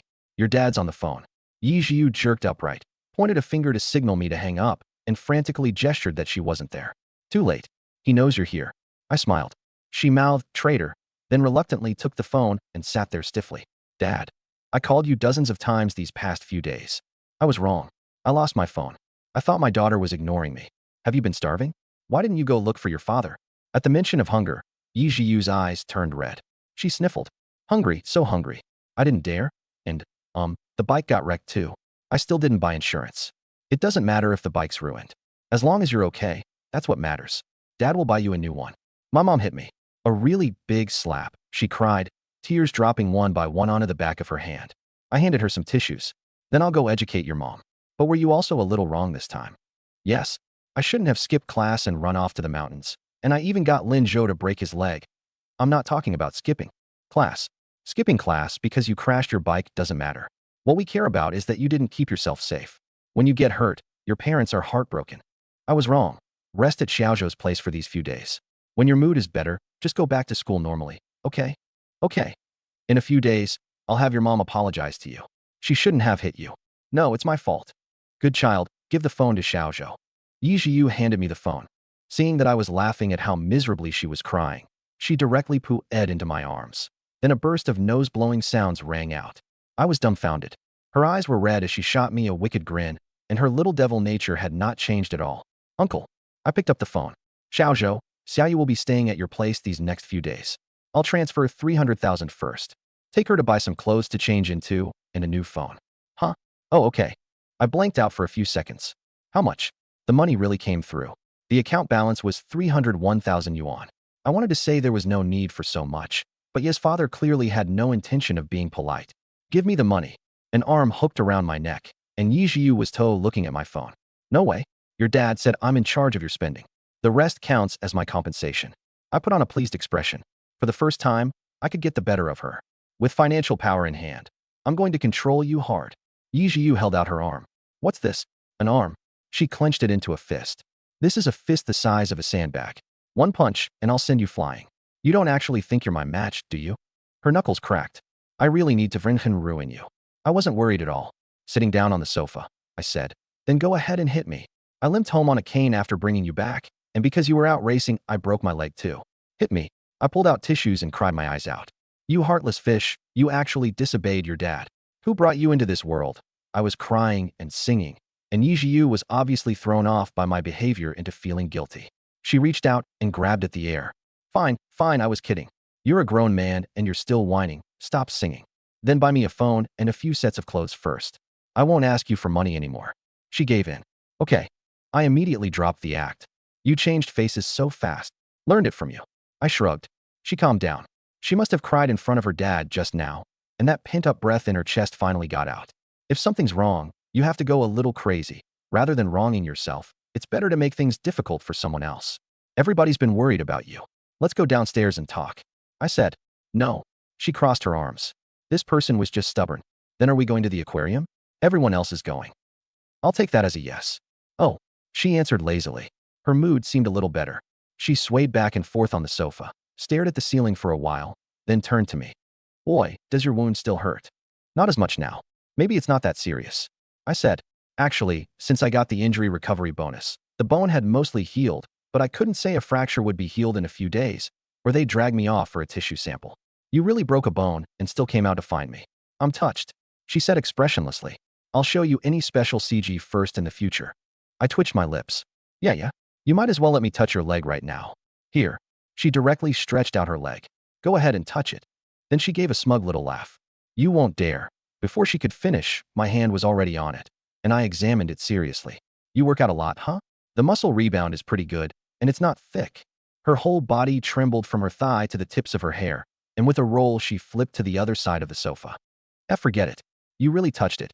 What else would I do? I asked back. She rubbed the leg I had just touched. You're kind of repressed, but when something happens, you really step up. Seeing even her ears turn red, I smiled. Thanks. TCH, I wasn't praising you. After ordering her a new phone and SIM card online, I hobbled downstairs. Gu Yuning and the others had already cleaned up the kitchen. When she saw me come down, she walked over carrying a fruit plate. Lin Zhou, have some fruit. It'll help you get some vitamins. Seeing her tied up in an apron, I asked, tired? Not too bad. Sit down and eat. I sat down and noticed Bai Wanwan and Luo Xiaoke weren't there. Where are they? I sent them out to buy seasonings. Gu Yuning said, then sat right beside me, close enough to brush against me. Here. She used a skewer to pick up a piece of apple and held it to my mouth. I felt like this was a little too close, but looking at her serious expression, I thought I might be overthinking it. She seemed to have absolutely no other meaning, just treating me like a patient. I took a bite. It tasted okay. Apple flavor, with that kind of bakery feel, like there was bread in a bakery. I can hold it myself. I shook my uninjured arm. I'd only broken one arm, after all. Be good, she said. Be good. Was she treating me like a baby? I froze for a moment. Being fed like this felt a little subtle, but for some reason it also felt kind of good. Ahem. 2.5 seconds later, I chose to open my mouth and accept it. Yuning, it's kind of embarrassing to be fed like this by you, I said. Do you take care of other sick students like this too? She paused, and a few seconds later said with a serious little face, yes. So that was how it was. As expected of the student council president. But come to think of it, it seemed like she only fed me like this when no one else was around. A thought flashed through my mind. Could it be that Yuning likes me? But I can see the affection levels, and Yuning is only in the low 80s, not even higher than Coco. 80 should still be short of the level where it counts as liking someone, right? If Yuning likes me, then wouldn't Coco like me too? Don't daydream about things that can't happen. Thinking about it, I had already been fed several slices of apple and couldn't eat any more. I'm full. Have one more. Getting more vitamins is good for recovery. All right. Just then, Luo Xiaoke and Bai Wanwan came back. From afar, I could already hear a soft voice. We're back. Thanks for your hard work. Gu Yuning put down the skewers. Luo Xiaoke asked. Yuning, doesn't the supermarket have delivery? Isn't ordering to the door more convenient? I forgot. Gu Yuning paused for a moment. I brought up the aquarium trip and said Yi Jiu would be going too. You should rest instead. Bai Wanwan shook her head, looking at my lame leg. Let's wait until your leg gets better, Gu Yuning said. Exactly. I was a little anxious. I wanted to finish the newbie tasks in the app all at once, and the aquarium was the best chance. Besides, we hadn't gotten together in a long time. I want to go. I put on a frail act. Cough, cough. Even with a lame leg, I still want to go. I was already thin, with a pale, wan complexion, lying there looking weak and sickly. Bai Wanwan frowned. You want to go that badly? Then let's go, Gu Yuning said. Really going what? Luo Xiaoka tilted her head. I'll support him myself. Gu Yuning brushed her hair back. It'll be a bit hard, but it's fine. This is my responsibility as student council president. Yuning. I looked moved. I can do it too, Luo Xiaoka said with a grin. Count me in, no need. I can handle it alone. Oh my, seeing the two of them splitting me up, Bai Wanwan suddenly felt a sense of crisis. I can do it. Bai Wanwan, you're too frail. You don't need to. Gu Yuning said. Bai Wanwan. Frail? Everyone here could clearly see that Gu Yuning was the smallest, and while she had all the right curves, that was no reason to act like an older sister. Then let Zhou decide. Luo Xiaoka looked at me. Who do you think should support you? Indeed, let Lin Zhou choose, Gu Yuning said. Bai Wanwan looked at me silently. An option box seemed to appear before my eyes. Gu Yuning, Luo Xiaoka, Bai Wanwan. I hadn't expected to be so cared for. It really felt like choosing a branch in a game. No matter which one I picked, it didn't seem quite right. No, I raised my hand and said, I can walk by myself. No need for you to support me. After a pause, I added, of course, if you want to take turns supporting me, I don't mind. Yuning and the others exchanged glances. None of them seemed eager to accept the turn-taking plan clearly, which wasn't the outcome they wanted. Just as things were deadlocked, a voice suddenly came from the second floor. Yijiu leaned over the railing and poked her head out, looking thoroughly entertained. I object. Lin Zhou was injured by me, so I'll support him on the day we go to the aquarium. You guys stop arguing. Yuning and the others looked at each other, and in the end said, then let's still take turns. Xiaoyu, you're injured too, don't push yourself. Everyone agreed in turn. Strange. They hadn't accepted turn-taking at first, but once Yijiu joined in, they agreed. As for me saying I could walk myself, it was ignored outright. Forget it. As long as we can go together, that's enough. The date was set for the weekend. In the evening, everyone finished dinner and prepared to head home. At the door, Yuning said she had something to do tomorrow and could only come later. Coco and Wanwan also said goodbye and left. I watched them walk away. Wanwan went into the building across the street, and Yuning and Coco turned the corner and disappeared. After closing the door, my sister's voice sounded in my mind. The older sisters have all left. Big bro looks pretty happy. Yeah, everyone got together again. That's nice. I smiled and slowly went upstairs with my crutch. On the other side, Yuning was walking home. It's all my fault. She looked up at the sky and murmured, if it weren't for me. But it's nice to be able to talk to her. Suddenly, she couldn't hold it in anymore. Her face slowly turned red, and she stamped her feet on the spot with her hands over her cheeks. I'm so embarrassed. Click. The flash went off, and Yuning froze. Coco was somehow standing beside her, holding up her phone with a cute smile. Say cheese, didn't you go home? Coco hid the phone behind her back and leaned in a little. Yuning. She opened her palm, revealing a few coins resting in it, glittering in the sunset. Yuning fell silent for 2 seconds, then took a deep breath. Wouldn't it have been enough to send an e-read packet? There was no need to follow me all the way here. There was a need. Coco shook her phone. I just took a really interesting photo, delete it. Okay. Coco tapped the screen a few times and handed the phone over. See? Deleted. After Yuning confirmed the photo was gone, she turned and left. When she reached the corner, Coco suddenly spoke up. Yuning, are you like this now because of Jiyu? Yuning stopped in her tracks. The atmosphere fell silent, leaving only the rustle of leaves in the wind. I don't know what you mean. She didn't turn back, but gripped her bag strapped tightly. It's been so long. What's the point of bringing this up now? She looked back at Coco. And it was my fault to begin with. Coco's smile faltered for a moment. Wasn't it your fault, though? Yuning didn't answer. She continued into the shadows beneath the trees, and this time, she didn't stop again. Coco watched her leave. The smile in her eyes slowly faded, leaving only calm. What silly things you're saying, she murmured softly. Lowering her head, she lit up her phone, opened, recently deleted, and restored the photo. Heading home. Hello, your package has arrived. Several boxes were piled up at the door, all things I had bought for Yijiu. Everything had arrived within an hour. I went downstairs with a cane, and every step hurt like hell. Why didn't humans evolve into slimes? Impossible to kill, impossible to break. And even if they got hit by a car, they could still stick to the other person's face. I looked at the pile of boxes and shouted, Xiaoyu, your package is here. Come down and unbox it. A lazy voice came from upstairs. Oh, then there was no movement. Get down here already. If you don't want it, I'll take it myself. Coming, don't rush me. Yijiyu's voice drifted down. The injured should stay emotionally stable, or else their bones will blossom a second time. That doesn't sound like concern at all. How could it not? I like you very much. She poked her head out from the second floor, her short hair a little messy, wearing my white t-shirt, the hem covering her thighs. Like me? I froze for a moment. Yeah, right, like you. Can you not say that with your mouth twisted like that? She yawned and slowly came downstairs, holding the handrail. The package arrived, and Yi Jiu bought a pile of things: phone, clothes, headphones, a game console, and some personal items. I asked her what kind of personal items, and she mysteriously said they were little vibrating gadgets. Just as I was about to ask more, she pulled out a massage pillow. Fine, I admit I was overthinking it. She quickly finished unpacking the boxes, and when she took out the new phone, her eyes lit up. She hadn't had a phone these past few days, and she looked like a primitive human. Happy now? I asked. At least I don't have to keep being a primitive human. Primitive humans wouldn't go eat grass and bugs under a bridge. That was because I have an adventurous spirit, she said as she inserted the SIM card. Even Bear Grylls would have to give me a thumbs up. Bear Grylls would make you cook it first before eating it. Makes sense. I'll improve next time. Next time? This guy still wanted to do wilderness survival again? When I went back to my room at night to get ready for a shower, I pushed the door open and saw Yijiu lying on my bed playing games. Why are you in my room? The sofa isn't comfortable, she said without looking back. Your bed smells like medicine. Did you wash it? She was lying on someone else's bed and still complaining about it. I really wanted to smack her, but a couple of times. There's a bed in the guest room. The guest room hasn't been cleaned. Your bed is still more comfortable. She rolled over lazily. By the way, next time my dad calls you, just say I'm doing terribly. Better yet, tell him to give me $500,000 a month for pocket money. $500,000. My salary is only $1,500. When is your dad coming back to the country? No idea. He's been meeting with some head of state lately. Sounds pretty busy. Doesn't he keep you close to train you? I chose to stay in the country, she said, pointing at her own face. I'm my dad's favorite child. You have siblings? A dozen or so.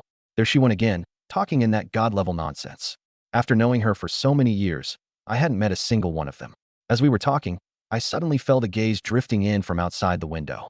I put on my glasses and looked out.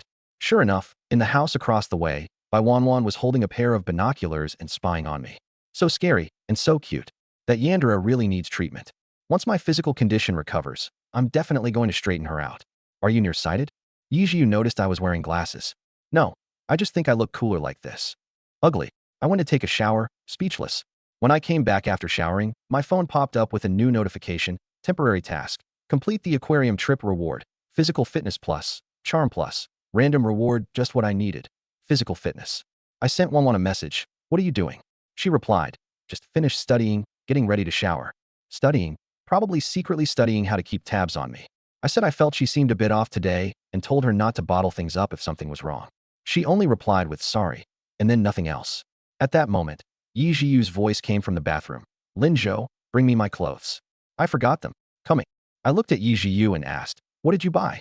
A new phone, clothes, headphones, a game console, and some personal stuff. Personal? A few little things that vibrate. She crouched down and glanced at the box.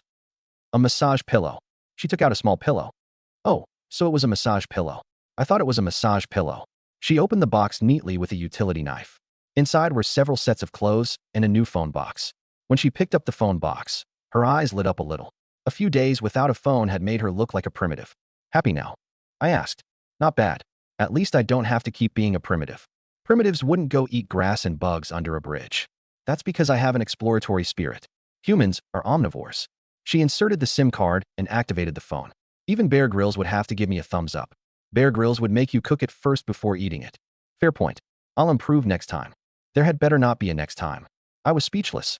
This guy still wanted to go through wilderness survival more than once.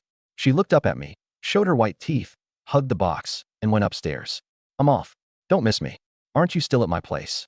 I stayed with my sister for a while, then went upstairs to shower and rest. I pushed open the door and froze. Yi Jiu was lying on my bed playing on her game console. Why are you in my room? The sofa isn't comfortable. Without turning her head, she said, did you wash your bed? It smells like medicine. Lying on someone else's bed and asking whether they washed it. Looking at the way she was sprawled out, I suddenly had the urge to smack her ass. Of course that wasn't some weird thought. I just thought she was too casual. Isn't there a bed in the guest room? There is. Then why don't you go to the guest room? The bed in the guest room hasn't been made up. Yours is more comfortable. She said lazily. Service staff. Don't treat a patient like service staff. Weren't you crying and saying you wanted to go back to the academy? How long do you plan to stay at my place? Who was crying? She immediately shot back. You. Rubbish, I never cry. Still denying it. Don't rush. There's a twist. A twist. She rolled over, her head hanging off the side of the bed, her long legs casually draped across it. Yeah. Where's the twist? My whole body turned over, didn't it? Is that what you mean by a twist? I didn't even know where to start. She suddenly laughed. With such a cute beauty living with you, you should be rushing to raise her affection level, and you're actually asking me when I'm leaving? You really don't get it. Affection level. I opened the Huxin app and saw that her affection was still stuck stubbornly in the 20s. It had briefly gone up to 30 when we were in the car accident, then dropped back down. I couldn't make sense of it. Not at all. Forget it. I sat down by the bed and looked at her lazily playing her game. Still daring to speed next time? Just a mistake. I forgot to do a divination before going out that day. Divination? Actually, I'm a fortune teller. Believe it or not, I'm pretty accurate. I'm the first ancestral dragon. Send me 50 yuan and I'll make you a grand general. I'm telling the truth. The last person who said believe it or not already crashed. Cute girls don't like lying. Okay. I answered casually, but she rolled toward me and drew closer. Linzhou, let me tell you something. What? Next time my dad calls you, just tell him I'm not doing well and I'm short on money. He should give me 500,000 yuan a month as pocket money. 500,000 yuan in pocket money. I only get 1,500. I was silent for a moment. Your dad only called me this time because of your accident. Do you think he'll call again? And you already have a phone. Just agree first. Fine, fine.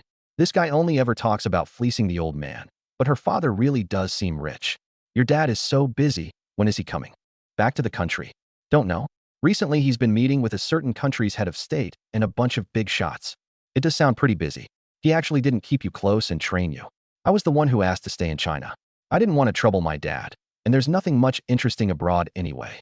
She pointed at her face. I'm my dad's favorite child. Favorite? Do you have any other brothers or sisters? I remembered her as an only child. Over a dozen, I guess. She was starting with the divine human gibberish again, but I was already used to it. After knowing her for so many years, I had never even seen her other brothers and sisters. While we were chatting, I suddenly felt a gaze drifting in through the window, as if I'd been targeted by something. Could it be? I coughed lightly and silently put on my glasses before looking out the window. In the house across the way, a girl with twin ponytails was peeking at me through binoculars. It really was by Wanwan. Terrifying, yet adorable. But Yandera behavior needs to be fixed. I'm now absolutely certain she likes me a lot. That kind of twisted possessiveness. If I said I didn't like it, I'd be lying. Once my body gets better, I'm going to control you hard. I thought to myself, unwilling to see Wanwan turn out like this. Better straighten out this Yandera first. I withdrew my gaze and glanced at Xiaoyu again. She was still lazily lying there. Surprisingly, she had quite the figure. You're nearsighted? She noticed I was wearing glasses. No, I just thought maybe this would look cooler. Ugly. Huh. The glasses had no battery left, so I put them away and went to the bathroom to shower. Want me to help you? Her voice came from behind me. Nah. Not to mention Wanwan was watching from outside. If this girl helped me scrub my back, there'd be no enjoyment in it at all, and I wouldn't be able to see anything anyway. After showering, I sat down in a chair, and my phone popped up with a new notification. Heart-throbbing app. You have a new task. Come take a look. I tapped it open. Temporary task. Complete the aquarium trip reward. Constitution plus, charm plus, random reward plus, another boost to constitution. Just what I need. I flexed my arm, still wrapped in bandages. Thinking that Wanwan was probably still secretly watching, I picked up my phone and sent her a message. Linzhou, Wanwan, what are you doing? After a moment of silence, the other side started typing. By Wanwan. I studied for a while, getting ready to take a shower. What's up? Studying is good. Studying in secret. Linzhou, nothing. You seemed a little uncomfortable today. Are you okay? By Wanwan. I'm fine. By Wanwan. I'm sorry. Linzhou, why are you apologizing? If something's bothering you, don't keep it bottled up. You can tell me. By Wanwan. Okay, I will. After that, there was no reply. It was obvious she didn't want to get into that state either. She just couldn't control it. At that moment, Yi Zhiyu's voice came from the bathroom. Linzhou, help me get my clothes. I forgot them. I put down my phone. Coming. I stood at the bathroom door with her clothes in my hands, and the sound of water inside had just stopped. The frosted glass door was covered in droplets, with warm white light seeping through. I looked down at the pajamas in my hand. Yi Zhiyu had just called out for me to bring them over. I fell silent for 3 seconds and thought this was absurd. Forgetting your clothes before a shower wasn't impossible, but when it happened to Yijiu, it felt very much like she'd done it on purpose. No, anything that happened to Xiaoyu was normal. Why was I assuming a deity's behavior had logic? I put your clothes at the door, I said, setting them down. Oh, her lazy voice came from inside. Just as I was about to leave, the bathroom door was suddenly pulled open a crack. Heat rushed out, and in the next second, Yijiu's head poked out. Her short hair was wet and clinging to the sides of her face, the ends still dripping. Her usual half-asleep look had been softened by the steam, but the corners of her mouth were slightly upturned. Hey, what are you doing? I froze in place. Getting my clothes. She blinked. If you're getting your clothes, why stick your head out? Just send your hand out. I'm confirming Rider Lin Zhou's service. If you miss a delivery, you'll get docked pay. This isn't a food delivery platform. Her gaze swept across my face with amusement. Lin Zhou, want to shower together? I can scrub your back. As she spoke, she flashed a wicked grin and stretched out her fair arm. Her hand loosely clenched as it moved up and down. The heat from the bathroom was still drifting out. Mist curled around the ends of her damp hair, and her face looked both closer and less real. I had a bad feeling. What are you scheming this time? You think I'd fall for it again? The last time I got secretly photographed, it already went down in my black history. You, suit yourself. Yijiu shut the door again. I shook my head, silently put on my glasses, and went back to my chair. A few days passed, and the weekend arrived. Today was the day we'd agreed to go to the aquarium. The moment my alarm went off, I got up and drew back the curtains. The sunlight was just right, and the breeze was just right too. Because of my leg injury, my pants couldn't be too tight, so I picked a pair of sweatpants and matched them with a simple white t-shirt and a jacket. Looking at myself in the mirror, wrapped in all sorts of bandages, I didn't look like I was going on a date at all. I looked more like a recovery patient who had just escaped from the hospital.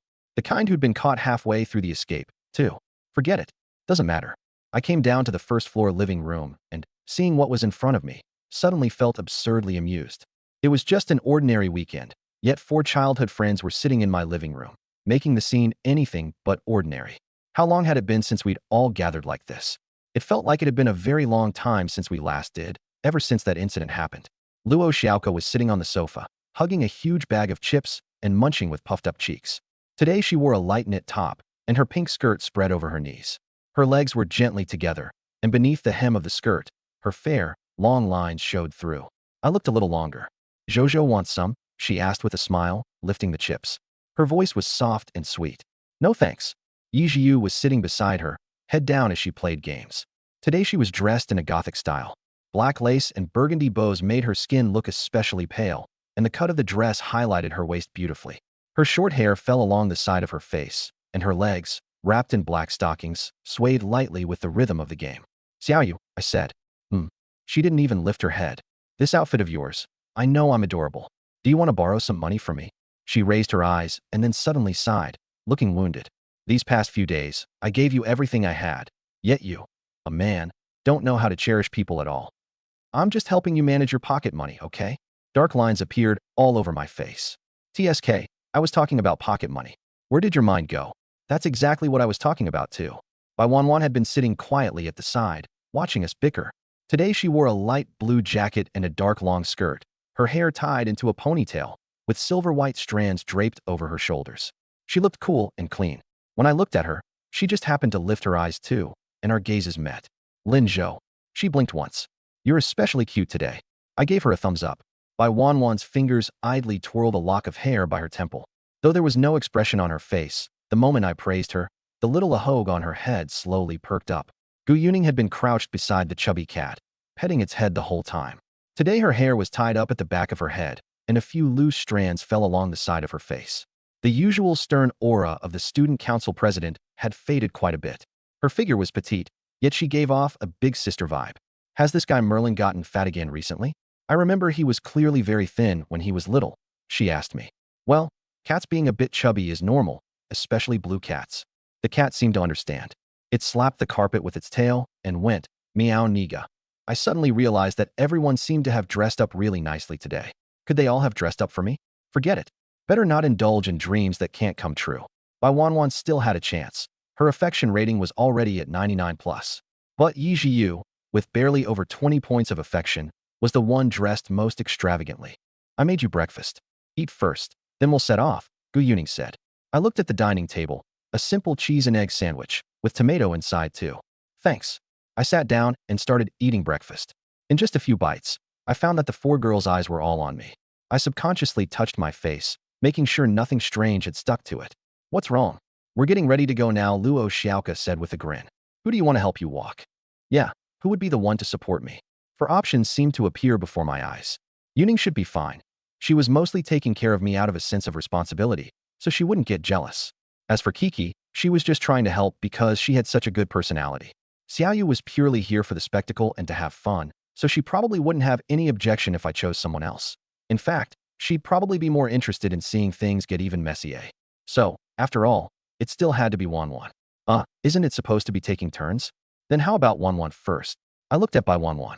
Wanwan, please help me. But Bai Wanwan said nothing. What's going on? Does she not want to?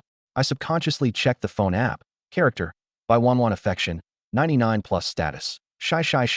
Forgot to wear the more revealing one. I fell silent. Then I'll come. Luo Xiaoka suddenly appeared beside me and wrapped her arm around mine. Great. The touch nearly made my neck stretch out on its own. The power of a Thunder Sanctum expert was terrifying. No, I'll do it.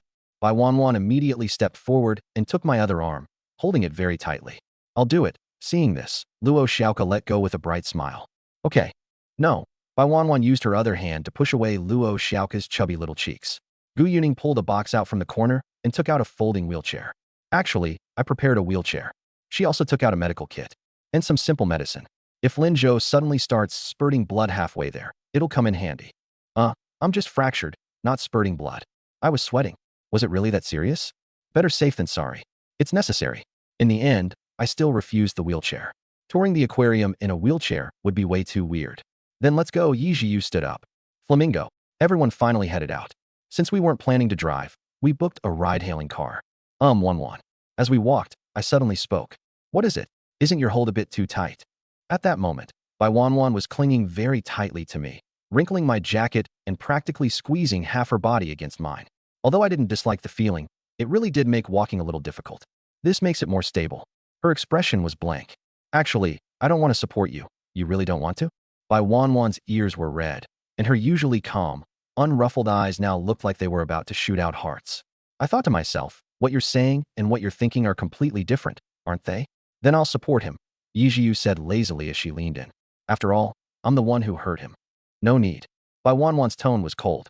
Stay farther away from Lin Zhou. Oh, you're getting all worked up. Yi Jiu shrugged and walked off. Before long, a business van pulled up.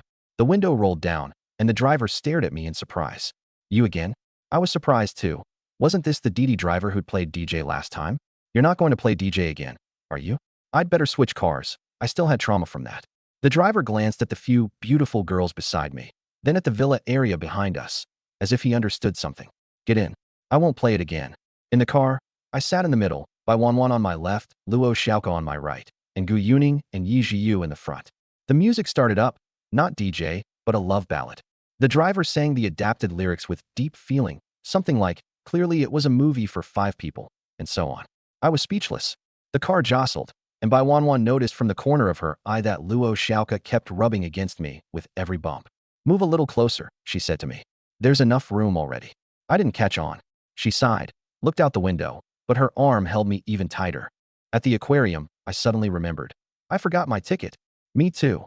Yi Jiu raised her hand. Gu Yuning pointed at the ticket counter. Let's buy 2 new ones. Yi Jiu and I went to the window and found that the couple package was the cheapest. 1 couple ticket. Yi Jiu said right away. The cashier froze because Yi Jiu was standing alone while I was being held by Wanwan by the arm. Are you two a couple? Yi Jiu immediately hooked her arm through my other arm and said coyly, right? That sugary voice made me shiver all over. Was this your usual way of speaking? The cashier looked left at Yi Jiu, then right at the expressionless Bai Wanwan, not knowing what to say. The couple ticket is for 2 people. Which 2 of you would like it? Me and him, Yi Jiu said. No. Bai Wanwan said coldly. Yes, no. Yi Jiu deliberately made trouble. No. You stay away from Lin Zhou. The 2 of them stared at each other, the atmosphere tense. I was stunned. I just wanted to replace my ticket. How did this turn into a confirmation of couple status? At that moment, Luo Xiaoka poked her head out. I want a couple ticket too, the cashier asked. With whom? Luo Xiaoka hugged Bai Wanwan and rubbed against her. Me and Wanwan. Bai Wanwan pushed her away. No. Luo Xiaoka clung back on, only to be pushed away again. After all that chaos, we still couldn't buy the ticket. In the end, Gu Yuning finally walked over and said seriously, "Don't cause trouble at the ticket window.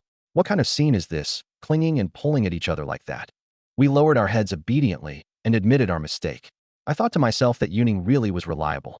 At critical moments, only her mind was normal. One couple ticket. Gu Yuning scanned the code and took the ticket. To avoid an argument, "This one will be used by me and Lin Zhou." Yi Zhiyu had no objection, and Bai Wanwan seemed like she wanted to say something but didn't object. Luo Xiaoka said with a grin, "Yuning is so smart." Gu Yuning turned her head away. "Don't read between the lines." However, the couple ticket seems to have an event, Luo Xiaoka said, pointing at a pink sign nearby. The sign read, "Purchase a couple package ticket to participate in a task. Complete it to redeem a limited edition dolphin keychain." At that moment, my phone vibrated and the HeartBeat app popped up a notification. Temporary task update. Aquarium couple activity branch. Below it were 4 names, and more people could be added. I stared at the screen. Was this telling me to choose someone? I was just about to put my phone away when Luo Xiaoka leaned over. "Jojo, what are you looking at?" "Nothing." I immediately turned off the screen. She narrowed her eyes. "So suspicious, just checking the time. But there's a big clock at the aquarium entrance. I like looking at the one on my phone." I coughed lightly. Gu Yuning looked at the event board. "This couple activity challenge card can be exchanged for a limited edition charm. Since only Lin Zhou and I have couple tickets, we might as well get the little dolphin charm for free. Let's just go do the activity while we're at it." "Only Yuning and Jojo have them?" Luo Xiaoka asked. "That can't be helped, can it?" Gu Yuning said, getting a little uneasy under the weight of several gazes. "But I want the charm too, then I'll just buy one." Yi Zhiyu went straight to the ticket clerk and bought another couple ticket. "Wait, we already have enough tickets." Gu Yuning froze. "Isn't it good to get the limited charm with a couple ticket?" Yi Zhiyu said with obvious pleasure. "There are several exhibition areas anyway. I can just switch areas with Lin Zhou. Then I'll buy one too." Luo Xiaoka followed suit and bought a couple ticket. Bai Wanwan said nothing and quietly bought one more as well. "What a waste of money," Gu Yuning said. "Money's not exactly tight lately." Yi Zhiyu bared his white teeth. Luo Xiaoka smiled sweetly. "I just got my allowance too." Bai Wanwan said, "My pocket money is still enough." Gu Yuning's expression didn't change much on the surface, but I could tell she was internally losing it. At the ticket gate, Gu Yuning was the first to hand over her ticket. "Couple ticket. Me and him." The inspector tore off the stub. Go on in." After Gu Yuning went in, I still didn't move. Just as the inspector was stunned, Luo Xiaoka held out her hand. "Couple ticket." The inspector's gaze shifted back and forth between Gu Yuning and Luo Xiaoka, then finally landed on me. "Right." I nodded. After Luo Xiaoka went in, the inspector found that I still wasn't entering. The remaining 2 girls handed over their tickets too. "Another couple ticket." "I have mine and my dear's too." Yi Zhiyu pointed at himself and me. Bai Wanwan said calmly, "Mine and his." I nodded. Right. The inspector probably had never seen this kind of admission in his life. One boy standing at the ticket gate, while 4 girls took turns handing over couple tickets, each pointing at him and saying he was their partner. The inspector began hesitantly. "Don't ask," I said. Oh. He immediately lowered his head and tore the tickets. After tearing them, the staff handed over 4 pink stamp cards. "These are the stamp cards for the couple challenge event. Choose one exhibition area for each card and complete the challenge. Once successful, you'll get a stamp and can exchange it for a blue dolphin charm." 4 couple challenge cards. That gave me a subtle feeling like they were all my girlfriends. But in reality, only Wanwan had the highest favorability score, and she was a total Yandere, wanting to store me away like a treasured collectible. Having her as a girlfriend was honestly terrifying. Gu Yuning glanced at the card rules. "Each card only needs 1 exhibition area challenge. We can each complete one of the 4 areas separately. Do you really need this charm? We're all adults. We shouldn't be so fixated on these childish little games. Once Lin Zhou and I are done, you can just touch the charms." The other girls said nothing, only looked at her quietly. "You already bought the couple tickets, what do you think? Since everyone wants it, let's go." Gu Yuning turned around and headed into the aquarium without even blushing. A vast blue spread out before us, with a transparent dome stretching endlessly overhead as all kinds of marine life swam above. The first exhibition area is the Otter Science Hall. I picked up the small map, where the check-in spots were marked with little hearts. "I'll go first," Bai Wanwan said expressionlessly. We arrived at the Otter Science Hall. The exhibit area had many information boards, and one of them read, "Sea otters hold hands when they sleep to prevent themselves from drifting apart in the current. Some animals keep warm by hugging and staying close together." The staff at the activity booth beside them was holding a timer. "Welcome to the Hug for Warmth Challenge. The rules are simple. Both partners need to keep hugging for 5 minutes. You can't let go halfway, and once you're done, you can get a stamp. Hug for 5 minutes? That wouldn't be a problem for an ordinary couple, but the key was, I looked at Bai Wanwan. She didn't say anything, just averted her gaze. Luo Xiaoke clapped with a smile. Wow. Yet Yi Jiyu said, isn't the intensity a little too low? Just hugging? If it were possible to just, directly, the staff was speechless. No. This is just a wholesome educational interaction simulating animals warming each other. Very healthy, okay. He muttered under his breath. Are girls these days all that bold? Gu Yuning shook her card. Since Bai Wanwan doesn't seem to want to, I'll do it. I'll do it. Bai Wanwan said softly. Her voice was very small, but she didn't hesitate. Her expression still hadn't changed, but her ears had already quietly turned red. I noticed this and, almost unconsciously, took out my phone to glance at the app. Character. Bai Wanwan affection. 99.5 plus status. Hug hug hug hug hug hug hug. I like him so much, so much, so much. I want to suck in his scent. Can I only hug? Can I take him away? He belongs only to me. Okay, I shouldn't have looked. I really shouldn't have looked. What is this? So cute, so terrifying. The staff handed over a posture instruction sheet. The male partner wraps both arms around the other person and holds it for 5 minutes. You'll also need to wear heart rate wristbands during the process. She pointed to the screen nearby. This screen can show both of your heart rates. You can even see heartbeats. Ha! Yi Jiu burst out laughing. Interesting. Hurry up, put it on, and let me see. Do we have to wear it? Oh, so you don't like wearing it. Why do your words sound so weird when you say them? I put on the wristband, and Bai Wanwan followed suit. Heart rates began to appear on the screen. Lin Zhou, 97 Bai Wanwan. 100. I leaned a little closer to Bai Wanwan, and, with the staff's reminder, pulled the stiff-bodied her into my arms. Some indescribable fragrance drifted from her hair. After feeling the warmth in my arms, I froze for a moment before realizing I was actually hugging Bai Wanwan. What is this, so soft? Lin Zhou, 97 120 Bai Wanwan. 101 in an instant. My heart rate shot up to 120, but Bai Wanwan's heart rate only rose steadily. So useless. Yi Jiu shook her head when she saw my heart rate spike.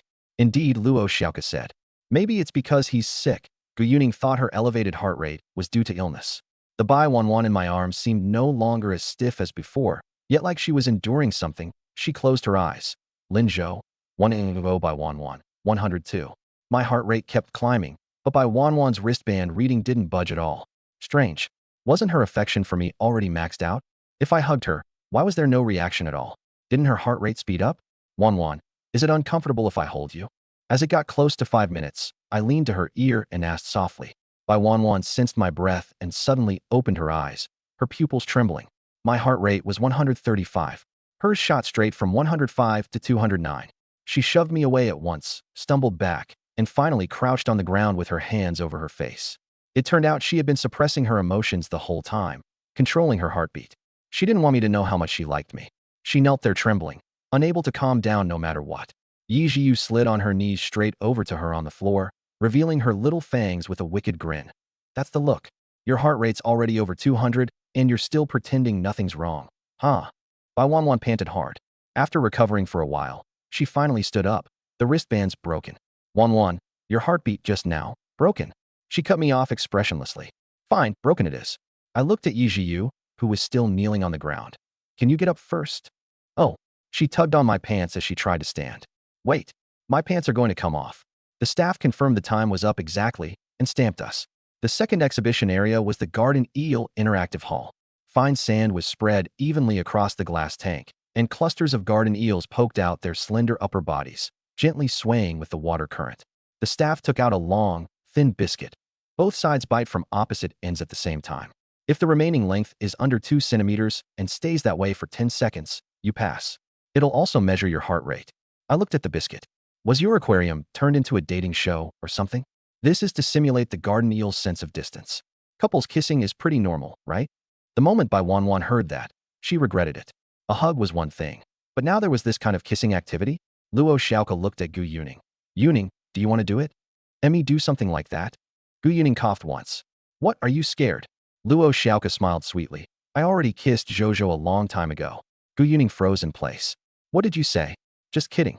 I only fed her milk with my mouth. How is that any different? Zhou had low blood sugar and fainted. Luo Xiaoke tapped her lips. I'll do it. Yi Jiu suddenly raised her hand. Gu Yuning tried to stop her, but Yi Jiu grinned wickedly. What? You want to kiss me? Gu Yuning folded her arms. I'm just saying if you can't do it, let me. Yi Zhiyu's eyes flickered. She took the biscuit, put on the wristband, and waved me over. Come here. Our heart rates were both around 100. She bit down on one end and said muffledly, let's do this quickly. I bit the other end. The distance was already very close. My heart rate rose to 120, but hers was still 98. She took a few more bites and moved closer. I could make out her fair skin, and my face started to heat up. Blushing, she glanced at the display, then bit closer with a few more crunches. It felt completely different from Bai Wanwan, like a little devil. My heart rate was 130, and hers was only 100. Just how strong was this girl's mentality? My competitive streak flared up, and I leaned in instead. Surprise flashed in her eyes, and the distance between us was only 1 centimeter. A smile curved her lips. She leaned forward, touched me lightly like a dragonfly skimming the water, and showed a wicked grin. It's over. My heart rate shot up to 144, while hers was only 101. The sensation on my lips was strange, as if we touched and didn't touch at the same time. Yi Zhiyu received the stamp, smiling without saying a word. Did we touch? I asked. Who knows? She waved with a smile. That was my first kiss, you know. Did you think it would be that easy to get? It was 0.01 centimeters, and I stopped. I hurriedly took off the wristband, my heart almost exploding from how fast it was beating. When I looked back, Bai Wanwan's face was expressionless, but the low-pressure mood around her was too obvious. She was definitely angry. Why are you glaring at me? Yi Zhiyu met Bai Wanwan's gaze, the corners of her mouth lifting. Stay away from Lin Zhou, you bad woman. Bai Wanwan said. Bad woman? Whose bad is still up for debate. Yi Zhiyu leaned close to Bai Wanwan's ear and whispered a few words. Bai Wanwan's eyes immediately widened. I was really curious what she said, but there was no way I could ask. The third exhibition area was the dreamy jellyfish hall. Finally, this place was normal. Transparent jellyfish lamps covered the walls. Jellyfish floated slowly under blue-purple lighting, and there were rippling water reflections on the ceiling, as if the seabed had been brought into the room. Just as I let out a sigh of relief, I saw the activity sign. Jellyfish Bubble Reaction Challenge. 2 people share a soft hammer. The girl directs the movement, and the boy hits the pink heart-throbbing jellyfish, but they must not hit the blue, lonely jellyfish. Who's going? I asked. Gu Yuning didn't say anything, clearly thinking the game was too ordinary. Yuning not choosing? You were pretty active just now, Luo Xiaoka asked. You pick first, I'll take what's left. Gu Yuning lifted her chin, looking very composed. Anyone who doesn't know better would think you find this game not intimate enough. One sentence from Luo Xiaoka almost broke Gu Yuning's composure. Then I'll do this one. Luo Xiaoka raised her hand and took the soft hammer, handing it to me. The staff reminded us, for couple mode, both people need to hold the soft hammer together, and you have to stay a little closer to count. Luo Xiaoka naturally stood at my side and held my wrist. Her palm was very soft, like being wrapped in cotton candy, but her movement was without the slightest hesitation. Zhou nervous? She asked with a smile. It's normal to be nervous when you're this close, right? If we get even closer, you won't be nervous anymore. She leaned in more and rubbed my face with her cheek. Bai Wanwan watched from the side and suddenly said, Lin Zhou, hurry up and start, or we'll miss the dolphin show. Yi Zhiyu pointed at her. You're anxious. Bai Wanwan, no. The game started. The first pink jellyfish popped up, and Luo Xiaoka held my wrist and brought the hammer down. Smack hit. Left, just as I was about to swing. Half her body was already leaning against my arm, her long pink hair brushing over my shoulder, that excessively strong presence pressing closer with every movement. I froze instantly. Why was there a physical interference factor besides the jellyfish? That's too unfair. Zhou, why did you stop moving? I'm observing the jellyfish trajectory. But the jellyfish ran away. Oh, the screen flashed miss. It wasn't that the jellyfish was too fast, it was that my teammate was too strong and I was too easily distracted. Being hugged by Luo Xiaoka feels so good. I can't even see the jellyfish anymore, came a voiceover from the side. I looked expressionlessly at Yi Zhiyu. Is dubbing fun? You're welcome. I didn't thank you. I thought that was your inner monologue. It was more or less. I especially don't want you dubbing me. Don't interfere with me. I took a deep breath and kept hitting jellyfish with Luo Xiaoka. The game itself was simple, but the two of us were too close in our movements. Luo Xiaoka was already the type with no sense of distance. When she met someone she liked, she loved to lunge in for a hug. But I wasn't nearly that calm. She looked soft and clingy, but her reaction speed was absurdly fast. As soon as a jellyfish popped up, she would guide my hand toward it. Was I even the one hitting the jellyfish? Kiki, do you play this kind of game a lot? Nope, these jellyfish are so cute, and they even wait for me. They're gone in 1 second after getting hit. Are they really waiting? The game ended quickly. Aside from the few times I wasted spacing out, we basically hit everything. Luo Xiaoka happily held up the stamp card and hugged me, rubbing against me. Got it, ouch, ouch. Kiki, let go first. She was pretty strong. Even my bones were crying out in protest. Yi Jiu said, you really got your fill. The fourth exhibition area is the Dolphin Rescue Science Museum. Dolphin-themed science posters are pasted on the walls, blue light spreads across the floor, and the sound of simulated waves can be heard in the distance. The display board explains how dolphins help their companions and guide lost individuals back to safe waters. After seeing the name of the exhibition area, Gu Yuning visibly became serious. Helping companions, guiding the lost, dolphin rescue. She probably thought there would definitely be CPR demonstration instruction. We watched the white dolphins behind the glass wall. They were very intelligent and came close to spit bubbles. The complexity of a dolphin's brain overwhelms that of most primates. Their overall intelligence is equivalent to that of a 5 to 7-year-old child, with independent self-awareness and emotional perception. They are naturally close to humans, able to sense people's emotions, tell friend from foe in boats, and even take the initiative to help people in danger. Let's see what the activity is and finish it quickly. Gu Yuning brushed her hair and walked calmly toward the activity sign. She probably felt that she had finally found the right stage for herself. When Gu Yuning saw the rules for the fourth exhibition area, she froze completely.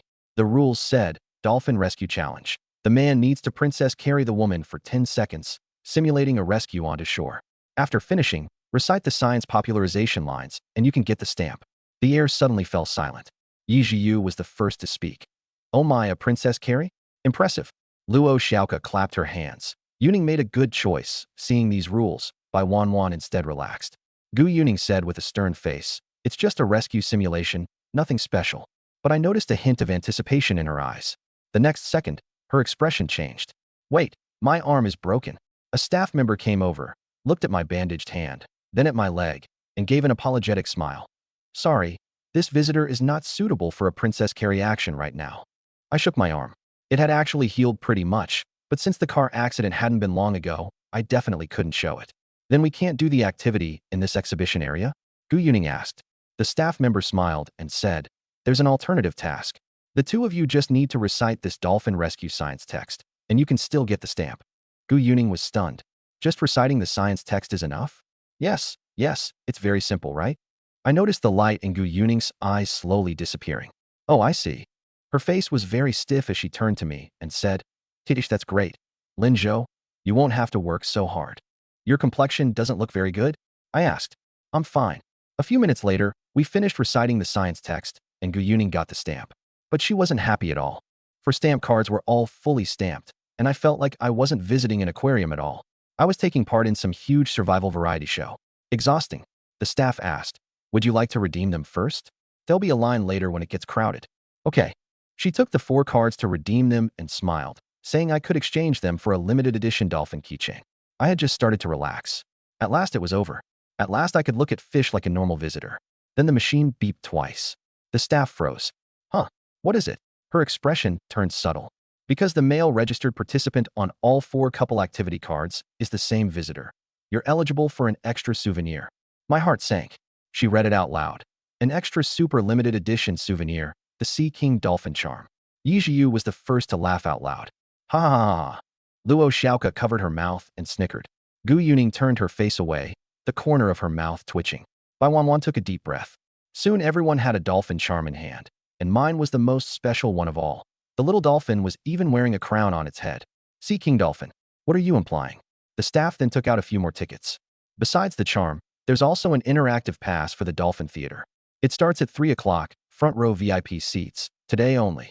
The Dolphin Show was about to start anyway, and we were planning to watch it. So we went to the Dolphin Theater. The theater was crowded, and the front rows were full of families with children and couples. Dolphins kept leaping out of the water from time to time, splashing everywhere, and the audience cheered. Just as I sat down, the big screen lit up.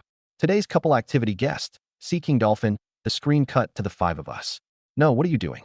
The host, holding a microphone, said, let us welcome the special guest who has completed the hidden achievement in the couple challenge, Sea King Dolphin. The audience applauded. Mom, what is Sea King Dolphin? Don't know. Just clap along. Why are there so many pretty girls around that guy? Going to the aquarium, even with a broken arm? That's real love. The host looked at the 4 girls beside me and clearly stalled. This classmate and his 4, she paused. A career-level problem had appeared. Are these beautiful young ladies your younger sisters? Hearing the word, younger sisters, By Wan Wan, and the others all stiffened. No, no, they're childhood friends, I said into the microphone. My sister is at home today. I didn't bring her. The host tried to smooth things over. So they must be very close friends. No wonder your sister didn't want to come out and be the third wheel. A wave of teasing came from the audience. I felt like I was being publicly executed. Mom, when I grow up, I want to be Sea King Dolphin too. Eat your zizzalong and shut up. The host coughed lightly. Next is a special dolphin theater interaction, the sound recognition challenge. What does that mean? Dolphins can identify trainers by voice. Today we're testing how well you and your partners coordinate. You'll wear a blindfold, and the 4 girls will imitate calls. If you guess them all correctly, you pass. That finally sounded somewhat normal. I put on the blindfold, and everything went dark. First one, a lowered voice sounded. Im. That's Kiki. Luo Xiaoka complained. I clearly imitated Wan Wan more, okay? Not at all. I can tell Wan Wan's voice. By Wan Wan's ears turned red, but she kept her expression normal. Second one, a lazy voice. Gu up rightero gu down rightero ga up rightero ga. Yi jiu. TCH that easy? Whose dolphin would even call like that? Third one, beep beep. Yuning, your voice is more serious. Correct. Fourth one, there was a few seconds of silence. Then a very soft voice sounded. Beep. Wan Wan. She said nothing. The first 3 were already correct. No need to confirm. When I took off the blindfold, I found Bai Wan Wan with her head lowered. The host said movedly, "You got it all right. Is this what they call the chemistry between childhood friends?" Great. The first round was just a warm-up. The host immediately moved on to the next round. Round 2, the dolphin feeding chemistry challenge. Who wants to come up and interact with the baby dolphin? Yi Jiu slowly raised her hand. I will. I looked at her. Why you? I want to see the dolphins up close. So you like dolphins? I heard you can ride dolphins while surfing. I was speechless. Have you played too many games? A staff member handed Yi Jiu a small bucket filled with tiny fish for feeding the dolphins. She picked up one, looked at the dolphin, then at me. I immediately became alert. Why are you looking at me? Yi Jiu held the fish out toward me. Oi, Sea King Dolphin, want to taste it? I quickly refused. That's for feeding the dolphins. The host hurriedly smiled and reminded us. This student can't eat dolphin feed, you know. Yi Jiu reluctantly withdrew her hand. I was speechless. Why are you still disappointed? Just then, a dolphin swam over. Yi Jiu bent down to feed it, her movements unexpectedly steady. After the dolphin finished eating, it circled once in the water and made a happy sound. The audience applauded and cheered. Yi Jiu clapped her hands, looked at the host, and asked, Not bad? How much does a dolphin cost? The host said with a smile. Beauty, these are protected animals. It costs a lot to keep them. An ordinary family couldn't afford it. Oh, Yi Jiu replied. Laughter rippled through the audience, probably because they thought she was overestimating herself. After all, who asks how much a dolphin costs? All right, next is the Dolphin Cheer Photo Challenge. Which young lady wants to join?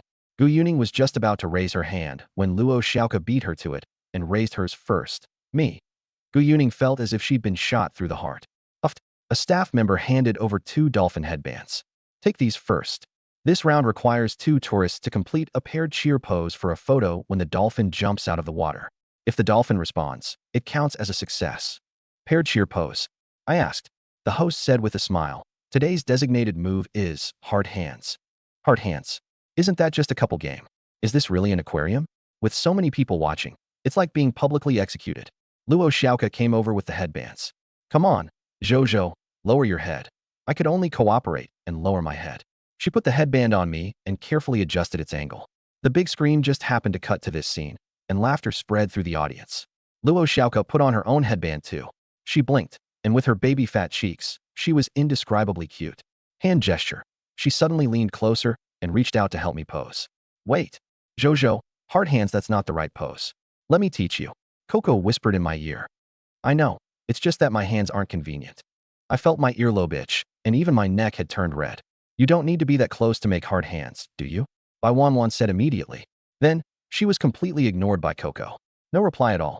Luo Xiaoka held my fingers and slid them in my palm to adjust the angle. She was so close that familiar soft pressure came again. My body instantly stiffened. Yi Jiu teased from the side. Yo, eat well and drink well. Gu Yuning coughed lightly. Luo Xiaoka, please maintain a reasonable distance. But taking photos needs us to be a little close, Luo Xiaoka said with a smile. Otherwise it won't look like a couple activity. You're breaking the rules. Luo Xiaoka wrapped her arm around mine, her smile even sweeter. How am I breaking the rules? Bai Wanwan said expressionlessly. Everything. The host had no idea about the undercurrents below and happily counted down. 3, 2, 1. The dolphin suddenly leapt out of the water. Luo Xiaoka grabbed my hand and formed a complete heart shape. Click. The photo appeared on the big screen. The smile on Luo Xiaoka's face was sweet and soft in the photo. The dolphin leapt up behind her, and the spray of water burst open like fireworks. As for me, I looked like a person. The audience started heckling. Ooh, the host laughed. That's a very youthful photo. You two look like you have a great relationship. Only then did he realize something was off. The vibe around those girls was strange. At that moment, the dolphin let out a cry and slapped the water with its tail. The host quickly changed the subject. The dolphin responded. Challenge cleared. Zhou, we won. Luo Xiaoka raised both hands. I complained. What did you win? Luo Xiaoka leaned closer, blinked, and said softly, we won a group photo. A group photo that belongs only to us. I froze for a moment, but she had already retreated with a smile. Next up, Yuning, you go. Gu Yuning looked at Luo Xiaoka's photo and fell silent for half a second. Then she lightly lifted her chin and brushed her fingers through her temple hair, as if it were finally her turn to step into the spotlight. The host said, next is the Dolphin Rescue Reenactment Challenge. Would the young lady like to take part? Gu Yuning stepped forward. I'll do it. Her tone was very calm. She slightly raised her snow-white chin, graceful beyond words. The host explained the rules. This round simulates a dolphin rescue. The dolphin pulls the inflatable boat. The boy sits in the rescue seat, and the girl acts as the rescuer, holding the boy's hand and bringing him back to the safe zone. Seeing my broken arm, the host changed his wording. All right, the boy is injured, so let the girl take his place. The pretty young lady with the ponytail over there. Bai Wanwan froze for a second and pointed at herself. Yes, you. Gu Yuning. The two of them looked at each other, both expressionless. In the end, Gu Yuning performed the rescue for Bai Wanwan. Bai Wanwan sat in the inflatable boat, hugging her calves like a robot. Gu Yuning was also pulled over by the dolphin like a robot, reaching out to pull Bai Wanwan along. The two returned to shore, and everything was utterly unremarkable. Success, the host said. Say cheese. Everyone looks very happy, the host said, completely ignoring the atmosphere at the moment. Yeah, I guess. After the dolphin show ended, I felt like I had socially died once over. Publicly executed on the big screen, heckled by the audience, and certified by the dolphin as a Sea King dolphin. How exhausting. The few of us came out of the dolphin theater with different expressions. Yi Jiu felt nothing and kept his head down playing on his phone. Luo Xiaoka still had her cute squinting smile. Gu Yuning and Bai Wanwan had no light in their eyes, each staring at the floor. Especially Gu Yuning, who kept looking at the dolphin pendant in her hand. In the end, it seemed she only got this one thing. Yuning? I asked, are you okay? I'm fine. Really fine. Really? Then why do you keep looking at the pendant? Gu Yuning was silent for a second, then suddenly touched her chin and looked it over as if appraising it. I'm inspecting the workmanship. So that's it. But in her heart, she was probably screaming wildly. Help. Why did she end up with nothing at all? I just put the trinket back into the bag when my phone suddenly vibrated. A message popped up in the Heartthrob app. Aquarium joint mission completed. By Wanwan route. Charm plus. Yi Jiu route. Constitution plus. Luo Xiaoka route. Energy plus. Gu Yuning route. Stamina plus. Hidden reward. Completing multiple routes grants additional comprehensive body recovery. Hypnosis duration extended. All novice tasks completed. You can now draw a skill. Comprehensive body recovery? I didn't hesitate and claimed it right away. In an instant, a wave of heat spread from my chest. Strength surged back into me. Like rusty gears had been oiled again. The first thing I noticed was my breathing. Before, whenever I took a deep breath, my chest always felt tight and short of breath, as if half my lungs were borrowed. Now it was different. I tried to inhale, and air flowed in smoothly, fully expanding my chest cavity. I could even smell the faint seawater scent near the exit, the popcorn aroma, and the sweet fragrance of the milk tea in Luo Xiaoka's hand. Then came my legs. The pain in the place that had been hurting was now clearly lighter, almost gone. I leaned on my cane and took a step forward. Steady. I subconsciously touched my hair. Good. I opened the panel and looked. Charm, 92. Strength, 8. Stamina, 19. Wisdom, 60.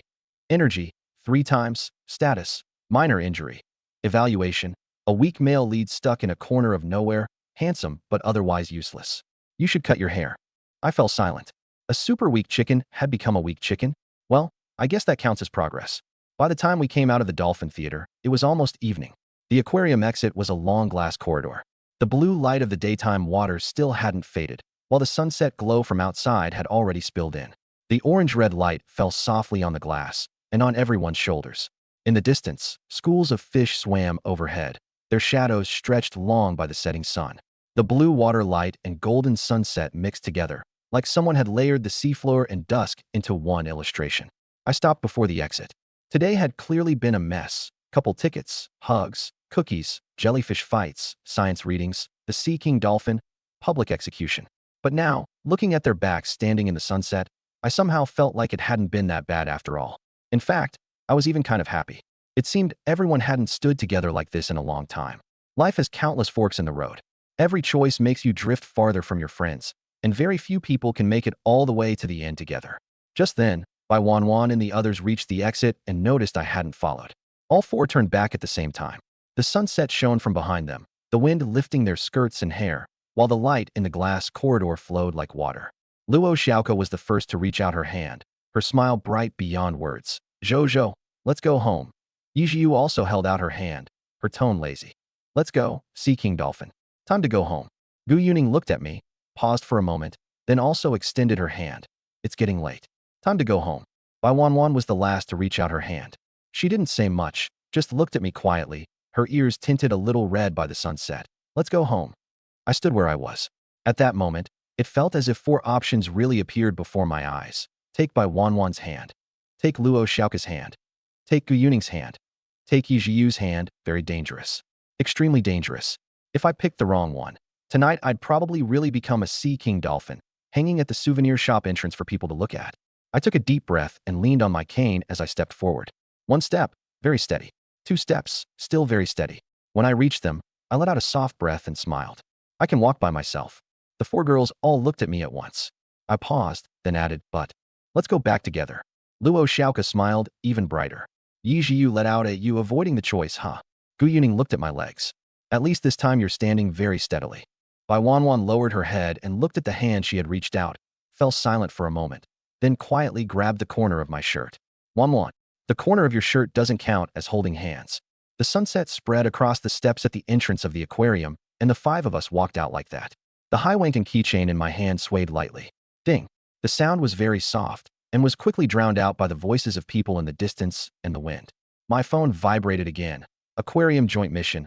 All completed today's record. Go home note. Some people, as they walk on, will find themselves walking back together again. I stared at that line for a moment, then turned off my phone and looked up at the road dyed red by the sunset. Let's go. The voices of the four girls rang out in the dusk. Let's go home. After breaking up with them, I stood alone at the front door. Xiaoyu had already gone back home. Looking at the charm in my hand, I shook my head and opened the door. Brother, welcome home. I froze for a moment, then looked ahead and smiled. Yeah, I'm back. The light in the entryway wasn't on. Click. I turned on the light. Its glow fell across the shoe cabinet, the doormat, and a pair of little slippers that hadn't been touched in a long time. A voice sounded in my mind. Big bro, did you have fun playing with the sisters today? Yeah, of course I did. I changed into my slippers, placed the souvenir bag on the coffee table, and sat down on the sofa. I'm just a little tired. We were out all day. Brother's health has always been weak, so make sure to be careful since you broke a bone, my little sister said. I know. I raised my arm to show off my muscles. I feel like I've gotten stronger. Come on, sit on me, and I'll do a few push-ups. No way. I picked up the bag, then put it down again, trying to prove it, but those souvenir bags were really weightless. I couldn't exactly charge into the kitchen and carry out a sack of rice, could I? Phew. I sat on the sofa, and my sister stood behind me massaging my shoulders. How's that? Pretty good pressure. My sister glanced at my leg and crutch. But since you're injured, you shouldn't be running around everywhere. It's fine. Brother always says that. I fell silent for a moment. Beyond the entryway, the sunset had completely sunk below the horizon. Outside the window, only the deep blue night remained. My gaze fell on the floor-to-ceiling window, which clearly reflected the image of me sitting there alone. Nya. Mei Lin walked over, tail held high, and rubbed against my leg. I reached out and petted the fat cat on the head. I'm a little tired. I'll go upstairs and rest first. After petting the cat for a while, I scratched my head and planned to take a shower first. Xiaoyu had already gone back home, and I was alone in the house again. Then I'll help Big Bro upstairs. An arm wrapped around mine. Thank you, Zhiyu. I got up with her support and went upstairs alone. After returning to my room, I said a word to my sister and closed the door. The room wasn't lit, but my phone vibrated. You still have one chance to draw a skill. Hurry up and log in. I looked at the screen, deep in thought. Today I went out with Wan and the others. And by the way, ate a bit too. I cleared all of everyone's newbie tasks in bulk. I can draw a skill now. The heart-moving app had a draw function. Since it was part of the newbie tasks, it probably wouldn't be too bad. I opened the roulette interface. Against a pink background were all sorts of weird icons, and there wasn't much explanation either. Whatever, just draw it. The wheel began to spin, and I silently prayed. Give me something useful. Muscles, laser eyes, flying ability, anything works. The wheel slowed down, and a pop-up appeared. Heaven rewards diligence. Passive. Description: during exercise or study, you gain corresponding attribute experience. Accumulated experience can improve basic attributes such as strength and stamina. Effort brings rewards. I lowered my head and looked at my slender, pale hands. Ever since I was little, my health had been poor. I could even run myself straight into the infirmary, and the PE teacher looked at me like I was made of glass. Over time, I had accepted the fact that I was a weakling. But after today's aquarium quest, I could clearly feel my body getting better. If I added this skill on top of that, I lay down on the floor and started doing sit-ups. 1, 2, 9. Phew. I collapsed to the floor, panting. I was 1 short of 10. I opened the app to check the log. 9 sit-ups. Stamina proficiency plus 20%. Strength proficiency plus 99%. I gritted my teeth and did 1 more, instantly feeling a warm current sweep through my entire body, with my muscles responding. This is getting exciting. I did a few more, until I was completely exhausted. This skill was genuinely great, giving me hope of improving my physical condition. Wait, I suddenly looked at the window. I hadn't drawn the curtains. I put on my see-through glasses, and there was a girl standing by the window across from me, looking over here through a pair of binoculars. Holy crap, by Wan. You saw everything. By Wan put down the binoculars, took a sip of water, and pretended to just be passing by. She lowered her head and looked at the open diary on the table. Today, I went to the aquarium with Lin Zhou. Lin Zhou hugged me. 5 minutes was too short. 50 minutes next time would be good. 5 hours would work too. She flipped out another notebook, one that recorded the people she hated. Yi Zhiyu's black history filled page after page, from hurting Lin Zhou to putting my underwear on my head when I was little. No approaching Lin Zhou within 50 centimeters. Luo Xiaoka had also been added to the danger list, because she always liked to come over and hug people. And, big. Bai Wan looked down at herself, fell silent for a moment, then continued writing. It's fine. Lin Zhou said he likes aloof, expressionless, cute girls the most. He said it himself. I'm going to win. Then she wrote a large block of like below it, and finally added, wanna hug, wanna hide him away. Through the glasses, I watched her lower her head and write things from time to time. What was that? An observation diary? Was she even recording how many times I took off? Yi Zhiyu threatened me with photos, and now Bai Wan is doing the same? No way. I need to collect some interest. I took off the glasses, which were dead anyway, and guessed she was probably still spying. After finishing my workout, I drew the curtains and walked over to the mirror to size myself up. I was still skinny, but I was a little better than a few days ago, and my skin tone had gotten healthier too. That's enough for today. Time to shower. Early the next morning, my little sister came to wake me up for breakfast. After going downstairs, besides Mom and Dad, Bai Wan was also sitting by the table. Her twin ponytails hung down to her waist, and her face was delicate like a doll's. Wan. I froze. Shouldn't she be in class at this hour? Wan came early this morning and even took half the day off to keep you company, Mom said, then looked toward my sister. Right. My sister raised both hands in agreement. Dad didn't say much, just urged me to eat, and frowned when he saw how I was walking. Why aren't you even using crutches anymore? I've been recovering pretty well lately. I feel like falling down actually made my body better. As soon as I said that, the three of them looked at me like I was an idiot. Bai Wan lifted her face and said softly, eat breakfast first. It was a simple breakfast of rice noodle rolls, barbecue pork buns, and soy milk. Mom brought up hiring a caregiver again, and I refused outright. I'm not used to having outsiders in the house. Jiyu probably wouldn't like it either. Yes, outsiders are banned. My sister immediately chimed in. Bai Wan looked at Mom. Auntie, I can come over every day. And Yu Ning and Kuku have been coming over a lot lately too, I added. Mom let out a helpless sigh. But seeing that our relationship had been repaired, she didn't press the issue any further. Before my parents left, they kept reminding us over and over. After the door shut, only the three of us were left at home. Bro, what are we doing later? My sister asked. I looked at Bai Wan. Why did you take the day off today? I was afraid you'd die at home, she said softly. Her gaze fell on the wrist cord on my wrist, and when she saw I was wearing it, she seemed a little happy. I noticed that I was alone with her and cautiously studied her expression. There was no change on her face, but her ears gradually turned red. My farts are actually pretty foul, I said on purpose. Bai Wan was silent for a moment. Do I have to smell it too? No, no, I was just saying it. I quickly waved it off. Wan, I want to exercise a bit. I laid out the fitness mat and got ready to do sit-ups. Can you hold my feet down? Wan sat in a duck-sitting posture beside my feet and steadied my legs. Is it really okay? She didn't understand. Before, even when I wasn't broken, I hardly exercised. Now that I was injured, I actually wanted to train. 1, 2, 3. By the 10th one, I was exhausted and lay back gasping. My sister said from the side, "Bro, don't force it." I kept going. 11, 12. Tired, but effort paid off. Huh. I clenched my teeth and finished 20, then collapsed flat. A warm current surged through my body. My attribute points increased again. It was getting harder and harder to obtain them, but little by little they added up. Linjo, what do you think of me? You're very cute, prettier than any girl. I was about to do 2 more. "Ho!" I shouted as I got up, and then a burst of fragrance brushed my nose. Wan leaned in and gently kissed my lips. I froze and fell back onto the mat. She suddenly pressed down on me and pinned my hands, her long hair hanging over my face, tickling. Wan, what are you doing? I want to become one with you, she said expressionlessly. Become one? That's a good thing. Can I eat a piece of you, a finger, and swallow it into my stomach? Wait, what kind of becoming one is that? Are you even human? I instinctively wanted to resist, but I immediately realized it was over. The strength I'd had was already used up doing sit-ups just now. I'm done for. Wan, don't joke around. Eating a piece of flesh, or whatever. I forced myself to stay calm and tried to struggle against the hands pinning me down. And don't you think this pose between us is a little suggestive? How about you let me go first? Wan didn't say anything. But the next second she spoke, and I got goosebumps all over. Do you know everything already? No what? My eye twitched, but I still kept up the denial. No. She lowered her voice and was about to continue when I suddenly turned to look toward the entryway, deliberately wearing a puzzled expression. Coco, why are you here?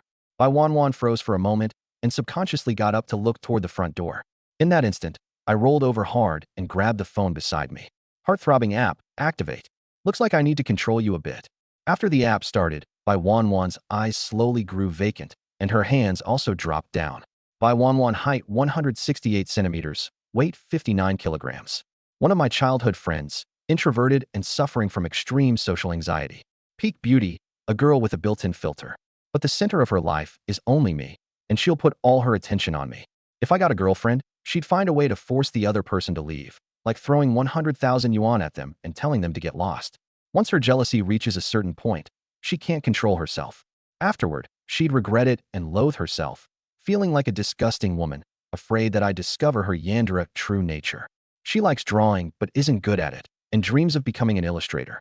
Wherever I appear, she follows, but only secretly, afraid of being discovered, like crawling around in the shadows. Cool-faced Mo. Luo Xiaoka, height 170 centimeters, weight 66 kilograms. One of my childhood friends. Soft-spoken and always smiling at everyone. Very popular at Silver Mountain Academy, and she likes nothing more than cuddling and hugging the person she likes. Actually, that's basically just me. She really enjoys seeing Wan show all kinds of expressions. She has great strength, but usually does not show her true emotions. Terrible at cooking, but a foodie, and also a fairly well-known food review blogger online. She has always wanted to help me work through my emotional knot, yet feels that everything is her own fault. She has her own standards for doing things and does not care what others think. She likes me, but not in a romantic way between a man and a woman, more like the way one treats a favorite food. But if she finds out I have a girlfriend, she will do everything she can to break us up. Seems to have a special side. Yi Jiu, height 165 centimeters, weight 57 kilograms. One of my childhood friends. She likes novelty and anything that breaks the mold.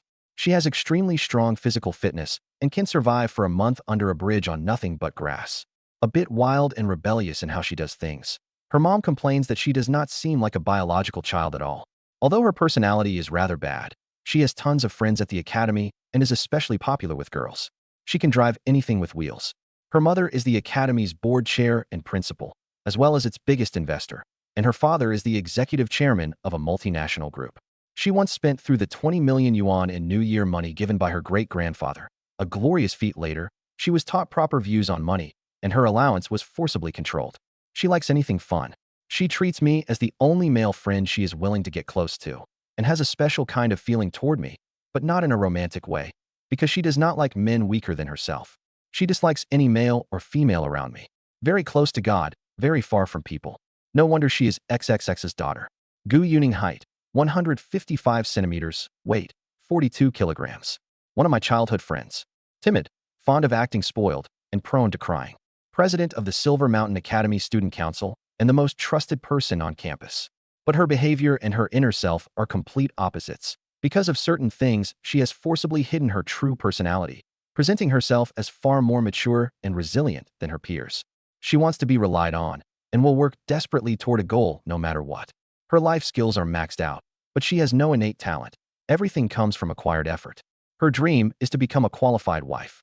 Her feelings toward me are not romantic love between man and woman, but pure love, obsessive and exclusive. She wants me to depend on her completely and hopes to manage everything about me.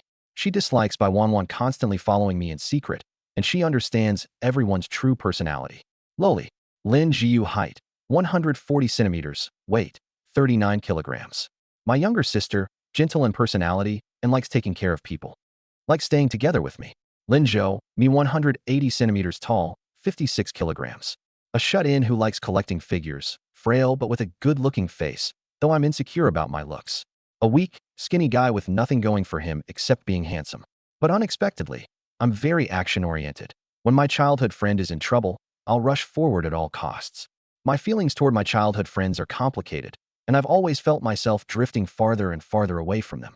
I don't dislike Wanwan's Yandere personality.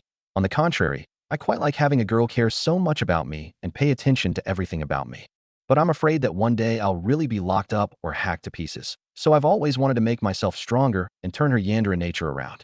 I'm not very good at handling Luo Xiaoka's almost zero sense of boundaries in everything she does, but I also like being clinged to by her. I've always wanted to try sleeping while holding her, because she feels soft and squishy. I always feel like she has some strange feeling toward me, but I can't quite put my finger on it. In real life, the person I interact with the most is Yi Jiu. I like playing games with her and chatting about the latest dramas. But I see her more as a good brother, with friendship outweighing romantic feelings. Even if we're hugging, even if it's before going in, I still think she's just joking with me. My feelings toward Gu Yuning are strange. Strange because of her personality change. Envious that she became student council president, a top student, and an all-round sports star. There are no romantic feelings involved at all. It feels more like I see her as someone I can rely on, someone. Heart-throbbing app, 17 centimeters tall, 200 m in weight. A strange program, like a virus, that suddenly appeared as an installer package on my phone. Its functions seem capable of affecting reality. It lies. It worked. The hypnosis worked again. I glanced at the countdown on my phone. After the last aquarium mission, the hypnosis duration had increased from 10 seconds to 30 seconds. 30 seconds wasn't long, but it was enough to stop Wanwan. She stood motionless in front of me, so delicate and perfect, she looked like a real doll. Ha ha ha ha. You actually dared to kiss me just now. And you said you wanted to eat my fingers. I hugged her right away and took a deep breath, a rare treasure. I had to cherish it properly. I was just about to pat her head and collect some interest when I noticed my sister watching us curiously. Big bro, what are you guys playing? I immediately froze. That gaze was too piercing. I couldn't even enjoy myself. I hadn't noticed that Wanwan's ears were already red, but her expression was still blank. Since my sister was here, I had no choice but to knead Wanwan's cheeks like clay. Fine, cheek pinching it was. Wanwan, lie down. I instructed. A few seconds later, she was lying on the exercise mat. The countdown hit 0 right on time, and the hypnosis ended. She moved and looked at me, as if she wanted to say something. You're awake? You seem to have dozed off just now. You okay? I said, holding a teacup and pretending nothing had happened. She gave me a strange look, then shook her head and said she was fine, asking if we were going to continue exercising. I let out a sigh of relief. Looks like I couldn't praise her. The moment I did, her affection level went up. I had to keep it under control. To prevent her from running hot again, I changed the subject while doing sit-ups. Wanwan, don't you like drawing? I can help you collect references. References of Lin Zhou. I broke out in a cold sweat. I'm not good at drawing the human body. I hope Lin Zhou can be my model, she said, lowering her eyes. Oh, just a model. I breathed a sigh of relief. I'm willing to help. After working out to the point of exhaustion, I lay down and checked my phone. My stats had updated. Strength 12, stamina 21. The evaluation section read, you currently have 0.5 of Wanwan's combat power. Wanwan had become a unit of combat power? Whatever. I'd keep leveling up, and next time I'd be able to pin her down in return. Thinking of that, I grinned. What a disgusting smile, she said expressionlessly. How mean? She asked what I was short on lately. As I was thinking, she mentioned that the school festival was coming up soon, and if I'd accompany her to walk around. She buy me a limited edition Pokemon card. Okay, I nodded repeatedly. The Mario Pikachu you like. Oh, that one isn't necessary. Xiaoyu bought it for me some time ago. Her body went stiff. Huh. I explained that Xiaoyu felt really guilty about hurting me. So she used the allowance her dad gave her to buy a PSA 10 card worth 150,000 yuan as an apology. Bai Wanwan was quiet for a moment, then said calmly, that apology isn't enough. Tell her to break her legs too. Better yet, jump off a rooftop. Why would you say something so scary? Then I'll buy you other figures. Actually, Xiaoyu bought me some too. Crack. She directly tore several holes in the exercise mat. Her ahog drooped, and the whole person was shrouded in a gloomy aura. If your injuries heal, Lin Zhou, are you not going to the school festival with me? In the end, I still agreed. After all, she was a little Yandere, and whether her affection level was a bit higher or lower, it didn't feel appropriate. I had to stay with her. After a while, my injury was completely healed. The doctor was surprised when he looked at the x-ray that I had recovered so quickly. In fact, I had been fine for a long time. I had just been pretending for a while. As I walked out of the hospital, the patter of rain drifted into my ears. I lifted my eyes. The evening city was shrouded in haze, pedestrians under umbrellas hidden in a thin veil of mist. I took a deep breath and slowly let it out. A coolness spread through my nose, and even my shoulders seemed to lighten. Brother, do you want to go home and rest? A voice came through in my mind. I froze for a few seconds, then answered with a faint smile. We'll go back and keep training. Then let's go home, brother. I'll help you. No need. I've already recovered. I couldn't help laughing as I opened my umbrella and walked alone into the rain, drawing strange looks from the people around me. By the time I got home, it was already dark. I changed clothes and went to the gym room. The treadmill started up, and even a simple 500 meters nearly left me exhausted. But this was the first time I truly felt like I could run, without coughing up blood, without worrying I'd pass out the next moment. I hadn't had a hypoglycemic episode in a long time either. So refreshing. After running 1,000 meters, I sat down to rest. I could clearly feel my physical limit had increased, and I had somehow regained a bit of strength. Run a little longer. After taking a sip of water, I ran another 200 meters. To avoid this world losing another peak, I kept my training restrained and never forced myself. My name is Lin Zhou, 18 years old. I live in the Villa district in the city center, and I'm unmarried.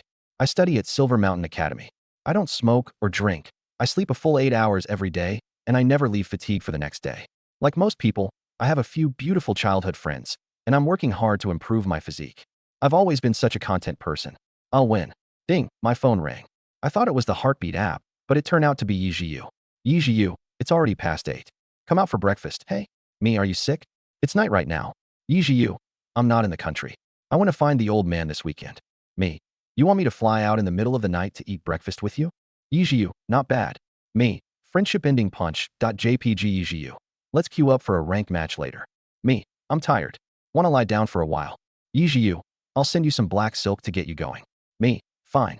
This guy had been contacting me a lot more lately, probably because he'd caused my fracture before and now came to bother me every few days. After training, I wiped the sweat off and went back to my room. On a whim, I put on my glasses and glanced at the house across the way. Wanwan is still really cute today. Next time she bullies me, I'm going to pat that tiger head hard. Hee hee hee. Pretending not to care, I took off my glasses, drew the curtains, and turned to go shower. After I finished showering and was about to sit down, I found my sister standing beside me, looking at me. What's wrong? My sister sat down in front of me and leaned back a little. I instinctively reached out to support her shoulder, but touched nothing. My hand froze for a few seconds, and I gave a bitter smile. Is brother going back to school? Yes. I answered softly. Rain struck the windows outside, and the living room was very quiet. My sister tilted her head. Brother, I'm very happy. Brother made up with the sisters again. Recently, everyone has been coming over to the house, and brother isn't so gloomy anymore. Which sister will brother end up with? Then I'll be the little sister-in-law. She laughed. Yeah. I patted her head. After my sister left, I sat in the living room for a long time, my gaze always fixed on the room with the doorplate that read Lin Jiu. That room hadn't been opened for a long time, and even the cleaning lady had been told not to go in. I stood up and looked down to the first floor through the railing. My sister was stroking Merlin's head. The fat cat was lying lazily on its back, sleeping, and didn't react no matter how much she touched it. I looked away. Yes, this is fine. This is enough, isn't it? After muttering to myself a few times, I turned and went back to my room. I drew open the curtains. It was still raining outside. I put on my glasses to see whether Bai Wanwan was secretly peeking and found that she was playing on her phone in bed, so I left her alone. Later that night, I turned on my accelerator, logged into the game, and queued up with Yijiu. Ha ha ha ha. Yijiu's laughter in my headphones was almost driving me insane. This guy is terrible at games, but he's awful and addicted to them. So every time he trolls his teammates on the international server, he says he's Japanese or says he can't understand Sumimasen. Don't always just rush in and leave me to finish the last enemy alone. Ahahaha. After 3 hours of playing, I was about to hit my limit. I'm done. Fine, I'll send you the black stockings. Seriously? You're really not treating me like an outsider. Yijiu. Blackstockings.jpg. The picture was of a blue cat wearing black stockings. Damn it, don't Photoshop black stockings onto my cat and send it to me. I never said whose black stockings I'd send. I could even imagine the look on his face with his headphones on. At dawn, the day to finally return to the academy had arrived. As soon as I opened my eyes, I immediately did 100 sit-ups. Ho ho ho, my muscles are tearing, my strength is growing. I shouted as I started my battle cry. After finishing, I walked to the mirror, and my once skinny body finally had a bit of muscle. Not much, but at least I had gained some strength. Praised myself for my effort. I looked at the panel. Now I had 1.1 of Bai Wanwan's combat power. Jia. I'm a little stronger than Bai Wanwan now. That was the happiest thing for me. I would no longer be pinned down and unable to move by Bai Wanwan in her normal form. Of course, if it were only being held down so I couldn't sit up, I'd still be pretty willing, as long as the other side didn't pull out a knife or say they were going to lock me up. My physique was starting to approach that of an ordinary person. The Dragon King has returned. I kept my mouth shut and finished showering when my phone buzzed. Bai Wanwan messaged me, asking if I wanted to go to school together, and attached a photo. The legs in the car were pale and slender, dazzlingly so. I asked whether her dad was driving or I was. She said her dad was. In that case, forget it. I'd rather take the bus. A few seconds later, she sent another message. My dad says he's not going anymore. The car's yours to drive. I froze for a moment. Fine. Mainly because I was a little afraid of Bai's father. After he caught me touching Wanwan's thigh last time, he'd been fixated on me ever since. After changing into my uniform, I went downstairs, greeted my younger sister, and headed out. The weather was nice today, with just the right amount of sunlight. I strode out, but I was too busy looking up at the sky and didn't notice the steps, and I twisted my ankle and fell straight to the ground. What are you doing, being so stupid? Looking up, I saw Bai Wanwan crouching in front of me with her twin tails tied up, her expression cool and distant. I got up and brushed off the dust. I accidentally tripped. Her face was expressionless, but her body was shaking. You're laughing? No, you're definitely laughing, aren't you? No, I've received professional training. She leaned a little closer, and a faint fragrance drifted over. You got taller? She stared at me as if assessing some change. I proudly flicked my bangs. Yo, I really did get handsomer. You don't seem as weak now. I've been exercising. She turned and walked off. Let's go. At the garage at her house, there were 3 or 4 cars parked inside. Dad said you can drive whichever one you want. She paused. But there's one condition. You're not allowed to touch my thigh while driving. Do I seem like that kind of person? I said, embarrassed. I pointed to the Yongwang U8 on the outer side. I'll take this one. I like big cars. After what happened with the Dazuan last time, I developed trauma toward cars with thin skin. I took the key. It was pretty heavy. After getting in, I drove out of the residential complex when she suddenly spoke. Lin Zhou. Do you want to touch my thigh? I nearly choked on my saliva. I turned to look at her, and she was playing with the end of her ponytail. I won't tell my dad. Let's forget it. Your dad didn't install surveillance in the car, did he? Don't know. Then let's just forget it. She sat quietly, not even playing with her phone, just staying there. Lin Zhou. Nothing. I glanced at her. Her profile was pale and delicate, and I had no idea what she was thinking. Are you going to confess to me? She was silent for a moment. No, what nonsense are you talking about? Annoying. A sharp arrow struck my heart. After parking at the academy, we took the elevator up. Has the school festival theme been decided? I asked. Each class had to put on an activity, and in the end the prize money was distributed according to points, so everyone was very enthusiastic. Not yet. Lin Zhou. Zhou. A long, drawn-out voice came from nearby. Bai Wanwan and I turned around and saw a girl running toward us. I watched as Luo Xiaoka charged straight at me with the momentum of a heavy truck barreling over. Want to dodge? No. With my current body, did I even need to avoid her? I stood there steadily with both hands in my pockets. Good morning, Kiki, PWA. I got rammed solidly. Good morning, Luo Xiaoka hugged me. To be honest, it hurt a little from the impact, but the cushioning effect was pretty good. You okay, Jojo? Seeing how half-dead I looked, she blinked. Is your wound still not healed? Did I use too much force? I'm fine, just a bit, SI. I gave a thumbs up. Thanks for the hospitality. Your soul looks like it's about to come out. Seeing this, Bai Wanwan was clearly unhappy. Hurry up and let go. I knew what she was thinking. When we were little, she always wanted to find a chance to stick close to me, but every single time Luo Xiaoka beat her to it. So what? We're childhood sweethearts. After all, Luo Xiaoka clung to my arm and ignored her completely, even reaching out her other hand toward Bai Wanwan. Come on, I'll hug you with this hand. No, and you're not allowed to hug like that either. Oh, Luo Xiaoka tilted her head, hugging me even tighter instead. Zhozhou Bai Wanwan nearly exploded. Wanwan doesn't want me hugging Zhozhou. Luo Xiaoka leaned closer to her. No, you're really not honest. You, no matter what it is, always seem to think only about yourself. Bai Wanwan looked like she'd been struck by an arrow. Come on, Zhozhou, have you eaten breakfast? Let's eat together. Not yet. Off we go. Bai Wanwan looked at our backs and panicked, jogging after us. Wait. On the way to the cafeteria, Luo Xiaoka pinched my arm. Zhozhou, I feel like your arm's gotten a bit sturdier. I've been working out lately. Every day? You work out every day, Bai Wanwan said. Luo Xiaoka smiled sweetly. Wanwan really does know a lot. How do you know Zhozhou works out every day? I've seen it. I guessed. Bai Wanwan flicked her twin tails and looked away. Well, I thought since you live so close, you'd secretly watch every day. I don't. Even if you don't, you don't. Wanwan's expression is still more lively when she's cute. Let's eat first, I said. I found that eating more protein could speed up the rate at which I gained attribute points. So today, I needed to take in more nutrition. 2 tea eggs, toast, and some cherry tomatoes. That'll be 20 in total. After paying, I glanced at my balance. Only a few hundred yuan were left. The money Xiaoyu's father gave me had already been returned to Xiaoyu. After all, 30,000 had been spent in just a few days, and my pocket money was still stubbornly that little.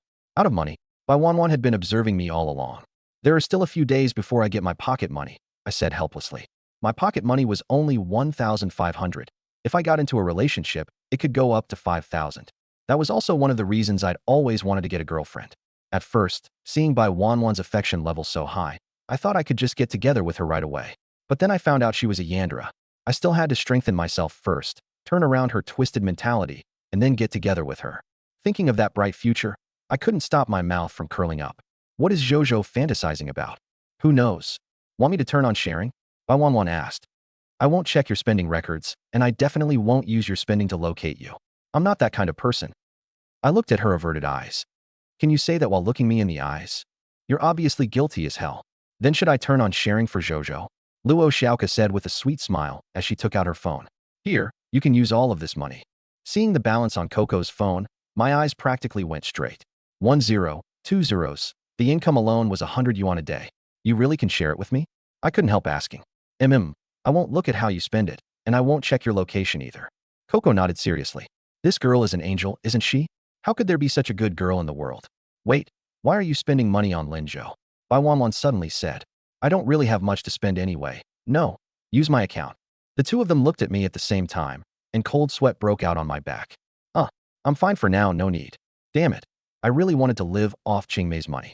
What are you arguing about so early in the morning? A cold voice came from behind. It was Gu Yuning, followed by several student council members. President, this scene is indecent, said a bespectacled boy, pushing up his glasses. Gu Yuning glanced at us lightly. You lot, pay attention. Stand apart and don't affect the other students. Coco obediently took a step back. Linzhou, come queue over here with me. Gu Yuning pointed to the spot in front of her. I already got mine. I pointed at the plate. Is that so? She nodded and turned to leave. After finishing breakfast and parting with Coco, I went back to the classroom with Bai Wanwan. The two of us, one in front and one behind, drew a lot of attention. After all, in other people's eyes, our relationship was not very good. Yo, Linzhou, I heard you were in a car accident. Feeling better? As soon as I sat down, a few boys came over. I've recovered. You survived 2 dump trucks driving the wrong way at you. Your luck is insane. Hey, I just saw you come back with Bai Wanwan. What's going on between you two? Nothing going on. She's my neighbor, and recently we've been going to school together. Sometimes she comes to my place for dinner, and sometimes we go out to hang out. The boys looked at me like I was an idiot. You believe that? I believe your ass. Bro, your flight took off and you flew into a hallucination, didn't you? I couldn't be bothered to explain, so I spread my hands. The class bell rang, and homeroom teacher Guo Chunyan walked in. Linzhou recovered? You need to catch up on the lessons you missed. If you fail the promotion exam, you'll have to repeat a grade. She swept her eyes over the class. Who can tutor Linzhou? Teacher, me. Several boys raised their hands. You bottom rankers, put your hands down. Are you trying to drag him down to the very bottom with you? The homeroom teacher said irritably. Any girls? The girls looked at one another, and no one was willing. Just when the homeroom teacher was about to give up, Bai Wanwan in the corner raised her hand. The entire class instantly focused on her. The boys who had just thought I was bragging all stared dumbfounded. Huh, upright arrow. I was stunned on the spot. Wanwan, why are you raising your hand? Even the homeroom teacher was taken aback. The materials in her hand paused for a moment. Classmate Bai Wanwan, are you willing to tutor Lin Zhou? Wanwan nodded lightly. Her voice was very soft, but the classroom was so quiet that every word was crystal clear. The homeroom teacher reminded her, Lin Zhou has fallen behind quite a bit. Teaching others is different from studying for yourself, and it'll take a lot of time. It's okay. Wanwan glanced at me, her tone calm. I have time for Lin Zhou. Me? For some reason, hearing that felt a little creepy. Seeing how serious she looked, the homeroom teacher finally nodded in agreement, and also told me not to just sit there foolishly. Since she was willing to teach, that was a kind gesture, and I had to work hard too. I immediately nodded. I really did want to work hard. If I could just coast on a free ride, I definitely wouldn't want to try, but that didn't seem to be an option. Then the homeroom teacher asked Zhou Wan, who was sitting beside me, to switch seats with Wanwan so it'd be more convenient for her to explain problems to me. Zhou Wan looked shocked. Old man, am I being exiled? If you don't want to sit in the back, you can sit by the podium and duo lane with the teacher. I love the back row. Zhou Wan blurted out with a French accent, clutching his books and running off. He moved so fast it was as if he'd be suppressed a second later. The whole class laughed. Wanwan quietly packed up her books, stood up from the corner, and walked over to me with her arms full of books. The entire class was watching her. You have to know, Bai Wanwan never took the initiative to talk to anyone. That was one of Class A's 3-year unsolved mysteries. And now this mystery had actually taken the initiative to sit next to me. Was that reasonable? Not at all. After she sat down, she arranged the textbooks one by one and took out a small notebook to place on the desk. The classroom desks were all separate, but she directly pushed hers together with mine. Teacher, this will make tutoring more convenient, she explained. The homeroom teacher agreed. I immediately felt the gazes of the boys around me. Envy, jealousy, confusion. The guy who had just said I was flying into hallucinations had already frozen in place. No way, seriously? Bai Wanwan really sat next to him? Didn't he just say they'd go to school together, eat together, and hang out together? Could that be real? I don't believe it unless I see it with my own eyes. Aren't you seeing it with your own eyes right now? Then I'll close my eyes. The corner of my mouth twitched. Wanwan seemed to have heard it too. She glanced quietly toward the back row. Those boys instantly sat up straight and pretended to listen to the class meeting seriously. The homeroom teacher tapped the lectern. All right, stop acting like you've seen aliens. Let's talk business. The classroom fell quiet. First thing, Silver Mountain Academy's 90th anniversary celebration is coming up. The students were instantly distracted and started talking all at once. The homeroom teacher continued. This celebration will last 7 days. Each class has to prepare one formal project. Booth, exhibition, performance, or experience activity. Anything works. The student council will score it in 4 aspects: popularity, revenue, order, and creativity. The class with the highest total score will get a bonus and commemorative gifts. Hearing the word bonus, the atmosphere in the class changed instantly. The boys who had been lazily sprawled out all sat up straighter than they did for exams. Old man, how much is the bonus? Top 3 all get 1. First place gets 300,000, second place 200,000, third place 100,000. The classroom went quiet for a second, then exploded. For Class A, starting today, I'm a celebration warrior. Whoever drags us down, I'll fight them. I got fired up too. Hoo, the bonus. Wanwan looked at me from the side, but didn't say anything. The homeroom teacher tapped the lectern again. Don't get too happy too early. The student council will review everything throughout. Violations will cost points, and serious ones will be disqualified outright. Booth applications can't be messed around with, and outside merchants must also submit materials in advance for approval. When I heard student council, I subconsciously thought of Gu Yuning. With her personality, this celebration was probably not going to be easy. She could even manage the cafeteria lines, let alone such a big school-wide event. While everyone was talking, I noticed Wanwan had been staring at me the whole time. What is it? Nothing, she said. Come a little closer. I'll teach you to study. Oh, I leaned in a little, and the result was that she was almost pressed into my arms. Isn't that too close? I froze, feeling like my chin was about to touch the top of her head. I'm teaching you your lesson. Don't get distracted. She finished with no expression, then squeezed a little closer to me. My whole body stiffened. 2 single desks had been pushed together, yet for some reason it felt like she had turned the space into her own private domain. A faint, familiar fragrance drifted into my nose. From childhood to now, I would sometimes smell this scent at night, rising from under the bed or from inside the closet. I never knew why it was there, but it always made me feel strangely at ease, and I would sleep deeply every time. Her arm brushed lightly against mine. Even through our sleeves, I could still feel the soft touch, cool and slightly warm at once. I had originally wanted to listen carefully to the homeroom teacher talk about the school anniversary, but with her leaning in so close, my mind was left with nothing but soft, sweet fragrance. This is impossible. This is mental attack. Too cute. Lin Zhou, look at the book. She lowered her head, her voice flat, but the top of her head was almost touching my shoulder. I'm looking. I answered instinctively. Aren't we too close? This is a classroom. As if nothing had happened, she said. This is the part you missed. I looked down and saw that a strand of Bai Wanwan's hair had fallen over my wrist, tickling a little. I wanted to shift aside, but she moved closer with me. I moved, she followed, and there was no distance at all between us. I glanced around instinctively. The classmates in front, behind, left, and right had long since stopped paying attention to the homeroom teacher and were all sneaking looks this way. The boy who had just said I was bragging looked as pained as if he had personally watched his dream get led away. Bai Wanwan paid no attention to those stares at all and focused on explaining the problem to me. At the podium, the homeroom teacher finally finished talking about the school anniversary and tapped the desk to quiet everyone down. Today we're just collecting opinions and voting on the class project. Think boldly, but don't go too far. Especially you boys, stop bringing up the Butler Cafe. A few boys called out unwillingly. Teacher, last year it was just a bad location. Yeah, Lin Zhou alone in cosplay already pulled in 70% of the revenue. If we pick a few more this year, it'll definitely work. Butler plus maid, dual line operation. The homeroom teacher said blankly. Anyone who says that again runs 10 laps around the track. The classroom fell silent at once. I nearly laughed out loud. Just as I was about to lower my head and look at my book, the bell for class dismissal rang. While the homeroom teacher packed up, she said, Lin Zhou, remember to make up the lessons you missed. Don't cause trouble for Bai Wanwan. Got it. I nodded. After class, I was just about to stand up and stretch when my sleeve was tugged. Bai Wanwan pushed over an exercise book. Do a problem set. Seriously? Catching up right after class. Yes. Isn't break time for resting? Lin Zhou can catch up and rest at the same time. She handed me the pen. I scratched my head and gave up resisting. There was nothing else to do. Who told her to look so serious? I was just about to start on the questions when a familiar voice came from the back door. Oi, Lin Zhou. Just hearing it, I knew it wasn't someone who took class seriously. I looked up.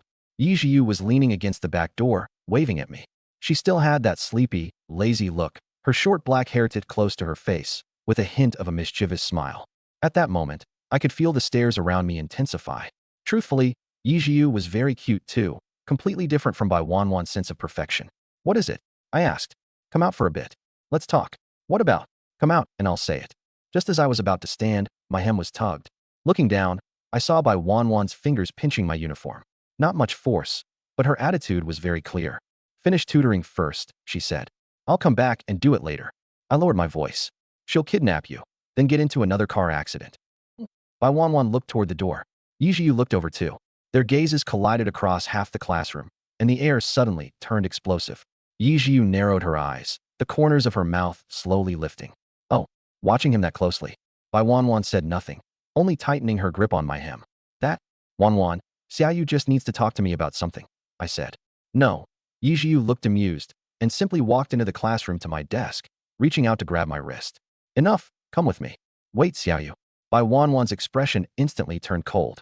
The classroom erupted with sharp intakes of breath, as if everyone had just been fed the juiciest gossip for the first time. Yi Zhiyu seemed to feel nothing at all. She turned back and glanced at Bai Wanwan, speaking in a lazy tone. Let go. What are you doing? You're the one who should let go. You're not Lin Zhou's girlfriend, so why are you gonna McQuan? I've got business with Lin Zhou. Bai Wanwan froze and, almost reflexively, let go. I was dragged away by Yi Zhiyu, but I noticed Bai Wanwan's gaze stayed fixed on my wrist where she had grabbed me. A chill suddenly ran down my back. It's over. This is bad. Yi Zhiyu led me upstairs. She walked casually, but she didn't let go of my hand. I looked down and noticed her hand was softer than I'd expected, her palm warm, with no deliberate sense of flirtation. It was more like she was worried I'd run off halfway. Where are we going? I asked. The rooftop. Why do we have to go to the rooftop to talk? The rooftop feels more youthful, she said with a smile. What kind of explanation is that? The rooftop is good for doing a few secret things. Even if something happens, nobody would know. When we got to the rooftop, Xiaoyu let go of my hand. But I sensed something. There seemed to be a faint gaze from a corner behind me. I glanced over with the corner of my eye and saw a few strands of hair drifting in the air. Wanwan followed us up. Even that cold, gloomy aura couldn't be concealed anymore. What do you need me for? I asked Yijiu. I do have something, but you and by Wanwan. She sized me up, then suddenly looked pleased. You may not know her very well. That girl has a lot of little schemes, so be careful. I froze, feeling the chill on my back grow stronger. But I still said what was on my mind. I know Wanwan to some extent, but I actually quite like what she does. The moment those words left my mouth, the coldness behind me vanished instantly. Yijiu's mind also seemed to freeze for several seconds. After a long while, she said, "Oh, I see. Never mind, I didn't come to you for that." "What? Just sit down." Oh, the rooftop floor had been warmed slightly by the sun. It wasn't noon yet, and the gentle sunlight falling on us felt especially warm. Even the wind had become a little gentler. After I sat down, Yijiu sat beside me in a duck-sitting posture and tore open a pack of chocolate Pocky, crunching away. I was a little puzzled, so I watched her quietly. Her short hair fell to her shoulders. The ends of her eyes carried a natural coquettish charm, and the teardrop mole beneath her eye trembled lightly with each blink. The sunlight on her fair face made the faint flush on her cheeks visible. "Are we playing the Pocky game again?" I asked, thinking back to the aquarium. "Nope. What? You want to do it again?" She flashed a wicked smile, revealing her snow-white teeth with an irresistible allure. "We only have 20 minutes for break." I sighed. "Linzu, I want to start a club, but I'm short on people," she said suddenly. "Start a club? Aren't you the discipline committee member?" "Because of last time, the student council revoked that Sanfa." She shrugged and tucked her side bangs behind her ear. "I have to earn time points to atone now. Starting a club is best. I can't exactly go do volunteer labor." "You're still worried you won't have enough points? Why not join an existing club? Isn't it too late to join now?" She scooted a little closer to me. "So, you don't have a club right now, do you?" "Well, I don't. I had never joined a club because of my physical condition, and I didn't want to cause trouble for others. But now that my health had improved, I could consider it. Only, when I thought about it being a club started by Yijiu, unreliable. Extremely unreliable. I don't want to join." "Then let me touch your leg." "Absolutely not. I'll wear black stockings for you." "No. I'll show you special CG when there's no one else in the club." "Ha ha, you're wavering already." She laughed and leaned closer, resting one hand against her cheek. "Join me. What is your club even for?" I realized she was very close. "I haven't thought of that yet." "You haven't thought of it, and you're dragging me in." "Tisk, isn't it normal to get on the bus first and buy the ticket later?" I pinched the bridge of my nose. "Here." She handed me a piece of Pocky. "Join my club, and every month I'll buy you a figure or trading cards, or 10 648s. I instantly put on a serious face. I supported immediately. "What a mercenary man." She laughed. "But I don't hate it, because you've always been by my side, haven't you?"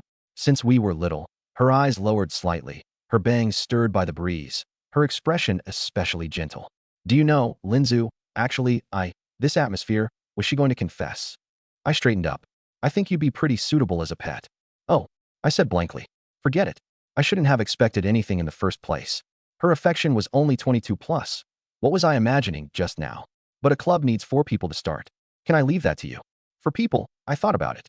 Wanwan didn't seem to have a club, Kiki probably did, and Yuning was a student council member. Even if Wanwan agreed, we'd still need one more. "You don't have anyone? You have quite a few friends, don't you?" "Everyone around me already has a club." "Well, fine then. At least it came with 10 648s a month." "No, it's not about the money. Xiaoyu is my best friend." After a while of silence, only the sound of Xiaoyu eating Pocky remained in the air. "Have you and your mom made up yet?" I couldn't help asking. "No," she looked indifferent. "We don't see each other much anyway, let alone make up. Auntie is just worried about you. Last time we were racing in the mountains, we almost got scattered into pieces." Yeah, I know." She sighed with her hand against her cheek, then suddenly asked, "Was I really cool when I was driving?" Cutting off the car and dodging the first one. The second one only scraped me and lost control. Give me one more second, and I would have avoided it. "You were cool, yeah? It would have been even cooler if you drilled between those 2 Daisins." "I know, right? I wasn't telling you to actually do that."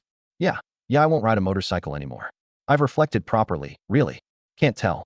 "Then give me back the card and figure I gave you as an apology." Together they're almost 200,000. "Well, I can tell you've reflected on it." Feeling that the time was about right, I stood up. "I'm heading back." "Okay." Just as I was about to go in, Yijiu suddenly said behind me, "Linzhou.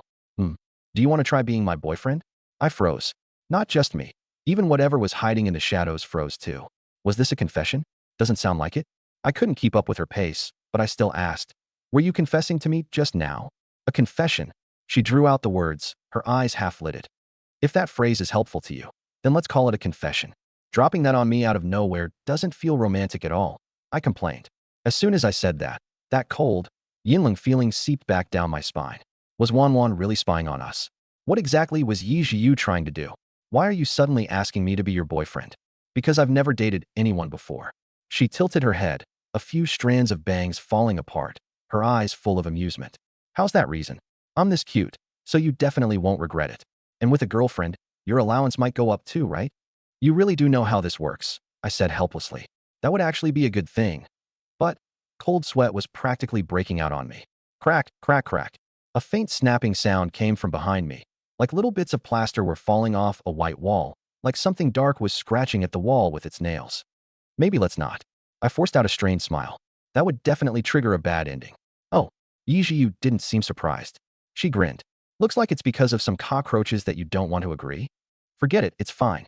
She stood up and, with incredible flexibility, did a split. Then she supported herself on one hand and flipped backward to land on her feet. The whole sequence flowed like water, and I could only stare in amazement. I'm off. Remember to help me find some club members. She walked to the doorway, bent down to peek inside, and muttered to herself, Sure enough, like cockroaches, they vanished in a flash. She withdrew her gaze, waved at me, and said, bye. Then she went downstairs. Cockroaches? What cockroaches? I glanced at the time. It was about time for class, so I hurried back to the classroom. My classmates all looked over, clearly still in full gossip mode. Bai Wanwan was sitting at her desk reading a book, except she was holding it upside down and hadn't noticed. You're back. Seeing me sit down, she said it flatly. I studied her expression. It was still that cool, distant look, her dreamlike face showed no expression at all, as if none of this had anything to do with her. Her calmness even made me doubt whether she'd followed me at all. No, she definitely had followed me. What did Yi Jiu want with you? Oh, we just talked about the club. After briefly explaining, I asked, Wanwan, you're not in any club either, so do you want to join with me? No interest. She refused outright. Is that so? I had thought she'd agree. If so, I'd still need to find 2 more. I sat in my seat thinking for a long time and realized that I hardly had a few friends at all that I could bring into the club.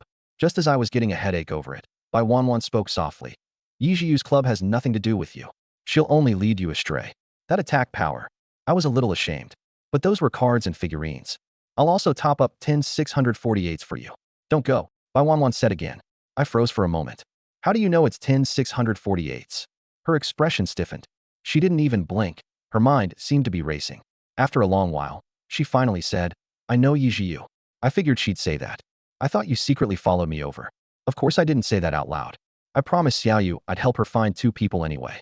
Then count me in. Didn't you say you didn't want to? I'm here to supervise you. Bai Wanwan said indifferently. I promised Uncle and Anne I'd keep an eye on you, so you wouldn't go charging at your destiny again. Fine, Wanwan counted as 1, so I only needed to find 1 more person. I messaged Kiki and asked whether she knew any friends who hadn't joined a club. Luo Xiaoka, Walinzhou, do you have any? Luo Xiaoka, Walinzhou no? Luo Xiaoka, Wami Luo Xiaoka. Zhozhou is so annoying I already said it was me. I caught on. What meant I? I was used to the way she talked, and for a moment I didn't make the connection. I told her about Xiaoyu founding the club, and also asked her why she hadn't joined one. Luo Xiaoka. It feels like joining a club would be a hassle unexpectedly. It came together so smoothly. I immediately messaged Xiaoyu. Linzhou, you, Kiki, and Wanwan are both joining. For people should be enough, right? Yi Jiu, as expected okay, thanks. Linzhou, as expected? Yi Jiu, it's fine. I said you really are the man I value. Yi Jiu. Black stockings, load failed. Linzhou, where are the black stockings? Did you use a photo of my Merlin again? Yi Jiu, it lagged. Next time I'll wear them for you myself. Yi Jiu. Alright, come to the activity room this afternoon to help clean up, and I'll give them to you then. She sent an ordering screenshot. The order showed it was received by Inshan Academy, and the item was pantyhose. Really coming? I could only wait until school let out in the afternoon and go check the activity room then. Based on my understanding of Yi Jiu, her interest in something new doesn't last very long, so who knows how long that club can hold out. Of course, I wasn't helping her just to look at black stockings. I'm not that shallow. What's wrong with joking around with a brother? Back in my seat, I noticed Bai Wanwan was sneaking glances at me from time to time, so I opened the HeartBeat app and took a look. Person, Bai Wanwan affection, 99 plus status. I've been watching you. I've been watching you. I've been watching you. A little creepy. But for some reason, I kind of liked it too. Maybe because Wanwan was too cute, I actually preferred her a little Yandra like this. I glanced at her task. Work hard to increase the target's affection requirement. Affection 30 reward. X-ray glasses upgrade component. Completed. Item. X-ray glasses upgrade component can be used to upgrade the X-ray glasses, adding a survey function that lets you see some information about the other person the task was completed directly. What kind of thing was this upgrade component? I immediately claimed the reward, and my phone vibrated as a courier message popped up. Sinyao, you have a new package from Yuan Butong Express. It has been shipped, still sent from out of town. It'd be great if it could be delivered straight to my home. Wanwan's task hadn't refreshed yet, so I checked Keek's again. Task. Luo Xiaoko affection. 90 plus status. Keek's affection had already gone over 90, but her status was completely impossible to understand. No idea what she was thinking. Task reward. Mastery of basic combat skills. Completed. Wanwan got X-ray glasses, and Kiki got combat mastery. The rewards were really being handed out in a complete mess. Without hesitation, I claimed it. My phone felt like it zapped me, and a flood of knowledge rushed into my brain. In that instant, it felt like I had been born knowing those combat techniques. I was fired up. Next one. I opened Yizhiyu's info. Task. Yizhiyu affection. 19 plus status. Thinking about getting pocket money from dad. Thinking about getting new equipment from my sisters. Why had her affection dropped again? Then wouldn't the task be impossible to complete? But when I swiped down, I froze. Task reward. Physique plus, strength plus, energy plus. Completed. How was the task completed? Her affection was clearly only 19, and the requirement was 30. Could the app be glitching? Does historical affection count too? I didn't dwell on it and claimed it right away. My arms instantly started to feel sore and swollen, my muscles tearing and thickening as power surged through me. I felt like I could do a few more push-ups now. What's wrong? Wanwan asked, looking a little confused at how startled I was acting. Nothing. I smiled. After completing a few tasks, the hypnosis function had been extended a few more times too, but I still didn't know when I'd be able to level it up and get more time. 30 seconds still wasn't enough. Finally, I looked at Gu Yuning's info. Task. Gu Yuning affection. 86 plus status. Diligently studying. Thinking about student council assignments. Recalling cooking techniques. Getting clothes ready for dance tutoring class. Yuning was still as busy as ever. Affection 30 was already enough. Reward. Basic cooking skills. I picked up my phone, checked the message, and directly claimed the newbie reward. A burst of cooking knowledge instantly flooded my brain, but it was all for homestyle dishes, and most of it I already knew how to make. After claiming it, I suddenly felt a little pain in my head, as if I'd been drained dry. I needed to rest for a bit. Wanwan next to me looked at me with a puzzled expression. At 4 in the afternoon, school was over. Wanwan and I packed up and were getting ready to head to Yizhiyu's club. I heard we had to clean the activity room first. Zhou Walu. A familiar drawn-out voice came from outside the door. I looked up and saw Luo Xiaoko waving at me. The classmates in our class who were also heading to clubs were all stunned. Yizhiyu, Wanwan, and now Luo Xiaoko too. All three were famous beauties in our grade. I could feel gazes from every direction, so I cleared my throat, picked up my bag, and walked out of the classroom with Wanwan. Let's go, Kiki. Luo Xiaoko immediately clung to me. Zhou, why did you suddenly decide to join a club? Hey, don't stick so close. Wanwan tugged at her sleeve. But Luo Xiaoko didn't understand at all, and instead pulled Wanwan over too, looping one arm around me and the other around Wanwan. This is better, right? It's not. There were an absurd number of clubs at Silver Mountain Academy. Every year, competition for new members was especially intense, and they even held all kinds of duels, card duels, muscle duels, everything. Clubs with fewer than 4 members or insufficient activity hours would be abolished. The three of us stood in front of the activity room. It should be here. I checked it against the photo Yizhiyu had sent. I knocked on the door, but no one answered. I turned the doorknob, and a gust of dust mixed with the smell of ink hit me in the face, making me sneeze repeatedly. Are you okay? Wanwan and Kiki leaned over and asked. After I recovered for a moment, I looked inside. Bookshelves were piled with all sorts of random things, along with a crude little table. Sunlight streamed in, and dust floated in the beams. Oh, you're here. A voice came from behind us. Yizhiyu walked over. Clearly, she had just arrived too. My gaze unconsciously fell on her legs. Today she was wearing black stockings, the edges faintly shimmering. She really wore them? Do they look good? She deliberately leaned against the wall and lifted a leg. 1,000 yuan, and you can touch. Whoa. Before I could finish my sentence, my arm was pinched hard. I turned my head and saw that Wanwan was radiating intense resentment. Ouch, that hurts. Yizhiyu pinched her nose and went inside to open the windows, and the stifling air finally started to circulate. The activity room is too small, she complained. If there's any weird smell, you can smell it everywhere. There was thick dust everywhere. Let's clean first, I said. Wanwan shook her twin tails. Let's hire a cleaning company. But Luo Xiaoka eagerly waved her hand. Let's all clean together. The workload was much bigger than I'd expected. Just tidying up took 2 hours, and by the time sunlight had gilded the bookshelves, we'd only barely finished 30%. This way, Kiki said, bouncing around behind me with a feather duster, staying very close. My ears were all red. That's way too unfair. You're playing with fire. But telling her didn't help. She always had that airhead, cute look on her face. Finally, we cleared out an area, and everyone sat down at the table. So what's our club called? What do we usually do? I asked Yijiu. She looked at Coco. Coco blinked and looked at Wanwan. Wanwan then looked at me. Me? Question mark. You haven't decided yet? Wasn't this your club? Right. Yijiu pulled out her phone. I'll ask my friend. She knows everything. A reply came quickly. As for what the club usually does, I'll put it as directly and plainly as possible, without beating around the bush. Don't use Dobao Hey. She rested her face in her hand and thought for a moment, then took a deck of tarot cards out from her skirt. I can do divination. I didn't believe in that sort of thing, but seeing that she had all the gear, I said, read one for me. She spread out a cloth, shuffled the cards, laid out a few, looked at them, then raised her eyes to me. You have never attended your parents' wedding, have you? I nodded. Yes. How did you know? Wanwan looked at me speechlessly. I realized it. Wait, that's not accurate at all. Who would attend their own parents' wedding? Then wouldn't that make me right? Coco also said, Xiaoyu. Yijiu glanced at her, then drew a few more cards. You were there when your parents got married. Coco scratched her head. That was not fun at all. Anything else? I asked. She changed into a Taoist robe and took out some coins. I can do Yarostok divination too. What do you want to ask? Tell me about my recent luck. You scratch me a little, I scratch you a little. Supreme Lord Lousy. Hurry, obey the law. She took out a few sheets of paper and had me draw one. Come on, pick one. I took out a sheet of paper and opened it to look at it. Sparse. You're not going to make the whole thing sparse, are you? You're holding it upside down. Yijiu turned the paper around, and it became district. You're a district, she said, pretending to be profound. I was seconds away from flipping the table. Think of a reliable club activity. Is fortune-telling not reliable? If you had a border collie sitting here, it'd be more accurate than you. That's too much. Yijiu crossed her arms, unconvinced, and picked up the horsetail whisk. Let this half-immortal fish calculate again for you. No. After arguing for a long time, we still had no result.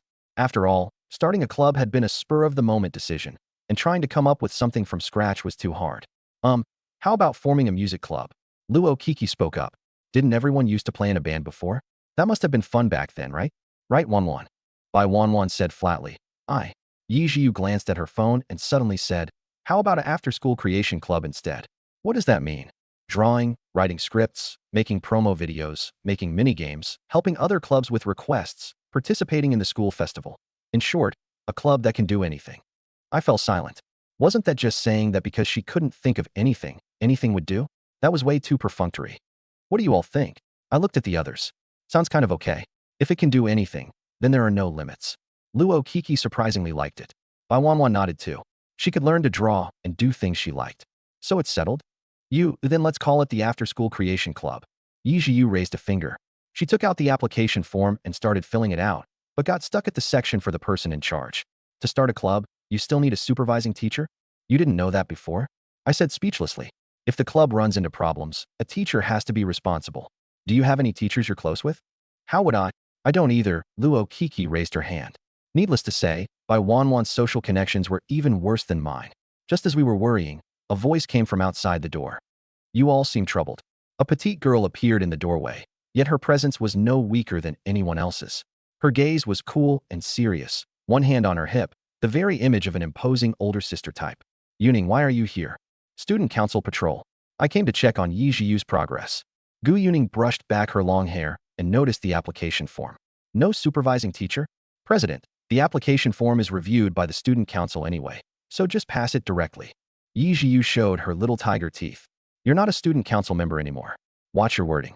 Gu Yuning said calmly. It won't work without a supervising teacher. The club funds also have to be handled by the person in charge. The Student Council won't make a special exception. I walked up to her. Yuning, can you think of something? You're the president, so you should know a lot of teachers, right? Gu Yuning casually straightened my collar. As far as I know, no. But Yuning must have a way, Luo Kiki said with a smile. Gu Yuning paused. Core Student Council members can act as guarantors, but it has to pass my approval. So that means, yes, I can be your guarantor. Then help us be the guarantor. But I refuse. Why? Gu Yuning looked at me. Yi Zhiyu's disciplinary committee position has already been removed. The student council is short-handed now. Lin Zhou, join the student council and work with me. Me. I pointed at myself. I was so ordinary, I probably couldn't do student council work, right? Yes. Conveniently, I can also look after you. She paused. I promised uncle and auntie. Yi Zhiyu suddenly understood. Oh, so that's how it is. Yuning, I promise Xiaoyu. I can't do something like betray my brother. I refused.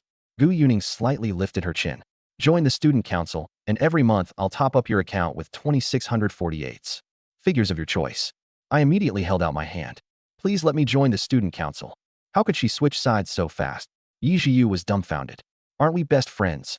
No can do. Rei Ning, Luo Xiaoka hugged my arm. Zhou can't go with you to the student council. Why? I thought Kikik just couldn't bear to part with me. Think about it, she said with a smile. Zhou doesn't study well. He's bad at sports. As for looks, other people can't even see them. And socially, he's basically socially anxious. If he joins the student council, he'll cause you trouble. You wouldn't want people to question you, would you? Every sentence was perfectly normal, yet somehow it hit me right in the heart. Lin Zhou can't go with you. Bai Wanwan also tugged at the hem of my shirt. Gu Yuning looked at how I was being protected, narrowed her eyes, and finally gave in a step. Fine. If Lin Zhou doesn't join the student council, I'll take on the role of your club's person in charge. Really? Give me the application form. I'll approve it directly. Looking at the familiar names one by one on the form, for some reason she felt a little moved. After a moment of silence, she picked up the pen, her hand trembling slightly, and signed her name in the person in charge column. After School Creation Club, successfully established. After a brief exchange, Gu Yuning left with the application form. Before leaving, she reminded them not to do strange things in the activity room. So what do we do at club activities every day? I asked Yi Zhiyu. Anything. Do anything. Can do anything. She smiled. Otherwise, shall we have tea first? I still have lots of pretty tea sets at home, Luo Xiaoka suggested. Let's go back and think about it first, I said. Today, the main thing was to clear out and tidy up the activity room. The four of us kept organizing the room and making space. I was squatting down to drag a cardboard box when I heard a voice behind me. Oi, Lin Zhou. I turned around. Yi Zhiyu was sitting on the desk, a vague smile on her face, her eyes lowered. Come here. What is it? I walked over. Didn't I say I'd reward you once the club was set up? She stretched out her legs in pantyhose and lightly hooked my calf. I've kept my promise properly, let me let you feel this fabric. I immediately put on a serious face. Then I'll study it critically. I reached out and grabbed Yi Zhiyu's ankle, but before I could react, she kicked her legs up and directly hooked and yanked me over. She clamped my neck between her pantyhosed legs and pinched my cheek with one hand. You just betrayed me, didn't you? Traitor. And you still want to join the student council. A misunderstanding. Miss Fish, I'm infiltrating the enemy from within. I was wrong. With my face trapped, feeling the force and warmth of her legs, I could only make muffled sounds. Besides, I silently paid my respects. Yi Zhiyu tilted her head, her bangs falling aside. Oh, beside us, Luo Xiaoka was still smiling sweetly, but Bai Wanwan was faintly about to evolve in the direction of a special-grade cursed spirit again. Still, the teasing only lasted a little while before club activities ended, and the sun was almost setting. I closed the door to the activity room, the sign on it crookedly reading, After School Creation Club. Let's go home, Luo Xiaoka's voice came from ahead. I looked up. 3 girls were standing in the hallway. The wind blew from the far end, carrying the coolness of evening. The setting sun slanted onto the floor, stretching their shadows long. The moment dusk appeared, it was as if time itself slowed by half a beat. Coming back to my senses, I found that for some reason the corners of my mouth had turned up into a smile. I unconsciously touched the side of my lips and quickly caught up. Hey, Lin Zhou, can I go home with you later? Later. I don't mind. Wei Yuning, why are you here? I just finished recording some information and happened to pass by. The 5 of us walked together, occasionally glancing sideways. Outside the corridor, the clouds were burned into a pale gold, and the afterglow shattered across the leaves and window glass. It felt as if this moment would never end. SUV parked in the garage. Wanwan, here are your keys. I handed them over. Bai Wanwan glanced at the wrist cord on my hand, took the keys, and then turned to Yi Zhiyu in the back seat. You are staying at Lin Zhou's place again? Yi Zhiyu sat with one leg crossed over the other, both hands behind her head. Why not? It's not like I haven't stayed there before. Bai Wanwan was silent for quite a while. Whatever. After getting out of the car, we ran into Bai's father in a suit, apparently just back from finishing work. Yo, uncle.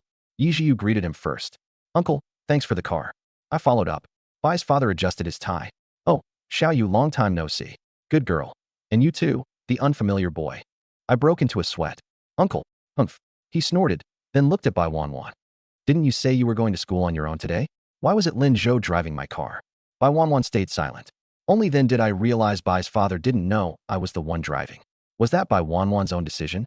Oh hey, Yi Zhiyu grinned as she leaned closer to Bai Wanwan. I forgot. Bai Wanwan said flatly, then trotted back into the house. Bai's father scratched his head as he watched his daughter's back. Then his gaze fell on me.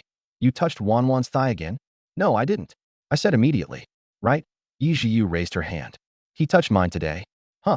Seeing Bai's father's expression, cold sweat poured down my back. Tianchen, uncle, I'm heading back first. Let's go. Yi Zhiyu followed along too.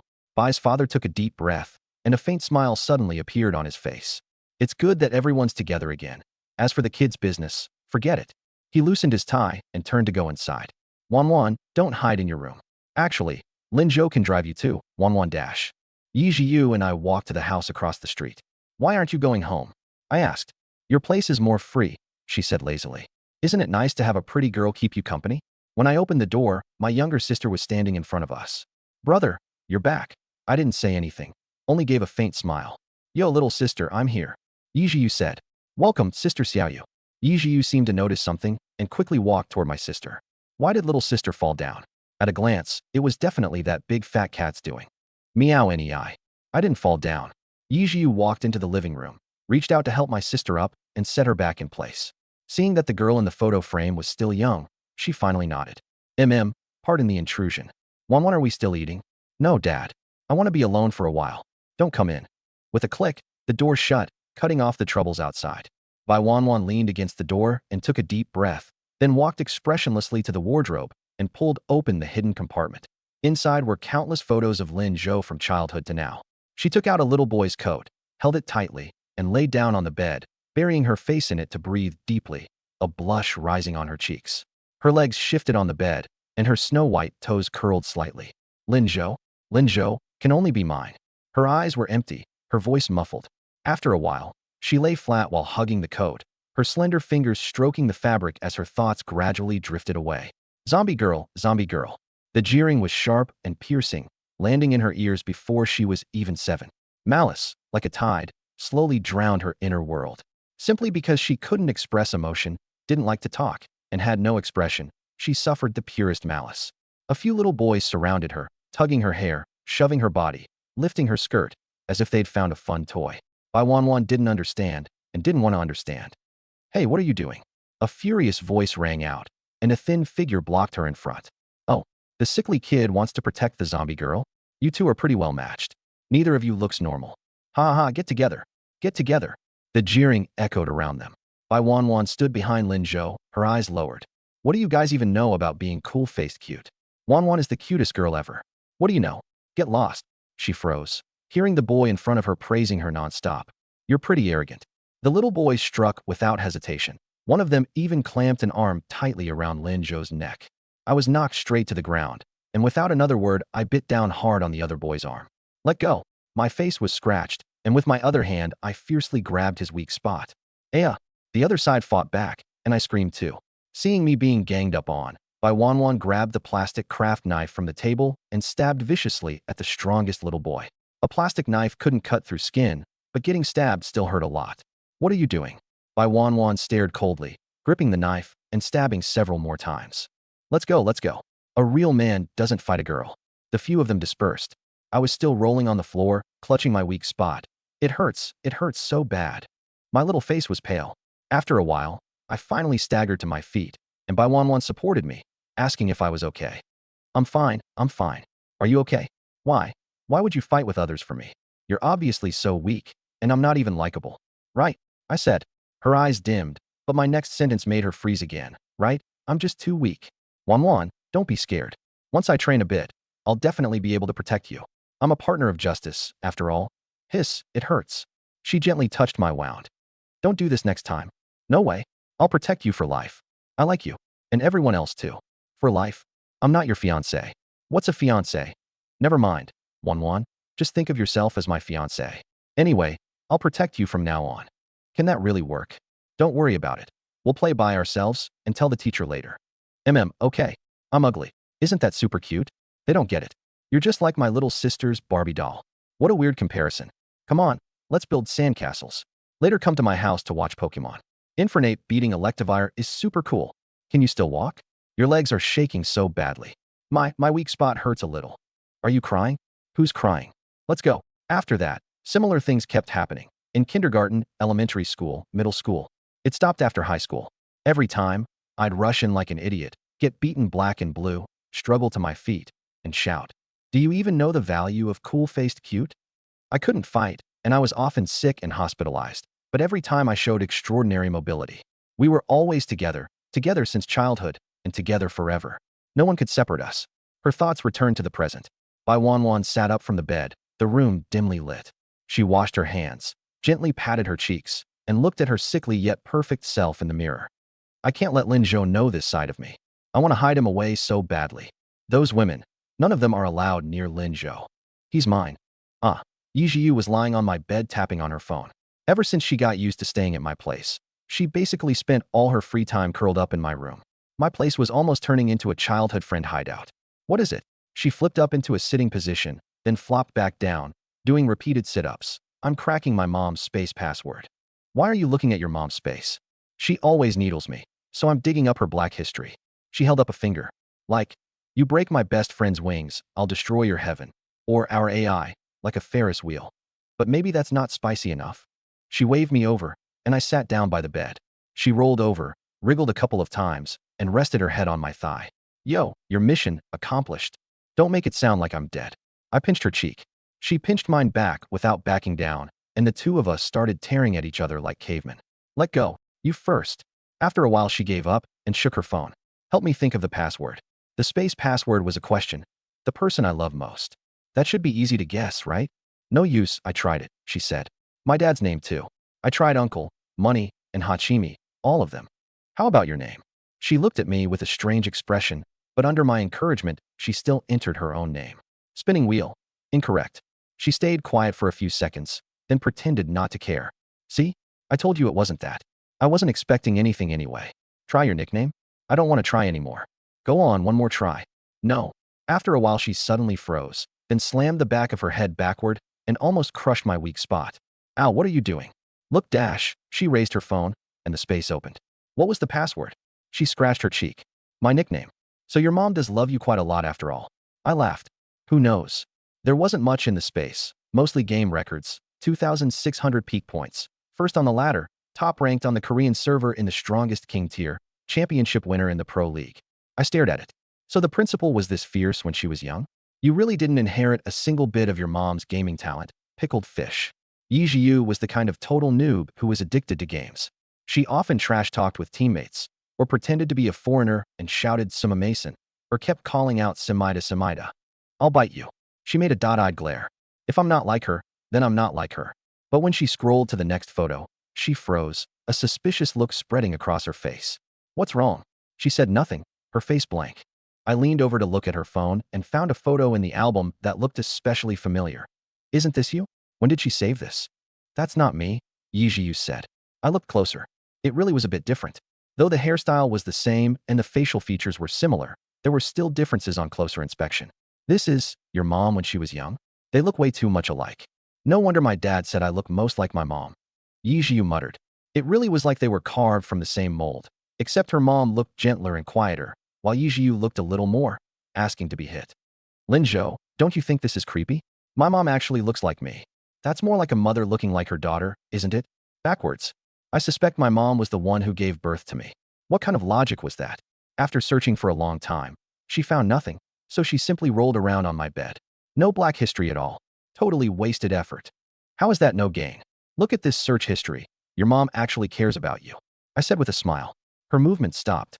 Or maybe you should apologize to your mom? She hits me. Deserved. I shot back. And you won't even help me, she muttered, sitting up. I almost went to the underworld with you. She was made guilty by my words, but still stubbornly lay on the bed and said in a muffled voice, then just give me to you. Do whatever you want with me. I watched her lying there motionless and followed the line of her legs and stockings as my gaze moved upward. Wait, why does that sound so weird? No, this guy is definitely joking. Really, use it however you want. She lazily picked up her phone. I grabbed her ankle. It was cold and smooth to the touch, and I could feel the outline of each toe. She actually didn't react. My hand moved up to her calf, and I could feel the elasticity of her muscles. Hey, that tickles. She finally reacted. Just as I was about to keep going, a chill suddenly ran down my back, as if something terrifying had locked onto me. I looked back and saw nothing, but that chill was still there. The see-through glasses were on the table in the distance, and there was no way I could just walk over and put them on. But then I saw a tuft of a hoag sticking out by the window, like cockroach antennae. Bai was crouched on my windowsill. When did she climb up to the second floor? Afraid and, well, never mind. Yijiu saw me hesitating and laughed. Weak. You little loser. I stood up, and the antennae by the window twitched too. Under her strange gaze, I lay down on the floor and started doing push-ups. Are you okay? I'm right here looking this cute, and you're doing push-ups? Like you'd really give it to me anyway. I really would, in exchange for flesh. Then you owe me one. Not giving it to you now, huh? She let out a weird laugh. I ignored her, and ignored the twin-tailed girl hiding by the window, focusing on working out to earn attribute points. After the push-ups, I did sit-ups too. Strength and stamina both went up by 1, and I could feel my body getting stronger. Yijiu watched me exercise, a little puzzled. When did this guy's stamina get better? His arms seemed to have muscles too. But after not long, I was flattened. Weak.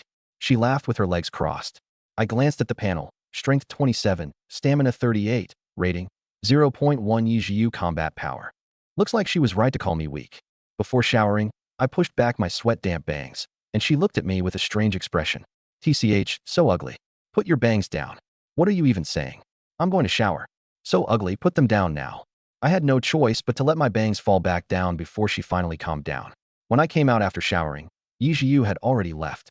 After confirming with the see-through glasses that Wan and Yijiu were both resting, I prepared to sleep. Bro, can I come in?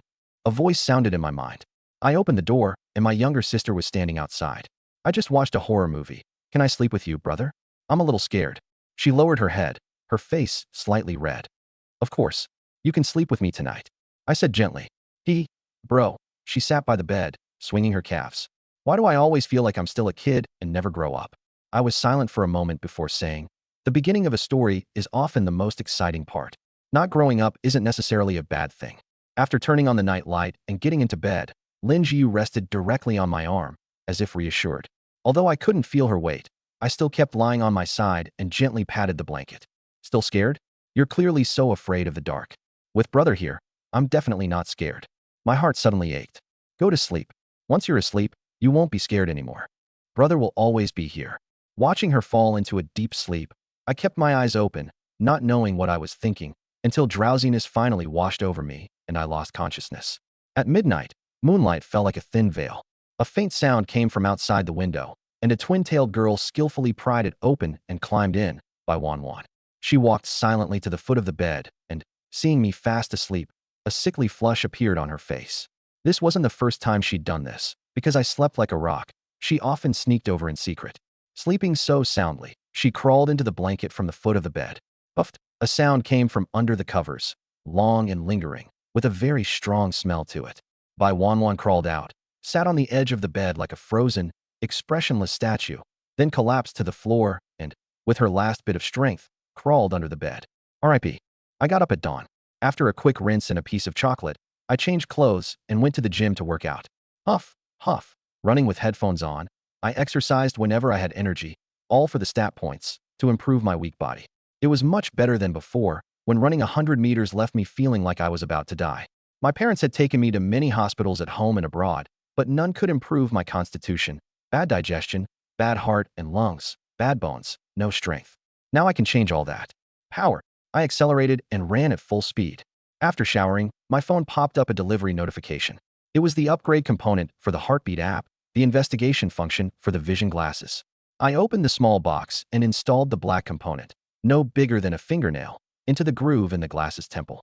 I put on the glasses and looked at the chubby cat Merlin. Investigation creature, Merlin, British short-hair blue cat, status. Asking for snacks psychological activity. Linzhou, this cat king is so cute, give me a cat stick. It can even see a little animal's psychological activity. Just then, Yijiu came out of the room wearing my t-shirt, yawning. I used investigation on her. Person, Yijiu skills, will of fire destined by heaven vehicle proficiency. What the heck? There were many more skills after that. but I couldn't see them. Morning. A faint voice came from behind me, and Bai Wanwan appeared at some point. It smells so strong, she said. What? Nothing. Why are you wearing glasses lately? My astigmatism's acting up. I looked at her panel. Person. Bai Wanwan's psychological activity. The glasses are so cute, so cute. I like you, I like you. So smelly, so smelly. I like you skills. Yandra power silent and stealthy human body compendium. Yandra power. Enter Yandra state. All attributes greatly increase. Rationality greatly decreases silent and stealthy. In stealth mode, not easily detected, I fell silent. You guys all have that many skills. I only have hard work is rewarded by heaven. And all attributes increase. So right now I can only suppress Bai Wanwan in her normal state. I stared at Bai Wanwan in front of me for a long while, stunned. Her ears slowly turned red, and I scratched my head and asked, Wanwan, when did you get here? Just now. Oh, not long after. Yijiu came out in her uniform, adjusting the clothes on her body in disgust. Your dryer is just average. It's good enough to have one. Quit complaining, I said. Yijiu saw Wanwan and greeted her. Morning, cockroach Wanwan. Wanwan said expressionlessly. You should just let a car run you over, dragging Lin Zhou into dangerous stuff all day. Xiaoyu shrugged. My bad. I hurried to explain, Wanwan, that time the other side was driving the wrong way, so it was entirely their fault. Xiaoyu was in her own lane. Don't speak up for her. Wanwan stared at me. Oh. Xiaoyu suddenly leaned in and clung to my arm in a coquettish voice. Zhou. I thought to myself, please don't say any more. What if that triggers Wanwan's Yandra mode?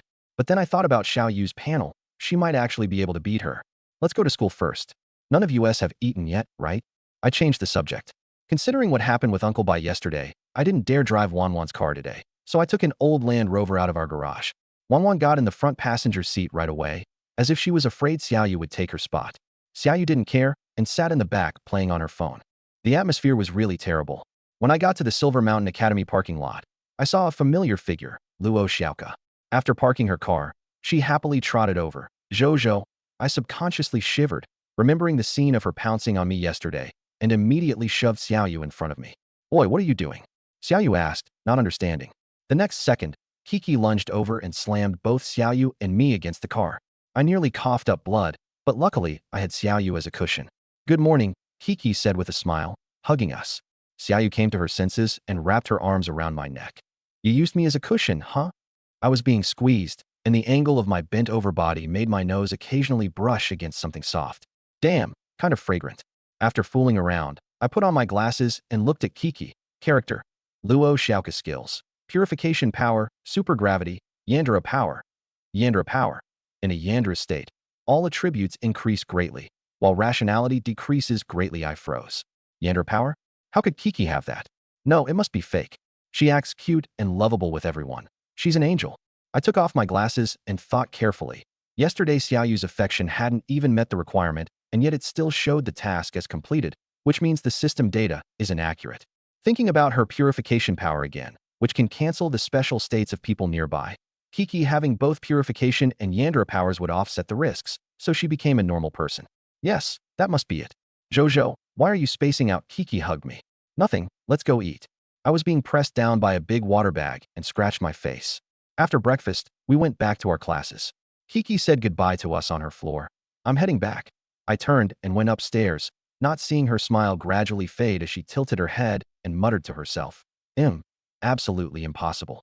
There was a boy in Keek's class named Hua Ting, with a middle-part hairstyle, lean and upright, always dressed more fastidiously than others.